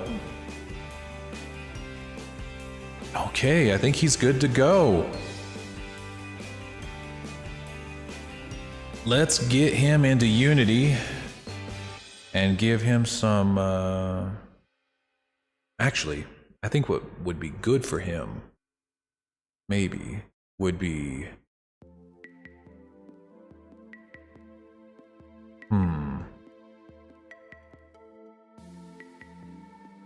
I think I can give him at least some scale texture in Substance Painter. Since he doesn't have spots or anything. And there's so much going on with this model.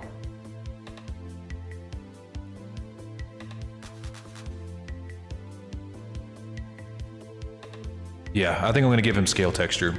Kind of like mine to some degree, but not like hyper real. Yeah, that's what we'll do. But just the body. The hair is already gonna get its own texture. The body is really all we need to mess with.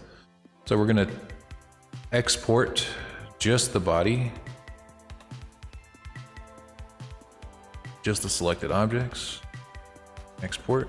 Let me save my Lorezilla file. All right, we're moving to Substance Painter, guys. A different program. All right, so this is Lorezilla. This is more or less what Lorezilla is going to look like.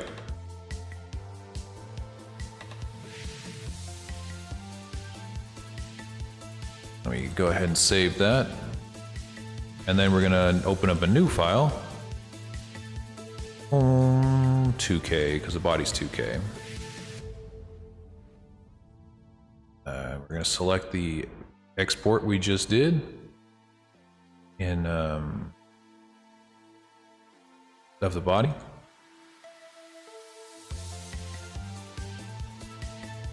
Yeah, look at him, boy, thick. I still need to do a little bit more details. Like I want to make the spines glow. Like if we're just at the where you see the yellow parts. I can't rotate it right now because it's loading, but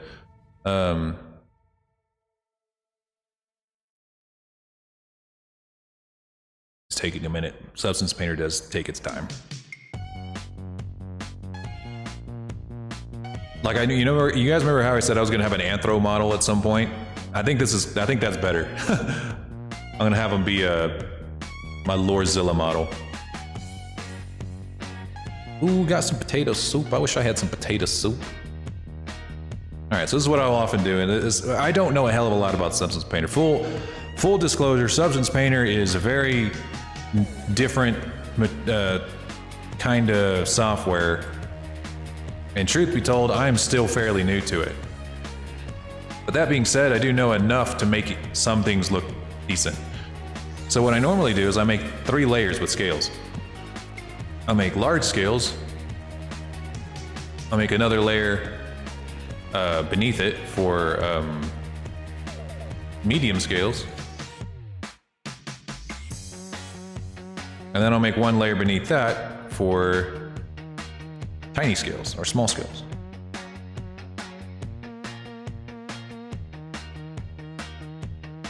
And I have no idea what this is going to look like. Maybe just a little bit darker. This isn't really what he's going to look like. He's probably going to have a lot. He's going to look way different than this, really. Then we add a black mask to that. We're going to do the same thing here. Going to make these super white. We're going to take the tiling up a little bit so that it makes the scales smaller. Whoops. Damn it. It's very twitchy. There we go. And then we do it one more time down here for the small scales. Wait. I gotta add the black mask here.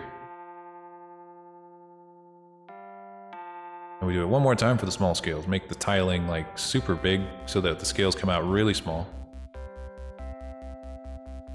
Oh, damn it. I didn't want to include the ears. Oh, that's okay. I'll just not paint the ears. Okay, so we start with the small scales.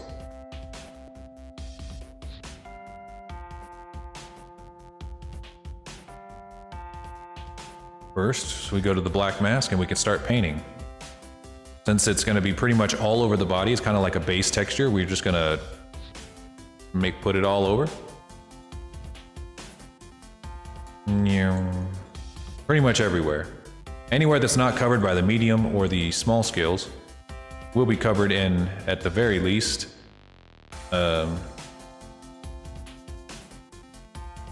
these. And as you can see, this is where the seam is, you can tell. But that's why we're not going to use these textures. We're going to just use the normal maps created by these.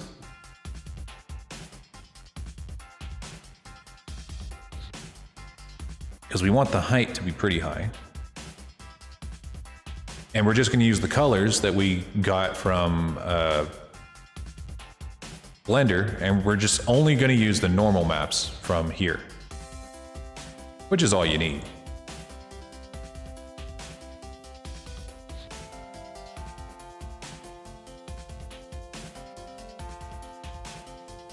Okay. All right, and if I put these on the face, I want them to be not on the ears. So we want to be kind of careful where we put that. Wait, wrong one. Small.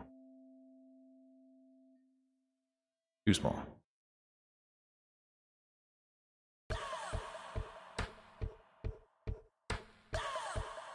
No, I actually got his teeth in there too. Damn. Because normally when I export this, I only export the body, but I didn't realize the teeth were attached to it. Okay. I'm gonna try my best not to hit the teeth.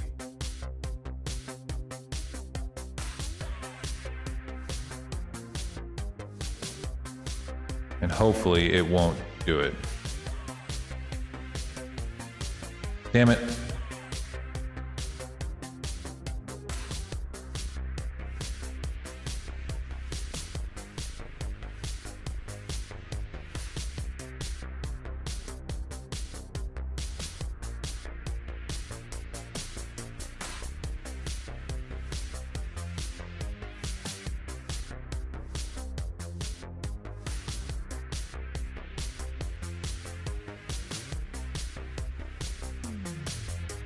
It's okay if it gets inside the eyes because you'll never see it.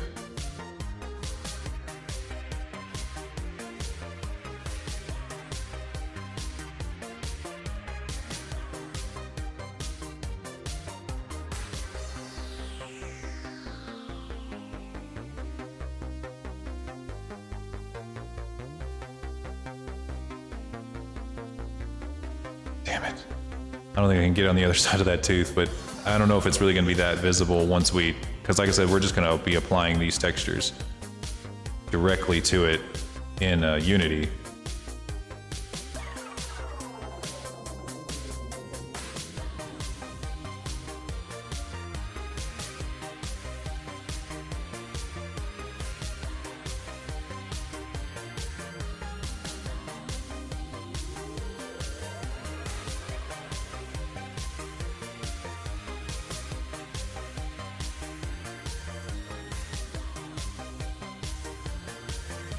Damn it.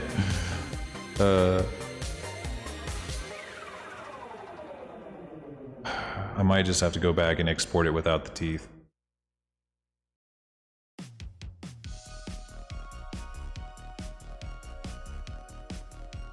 No, I think I got it. Yeah.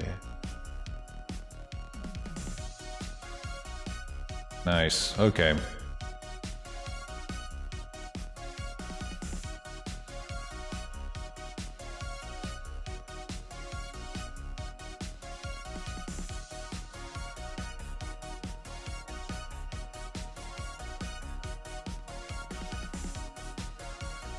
Okay.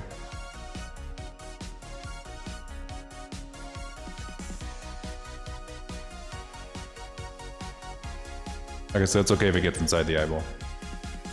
Alright, that's just for the small scales. Now, to give it a little more oomph, and to kind of hide some of these seams, we give it some medium scales.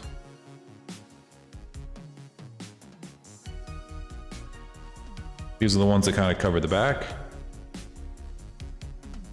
Kind of run down the legs a little bit, kind of like a plate shell.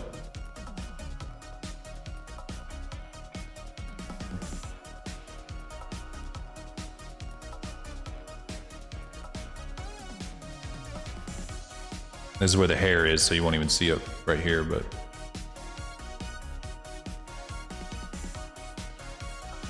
And then we take the large scales, and we just put them right down the center of the back.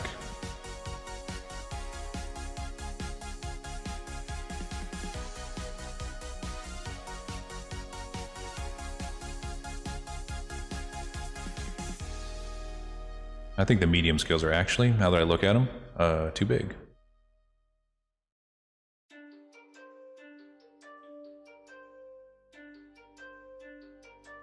There we go.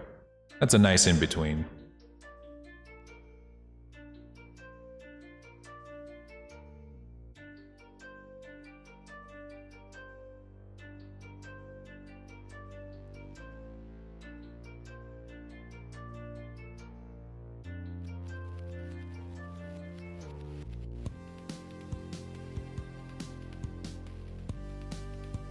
Okay, so now all this is for, like I said, is going to be strictly to give it at least a little bit of texture to it so that it's not just entirely just solid white. If you had like spots or stripes or things like that, it'd be different, but we're gonna export these textures.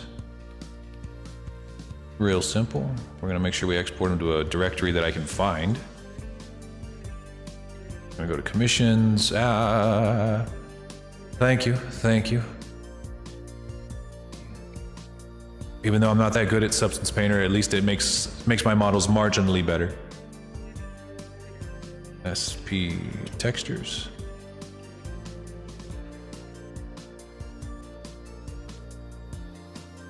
And then export.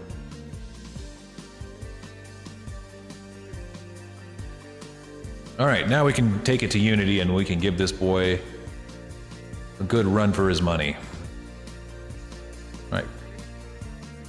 First off, before we do anything else, we need to make sure that we apply, or we'll save it, and then we're going to save it as a new iteration Unity test so that we can actually apply all these modifiers without worrying about losing a bunch of progress.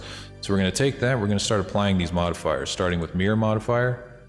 I think that's actually it. All of them should probably have a mirror modifier attached to them. We're gonna just start applying those. You don't ever apply the armature modifier. Don't ever do that. You don't need to do that. Not a good idea.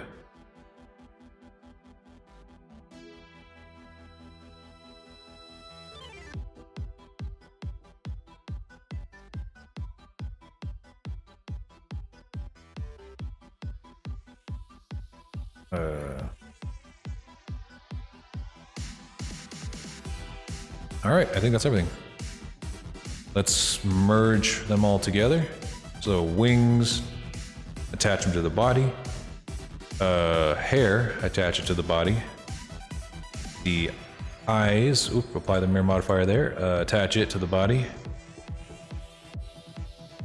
What is that? Oh, that's the hair. We're gonna attach it to the body. And now we have one model, one complete model. And then we take it, and we select its armature, and we take it to Unity.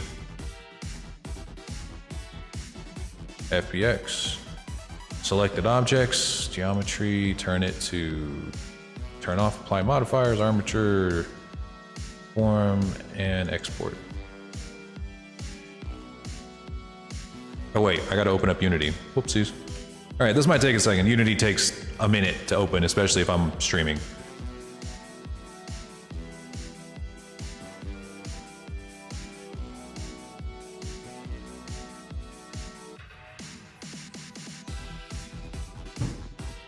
Looks like this one's going to take us a lot less time to finish than Kazu, that's for sure.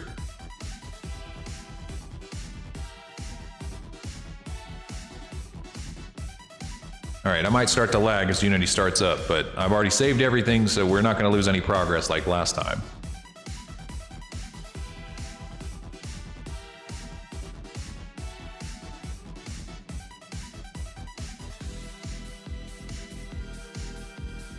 So while we're waiting for that to load up, I'm gonna just start bombing you guys. How about that?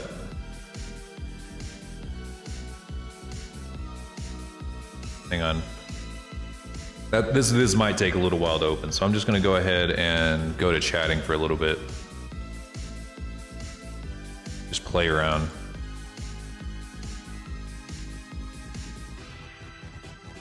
Yes. Gaze upon me in all of my glory as I bomb you to death.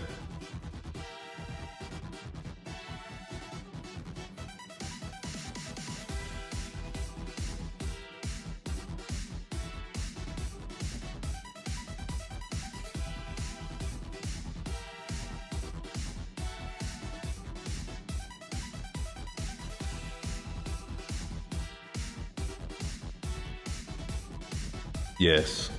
This is right. This is proper. And while you guys are over here being, D-Day'd, just remember, if you guys want a discount on any Lore Dragon merch, you can use the code FANPRICES at checkout and you can get 25% off. It's true. It's true. It's an inside scoop. We got all kinds of crazy designs.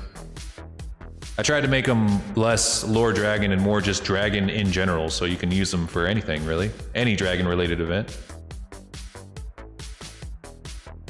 I'm safe in my little corner. I don't think so, bub. No one's safe from me. Not even Shadow Gal over here.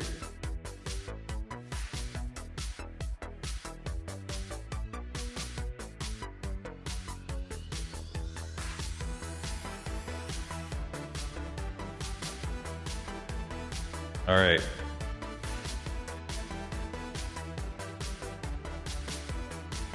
Oh yeah, y'all gonna get it now.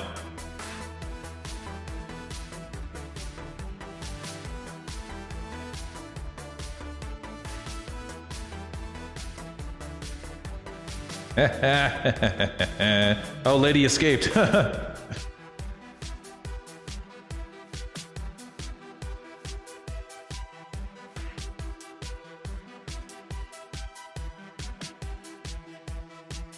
What do we do? Nothing. This is just me having fun.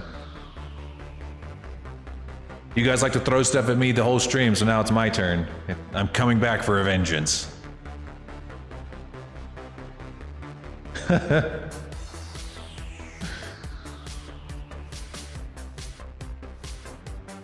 Alright, how do I delete these?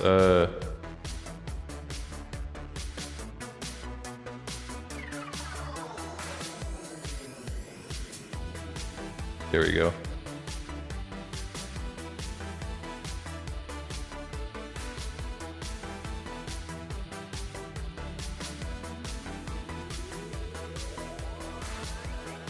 Ah, no. You're taking your vengeance.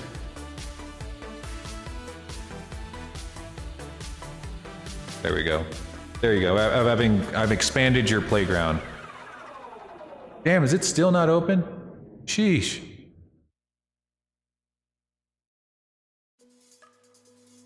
Okay, okay, it's just now opening up.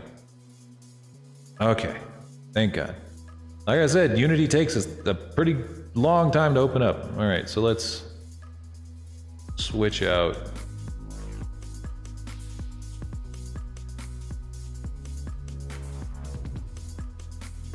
I'm gonna move myself back into my little corner.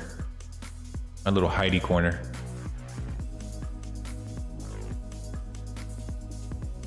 And then we switch this over to Unity. And, ooh, look, it's Kazu. Hello. We're gonna create a new scene, though. Or you know what? No, I'm just gonna put them together in this scene. This will be fine. I can put that way. I can put you guys together, and I can copy paste whatever I need to copy paste. There are lots of things that are similar between your models. All right. So what we're gonna do here is we're gonna take the FBX that I exported.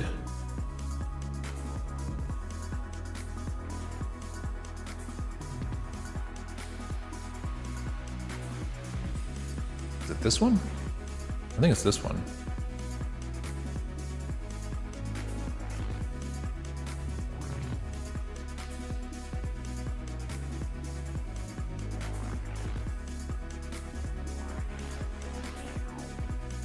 I'm gonna go ahead and move Kazu out of the way. I'm gonna put you on this side.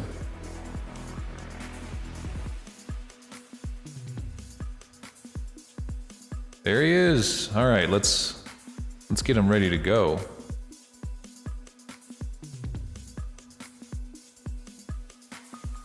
So first things first, we go to select, model, legacy blend shape normals. Read write enabled, don't know why, but we do that. Then we go to humanoid, create from this model, apply. Now this part's a pain in the ass, as you guys all remember. Oh wait, you shrink my head, sorry, let me do that. For some reason the alert didn't come up. Appreciate that, Godzilla, I almost missed that. Hang on, let me, I don't know. Ah.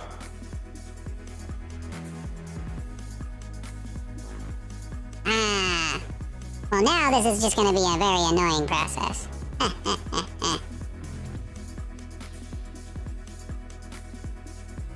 For real though, we have the trio of dragons. And they all look good. Look at that. They look so cool all next to each other. Look at that. I want to fill this whole thing up. I want to have like a whole line of dragons for all of like the Patreon winners, you know? We still got to do one more after this one. Next week. Or at some point. And I'm gonna add that one right over there.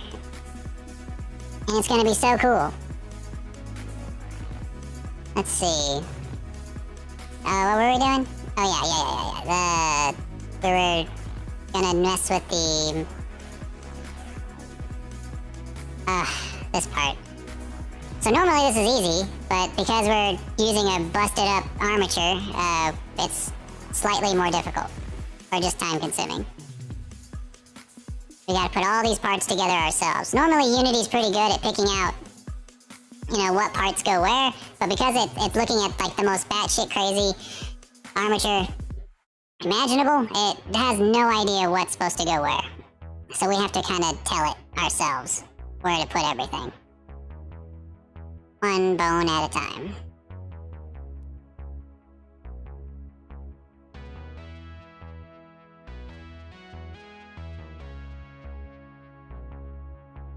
one of these days I'm gonna make the tiny head mode actually look good. Because you can really make tiny head mode look really natural and everything look normal, but I kind of don't want to. I kind of like the fact that it completely glitches out, like in a video game. You know, like when you turn on big head mode, like in like old-fashioned video games, you can tell that the game was just not it just doesn't care. It was not meant to be played with big head mode.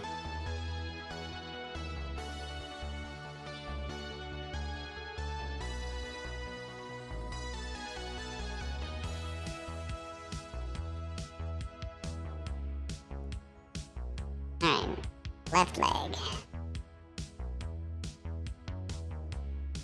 Side.L. Shin.L.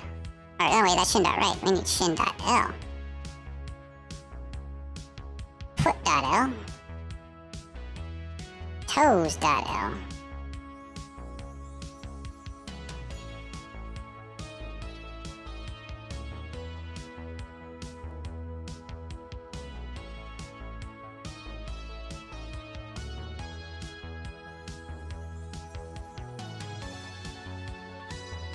This is so annoying. Well, you can blame who casted small head mode? D-Holt. You can blame D-Holt, okay?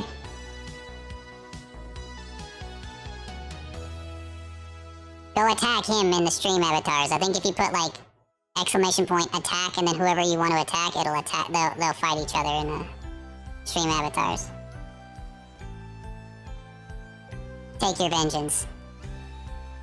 Let him know how much he hurt you.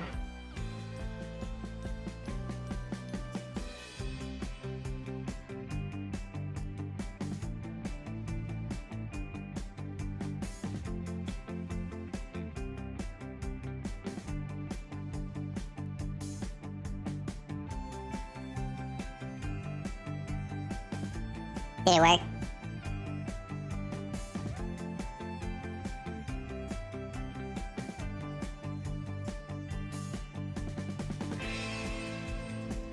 Wanna shrink you more? No, if you shrink me more, my head's gonna disappear before the rest of my body.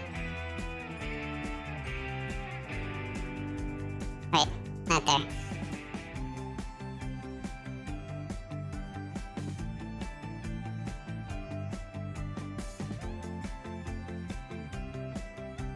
How small can the head go? Well, this is as small as it gets relative to the rest of my body, but if you cast the shrink lure or the shrink dragon spell, then I'll just get smaller and my head will continue to get smaller with me.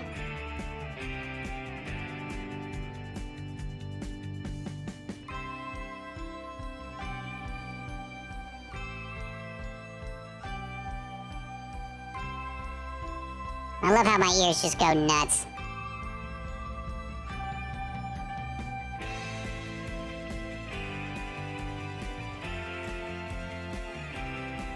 Damn it, where is it? Aha.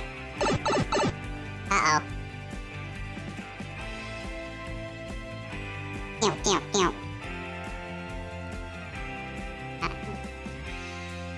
I'm still bigger than all of you, even though my head is as big as y'all's.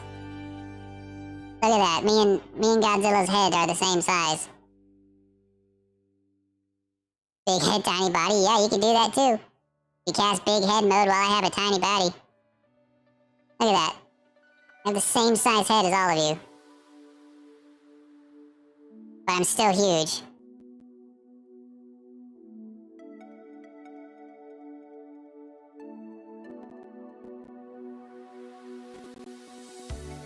How's it doing? Alright. Oh yes. Making the hand.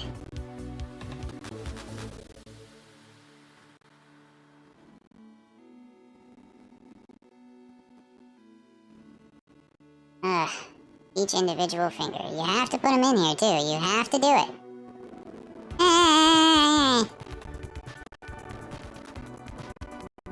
My mouth's too small. I can't eat any of the food. It's not fair. Damn it.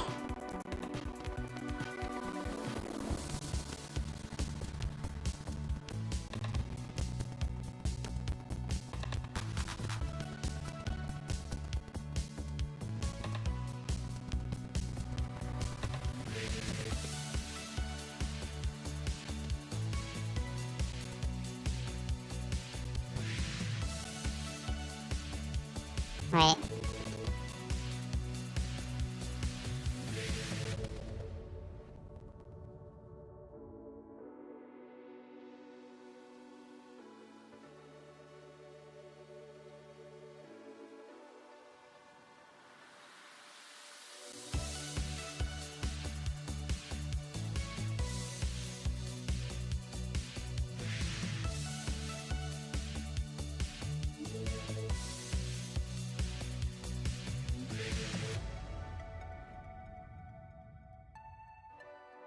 Okay, and then the right hand.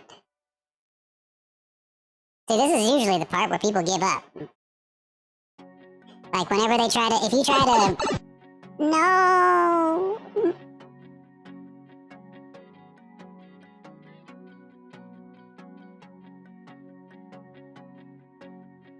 Damn it!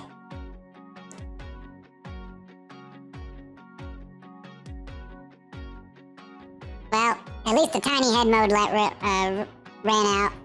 Now I still have this tiny voice, though. But yes, this is the part where most people give up.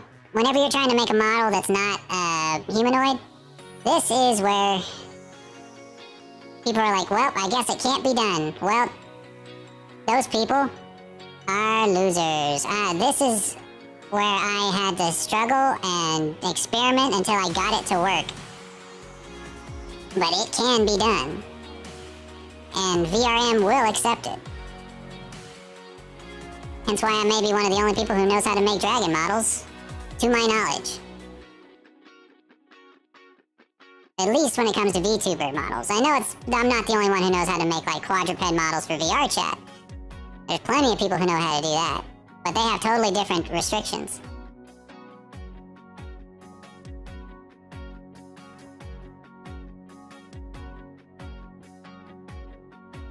I don't even know what Junior would do in Unity. Like, I have no idea how he would fuck it up in Unity. No clue. Not even joking.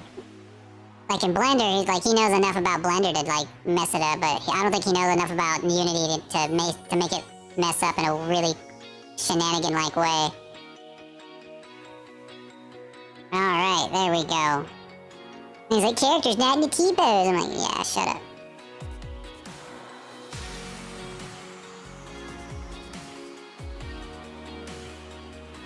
Okay, now he's ready to export as a VRM.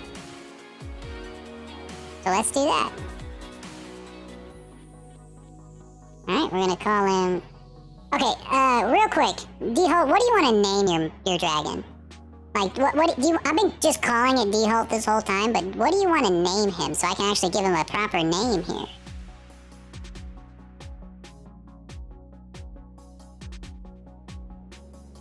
Even if it's like a temporary name, something you would remember. Because as I export him, this is where I actually give him his file name. I'm just calling him Dragon Holt.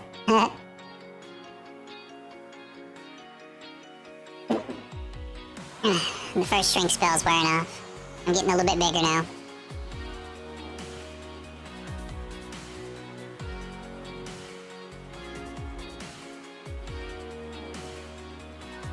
And now my voice is at a reasonable pitch. Got it. That's what we'll name him. Version 1, author Lord Dragon. Explicitly licensed person, allow, and export. Okay. Make a new folder for him.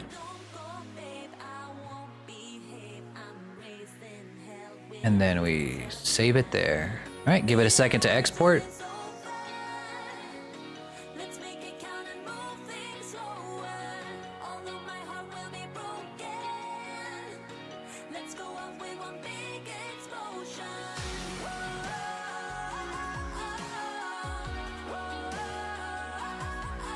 All right, he should be exported. Now let's start putting his materials together. So we need to take those textures that we just made, or that we made,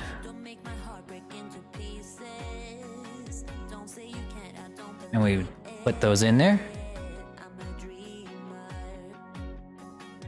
And then we take the materials that we made in Substance Painter, or the textures that we made in Substance Painter, and we take all of those and we put those in here. Just like that. All right, so now we need to put them together. This is the body material. We're gonna lock it in so it's a little bit easier to work with. And we're gonna take this albedo, slap it on. Why didn't that appear? Oh, hang on. There we go. I'm gonna hide this one. There we go. Now it's applied.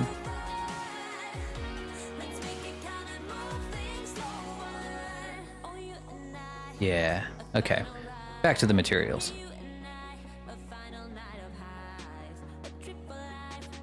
Well, he looks a little washed out right now, that's why we turn the albedo up. Ow. And then we're gonna take the normal map that we made from Substance Painter. We're gonna apply that. So now, as you can see, we've applied a very little bit of a texture to his body. Ooh, that's not good. I forgot to take the texture or the material or the body material off of the wings, so now it's trying to stretch that normal map all over the wings, and that doesn't look super fly. Fuck. That kind of sucks. I don't want to go through that all again, because I'd have to re-import it as a different FBX.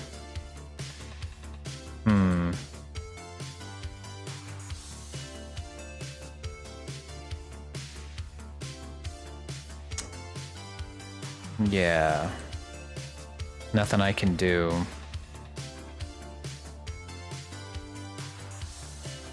I really don't want to take off that texture either.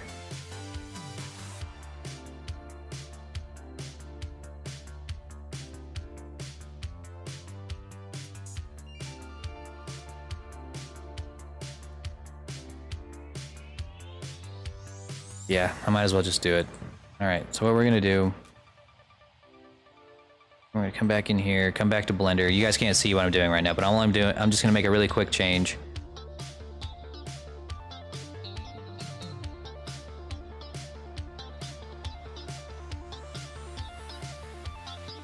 Now we're just gonna take that off.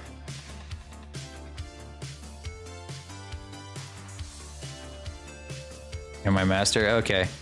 Good to know. I'll keep that in mind.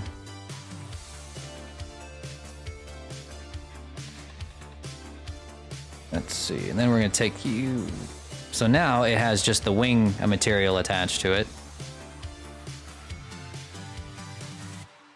All right, then we put it back. Oh, okay, so let's do this all one more time because I want this to look good. I'm gonna export it as an FBX. Behold.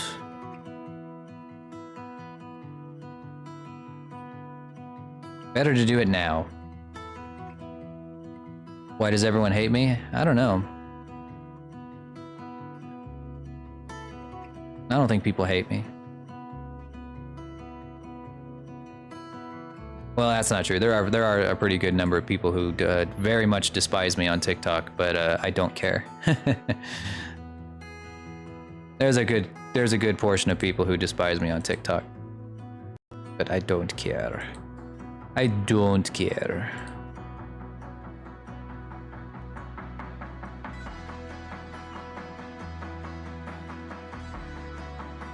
They can all eat shit and die mad.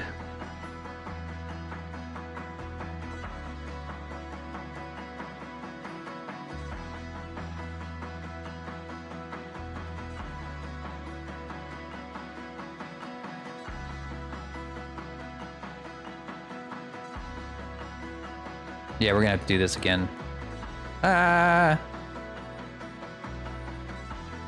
Yeah, there's a pretty good portion of people who don't like me. Whenever I was doing my old cosplay content as a devil cosplayer, I made a lot of people mad. Mainly like Christian people who are like very, very, very upset with my existence. And I didn't really make at the time very inflammatory content. I guess I made some jokes, you know, I made like at Christianity's expense as the devil. I felt like that I didn't do anything particularly aggressive, really, but I did make lots of jokes, making fun of the devil, or making fun of, or picking fun at the mythology of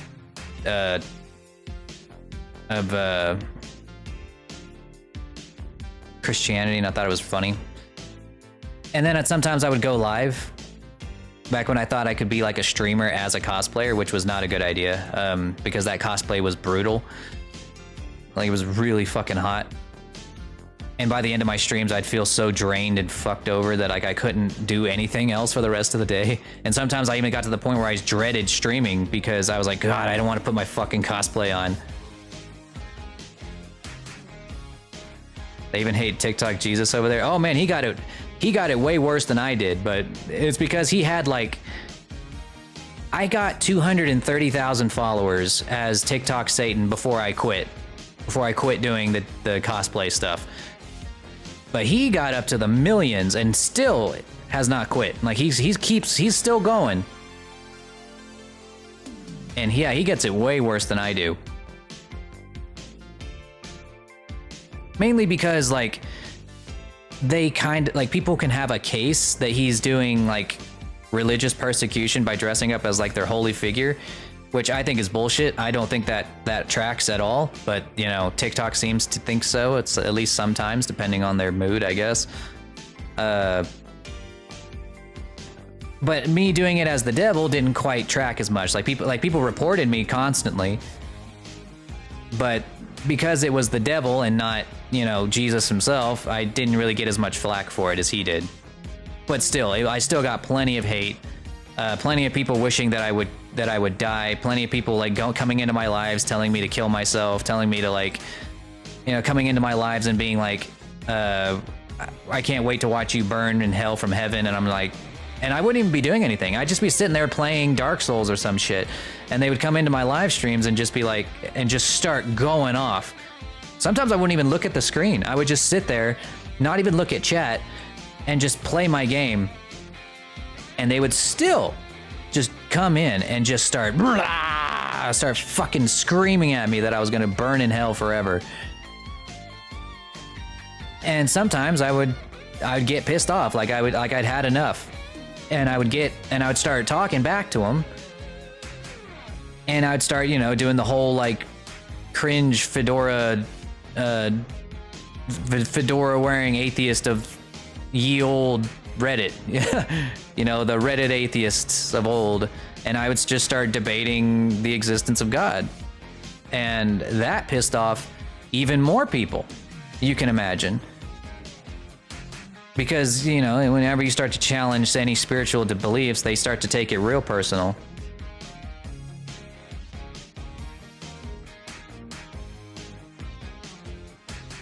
And yeah, it never bothered me. Or like, it never got to a point where I, like, any of their threats, any of their, you know, any of what they said about me or my mom or my, you know, whether I was going to burn in hell or not, it doesn't matter. You can tell me that I'm going to burn in hell for as many times as you want. Because I don't believe in hell, it's a non-insult. It doesn't work. It just doesn't work.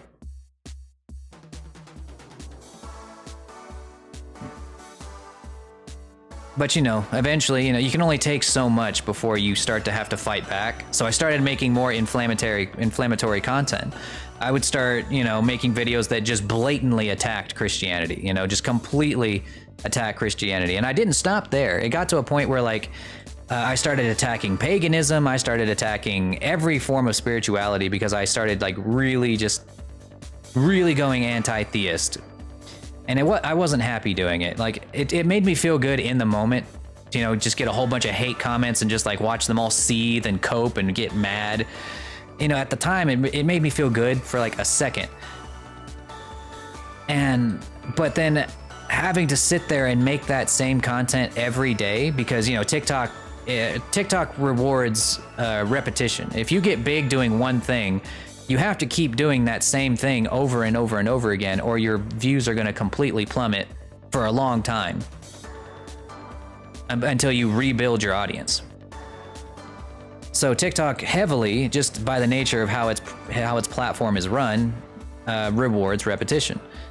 So I had to keep doing that same shit over and over and over again, making these videos, making fun of Christians, or making these videos that were, you know, me being the devil, doing devil things. And man, I just got sick of it. I couldn't take it anymore. Like, I didn't want to lose my platform. I had sold a lot of books and done a lot of good with it, but I didn't want to give it up. Worked really hard on it. But at the same time, I couldn't bring myself to continue making that content anymore. I didn't want to keep putting on that ridiculously like hot and uncomfortable mask over and over and over every day to film like 17 videos, only half of which I actually liked. And it was too much. It got to the point where I just couldn't take it anymore. And then one day, I discovered VTubing, and I discovered that VTubing was a thing, and I decided, I think I'm just gonna do that. And then, like, I thought for a second that I was gonna get like a devil model. I was actually gonna get Old Scratch, but as a model instead of my dragon model for my first one. And I'm glad that I didn't. I'm really glad that I didn't. But I almost did. And I thought, if I can just be anything as a VTuber, why not be a dragon? It's my favorite thing in the world. So why not be a dragon? So that's what I did. I became the Lore Dragon, and I stuck with it, and I'm happy with it. Every time I make content as the Lore Dragon, it's fun. I can sit there and for hours and film videos. I can sit here for hours as the Lore Dragon and stream with it. And never feel like I'm getting tired. I never feel like it's getting old. So I'm really, really glad that that I discovered VTubing and eventually, you know, got into 3D modeling, and now here I am doing 3D modeling shit. Who would have thought? I could make Old Scratch again if I wanted to. I could actually make him into a model if I really, really wanted to. I can grab the reference photos from the CFX website and make that mask. I won't, because that's going to be a pain in the ass, and I'm not going to do it, but I could.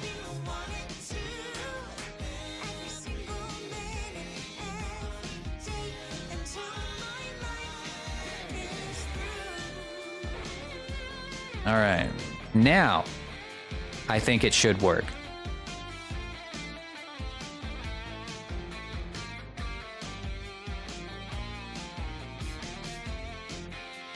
And if it doesn't work, then I tried my best.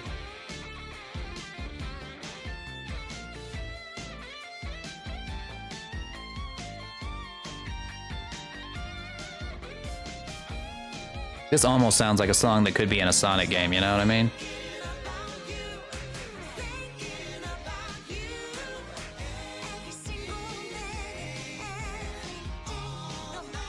Your mask reminds me of the Old School movie. Yeah, that was the second mask that I got. The first one was what got me big, and then that mask ripped, and I ended up getting a second one. And it was like, yeah, it was based on the bad guy from Legend, or Darkness from Legend. That mask, I fucking hate that mask. That mask was worse, because it was, not only was it like really, really hot, it was heavy. Oh my god, that mask is so heavy. Unbelievably heavy.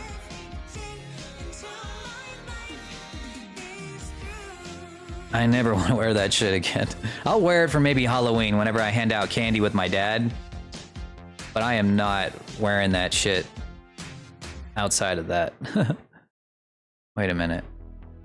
It's only got one layer of scales here. Where are the rest? Where are the rest of the scales?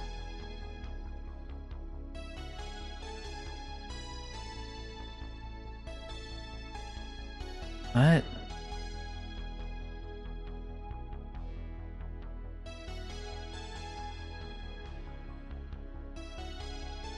Where's the medium scales?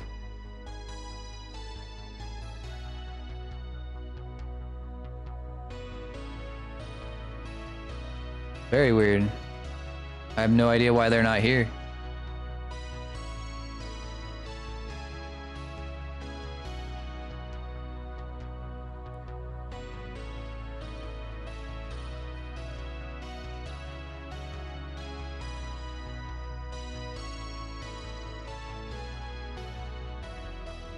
Let me try exporting these again. This is at least this is a simpler fix.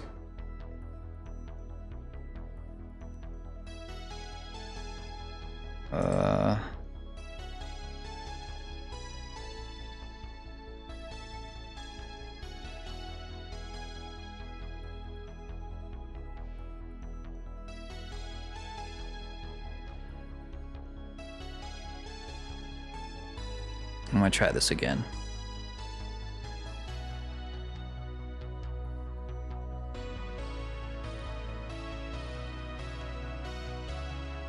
Yeah, you broke it. Alright, we're gonna try that again. Let's see, I just exported them from Substance Painter, and let's see if I fixed it. I'm gonna take that, get rid of that, get rid of that. Delete all of these. Yes, delete all of them. And we'll re-import them.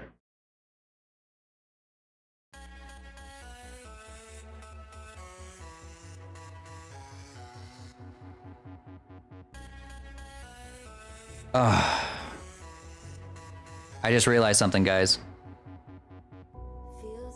I forgot that we need to do shape keys. He won't be able to talk without those shape keys. I don't think he has any. Nope, he doesn't. Well, bare minimum, we're gonna be able to at least make him look... We'll at least be able to see what he looks like in Unity, and then, I don't think we're gonna be able to make those shape keys in one day. Yeah, by the time I'm basically, like, too tired to go any longer, I think that's when we're gonna have to... Yeah. We can at least see what he's gonna look like.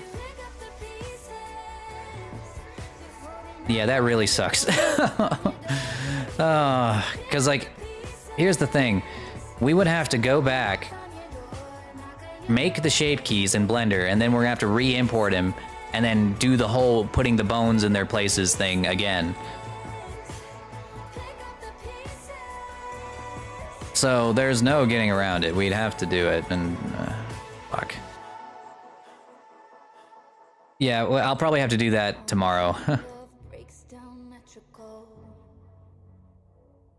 That sucks. Okay, now we have the big, scales mixed in. Kind of.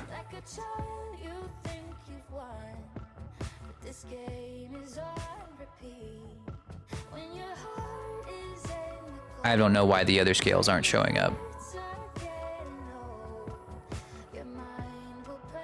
See, okay, that's the thing. They're appearing in the colors, but they're not appearing in the base, in the height, or in the normal map. That's something... I think this is fine, though. They're accomplishing what I wanted them to accomplish, which is just to give a little bit of shape to the actual model. Or to, like, the colors, so it's not just a solid white. It's doing what I want it to do, so... Ultimately, it's gonna get kind of washed out by the Toon shader anyway.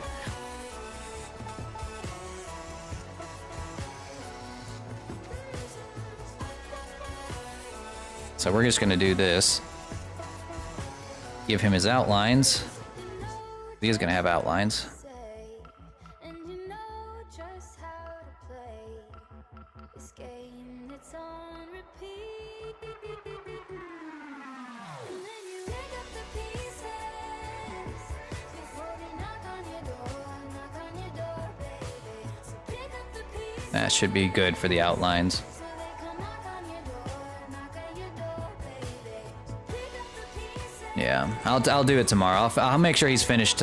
If not tomorrow, then by the end of this week, so that you guys can see him either. It's at least it's one of our streams.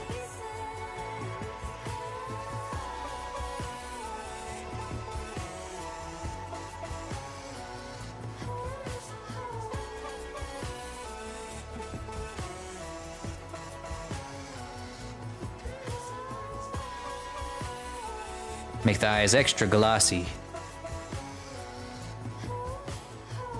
Look at those eyes. They look great. The eyes are really the best parts of these models, dude. Like, for real.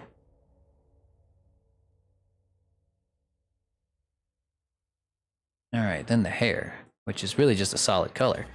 Until we add a normal map. So let's add the normal map. I use the same normal map for all hair, because the hair does not look different depending on the normal map used for it. Not really. It's all the same. Once you get the actual design of the hair with like with where you're gonna put it, you just need to pick one of these 4 normal maps and see which one looks the best. So we take that.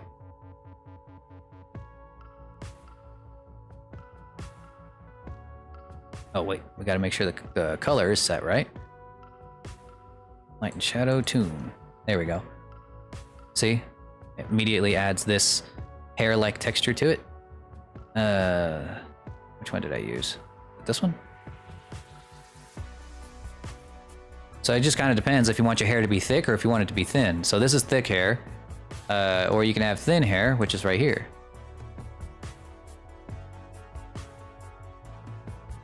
I think that because of the shape of your character's hair, it might actually be better for it to be thick. Yeah, that's the shit right there. That's looking good. That's looking slick. All right, let's add outlines to it. Sometimes outlines look good with hair and sometimes they don't. So let's see how it looks. Not too bad. Maybe thinner though. And sometimes you don't want to use a solid black outline. You might want to use a similar color to what you have and then just make it darker. So you can give it almost like a highlight. Like if I turned it like way up, you could see where it is. Just like that. And then you can make that a little bit thicker. So like say 0.4.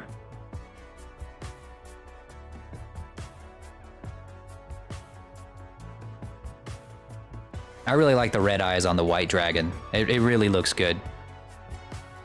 The wings are just a solid color, but just in case, I'm going to use this.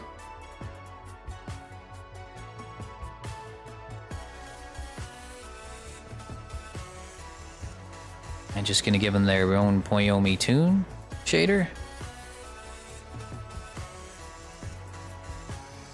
And their own outline, because this is really what they need the Toon shader for, is really just to have the outline so you can see the multiple layers. Make that a 0.2. You're going to want to turn off backface culling. You're going to do that by going off. Makes them a little more resource intensive, but not so much that it'll fuck up your computer. So we're going to go 0.2, 0.4.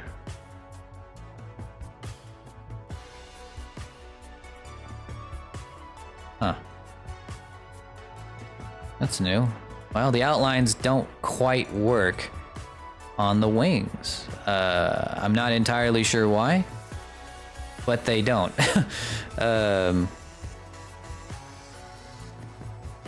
Huh.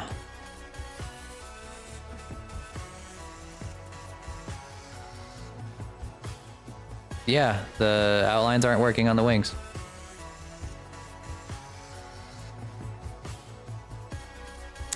Okay then.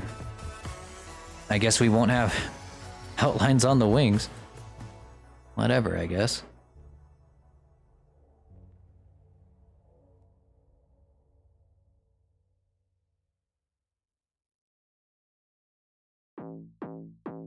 Okay.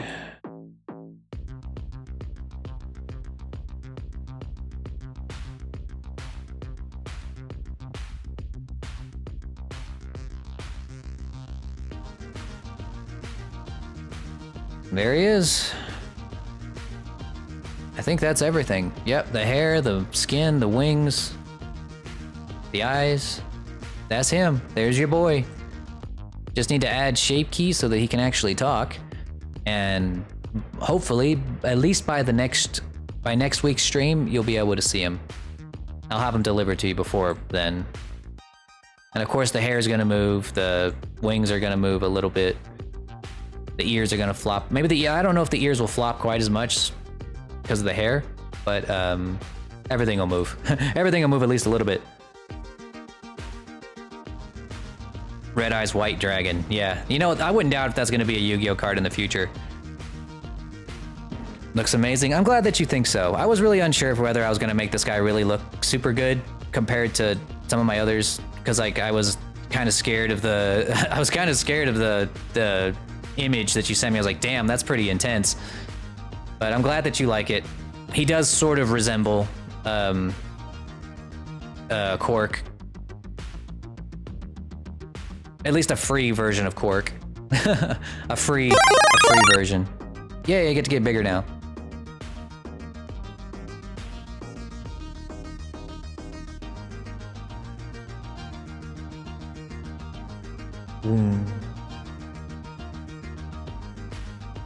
Kneel before me and tremble. If you do make the card, you need to draw it. Yes, someone else draw that card, because I can't draw. I'm not a 2D artist anymore. I can't do that. Too bad for my stuff. But yeah, here he is. This is him. Let me see if I can maximize it so you can see him a little bit better. We can get a better look at him. Next to me.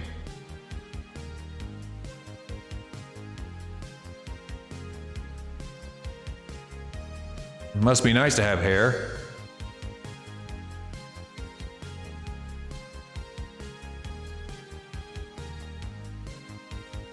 Looks good. It's got a nice texture on him. I really think the hair turned out really good. I'm glad I went with this way to do the hair instead of doing a Bezier circle or whatever they call it. I don't fucking know. The paths was better. Long flowing hair, and yeah, it even made it look a little wavy. You know that I'm really glad that it turned out as wavy as it did. And I made this model fairly low poly so that you should be able to run it even if your computer's not quite like as rough and tough as others. Here's the fur on your chest. The normal map didn't quite translate very well onto the hair on your chest, so what I might do is give it its own separate material so that the normal map really works better on it. Works perfect on your hair, on your head though. Look fantastic even. Perfect part and everything. Like I said, I really like the eyes. The eyes came out really nice. That is the perfect color for your eyes there. It's super glossy too, which is, it works even better with the gloss. Yeah, and here's all of us.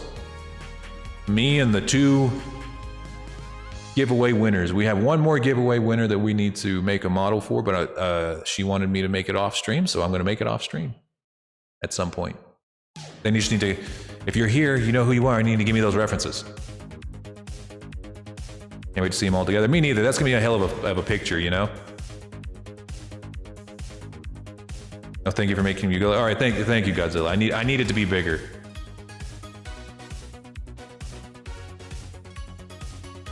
Yes, and then we'll have one more. We'll have a sister right over here. right over here. But I need to get those references first. She hasn't sent me the reference yet. I mean, I guess I could kind of go off of like what I know her anthro form looks like, kind of like I did for Kazu. So I could probably go ahead and get started once I finish up with D-Holt's model here.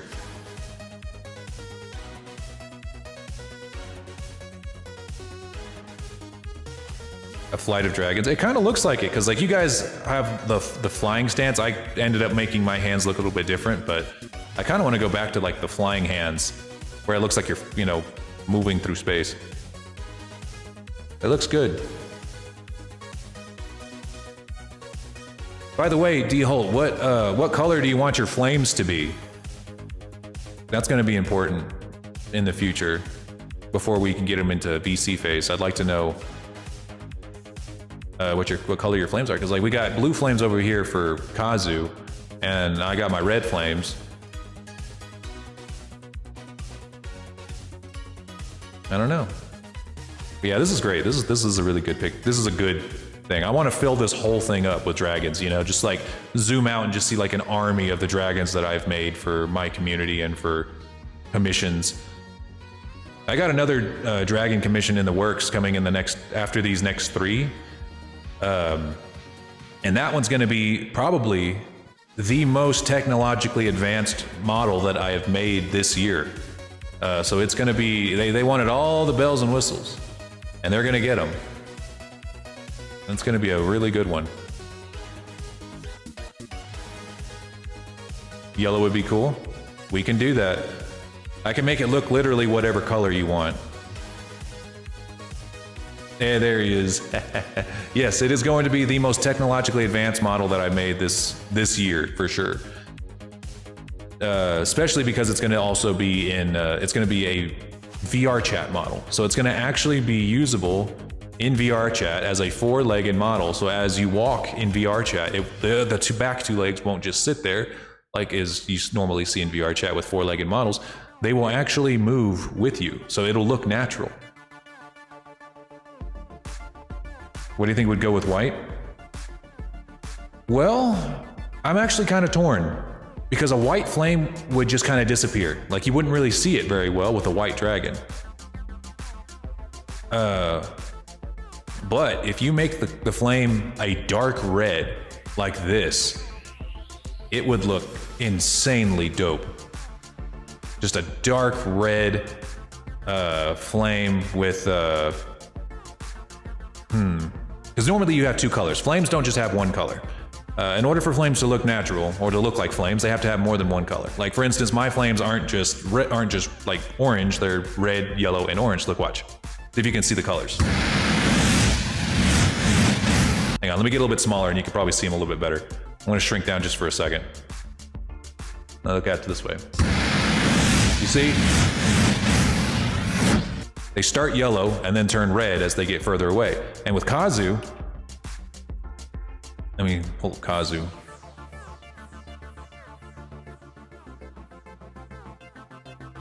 With Kazu here, the model or the flames go like a really light green to a light blue to a dark blue.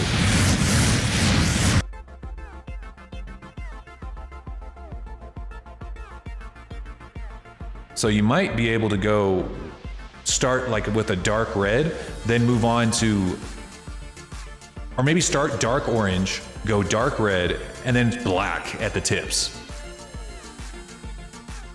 Dark red with purple highlights, that's possible too. We can go on that spectrum.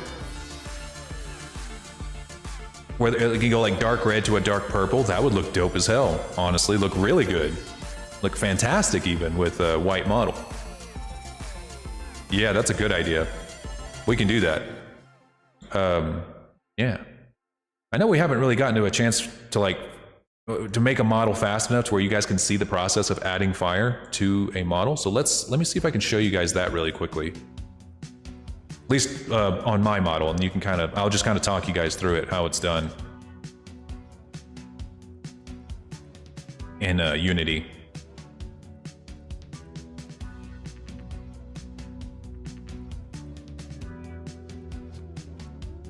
I look looks sexy.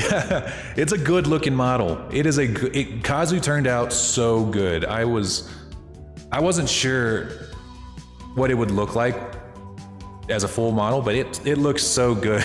It looks so good. I'm so proud of it. Let's see. So we go to minimize or turn off maximize. And let's go to my guy right over here. He's got attached to his head. We go to the head bone, go to the neck, the head. He's got this bit here called flamer. It's an empty object attached to his head, specifically positioned to be right at the base of his mouth in a very specific place. And the way that we make the fire is we make it as a particle system. So right now it's invisible because I don't want the flames to, whenever I load up my model, I don't want the flames to be automatically there, and then I have to press a button to turn them off. I want it to be so that when my model loads up, I have to turn on the flames with a button, not turn them off with a button. So I turn it on. It's not playing right now because we're not in play mode, but the particle system right here, there's a whole process as to how to build a particle system so that it looks good, but there's a lot, like, look at all these options you have. Every single one of these is a drop menu for how you can make your flames look a very specific way, or whatever you're trying to do, whether you're trying to make lightning, ice, any sort of spell, you're making a particle system. And here's where you take the color and then you can change the color. So like if I wanted it to look purple, we take the first color, or take the first color, make it a dark red. Like red and then dark. Right there. And then we take the second color. Get a red, dark red. Not invisible.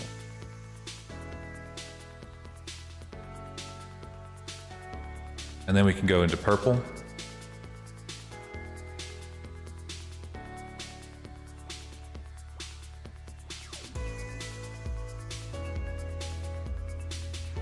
And then purple then like the super dark purple at the very end. Like that, you know, I would spend a little more time on that, but. Oh wait, black at the top. Yeah, we can make it black at the top. So you would take, that's practically black already, but you take that, just boom, push it down to the corner.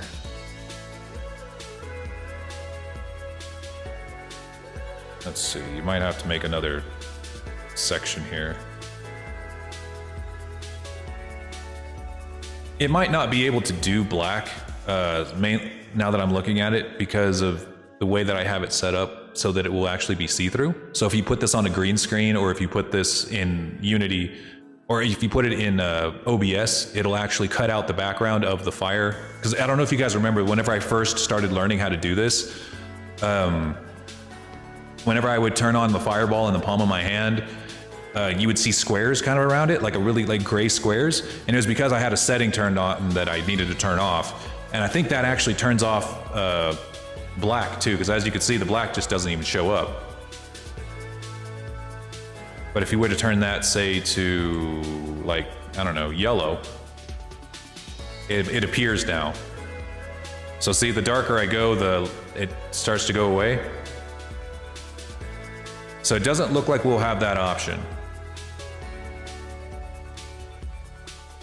Just dark red and purple? Yeah, that's probably what we're gonna have to go with. And even then, the red can't be too terribly dark. Let's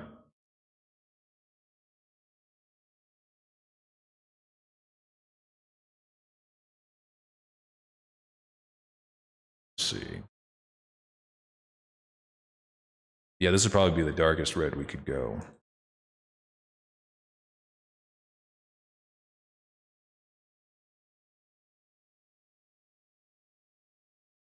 Before it just disappears. Yeah, Yeah, that's pretty much as dark as we can get before it starts to just disappear. But still, even then, it'll look pretty dang good on a... It'll look dark on a white dragon. But yeah, that is more or less how you make flames. Oh, well, there's a whole process as to how to turn a typical particle system into something that looks like fire. It's a whole fucking ordeal. But that's why you pay extra for it. That's why people pay like an extra $50 to put fire on their model. It's not exactly cheap. It does take man hours to do it. How about light red base, purple in the middle, and then dark red at the end? Maybe. But like I said, any dark colors, whether it's like even if you were a dark red or a dark yellow or dark anything, it's going to start to disappear because just the way that these particle systems are designed, or the way that I have it set up so that it'll work in OBS and not look really screwed up. So we ran out of music though.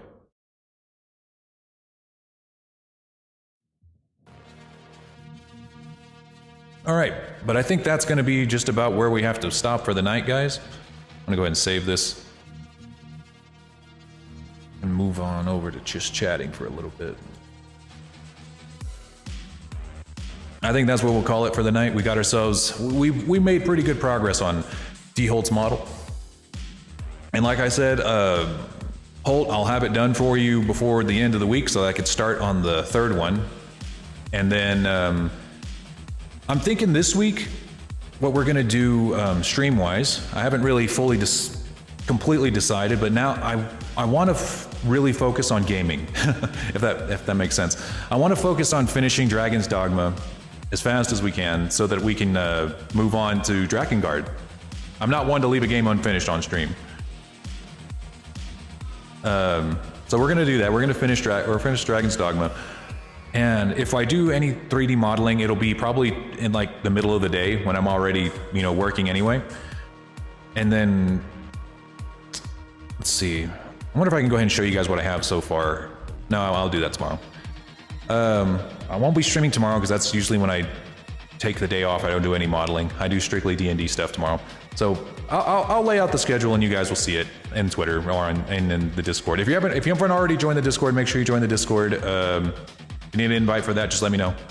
The links are all over the place. They're in my Twitch channel. They're in the bio on Twitter. They're in the bio on TikTok. They're everywhere. If you can't find the Discord, that means you're not looking hard enough. But yeah, we'll see you. We'll see you guys next time. Let's see who we can raid before we hop off for the night.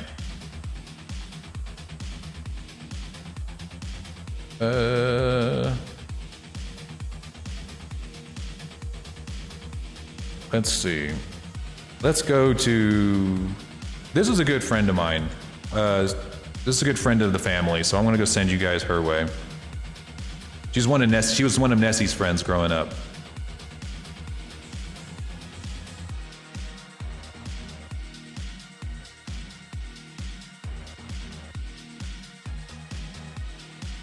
All right. We will see you guys next time. Peace.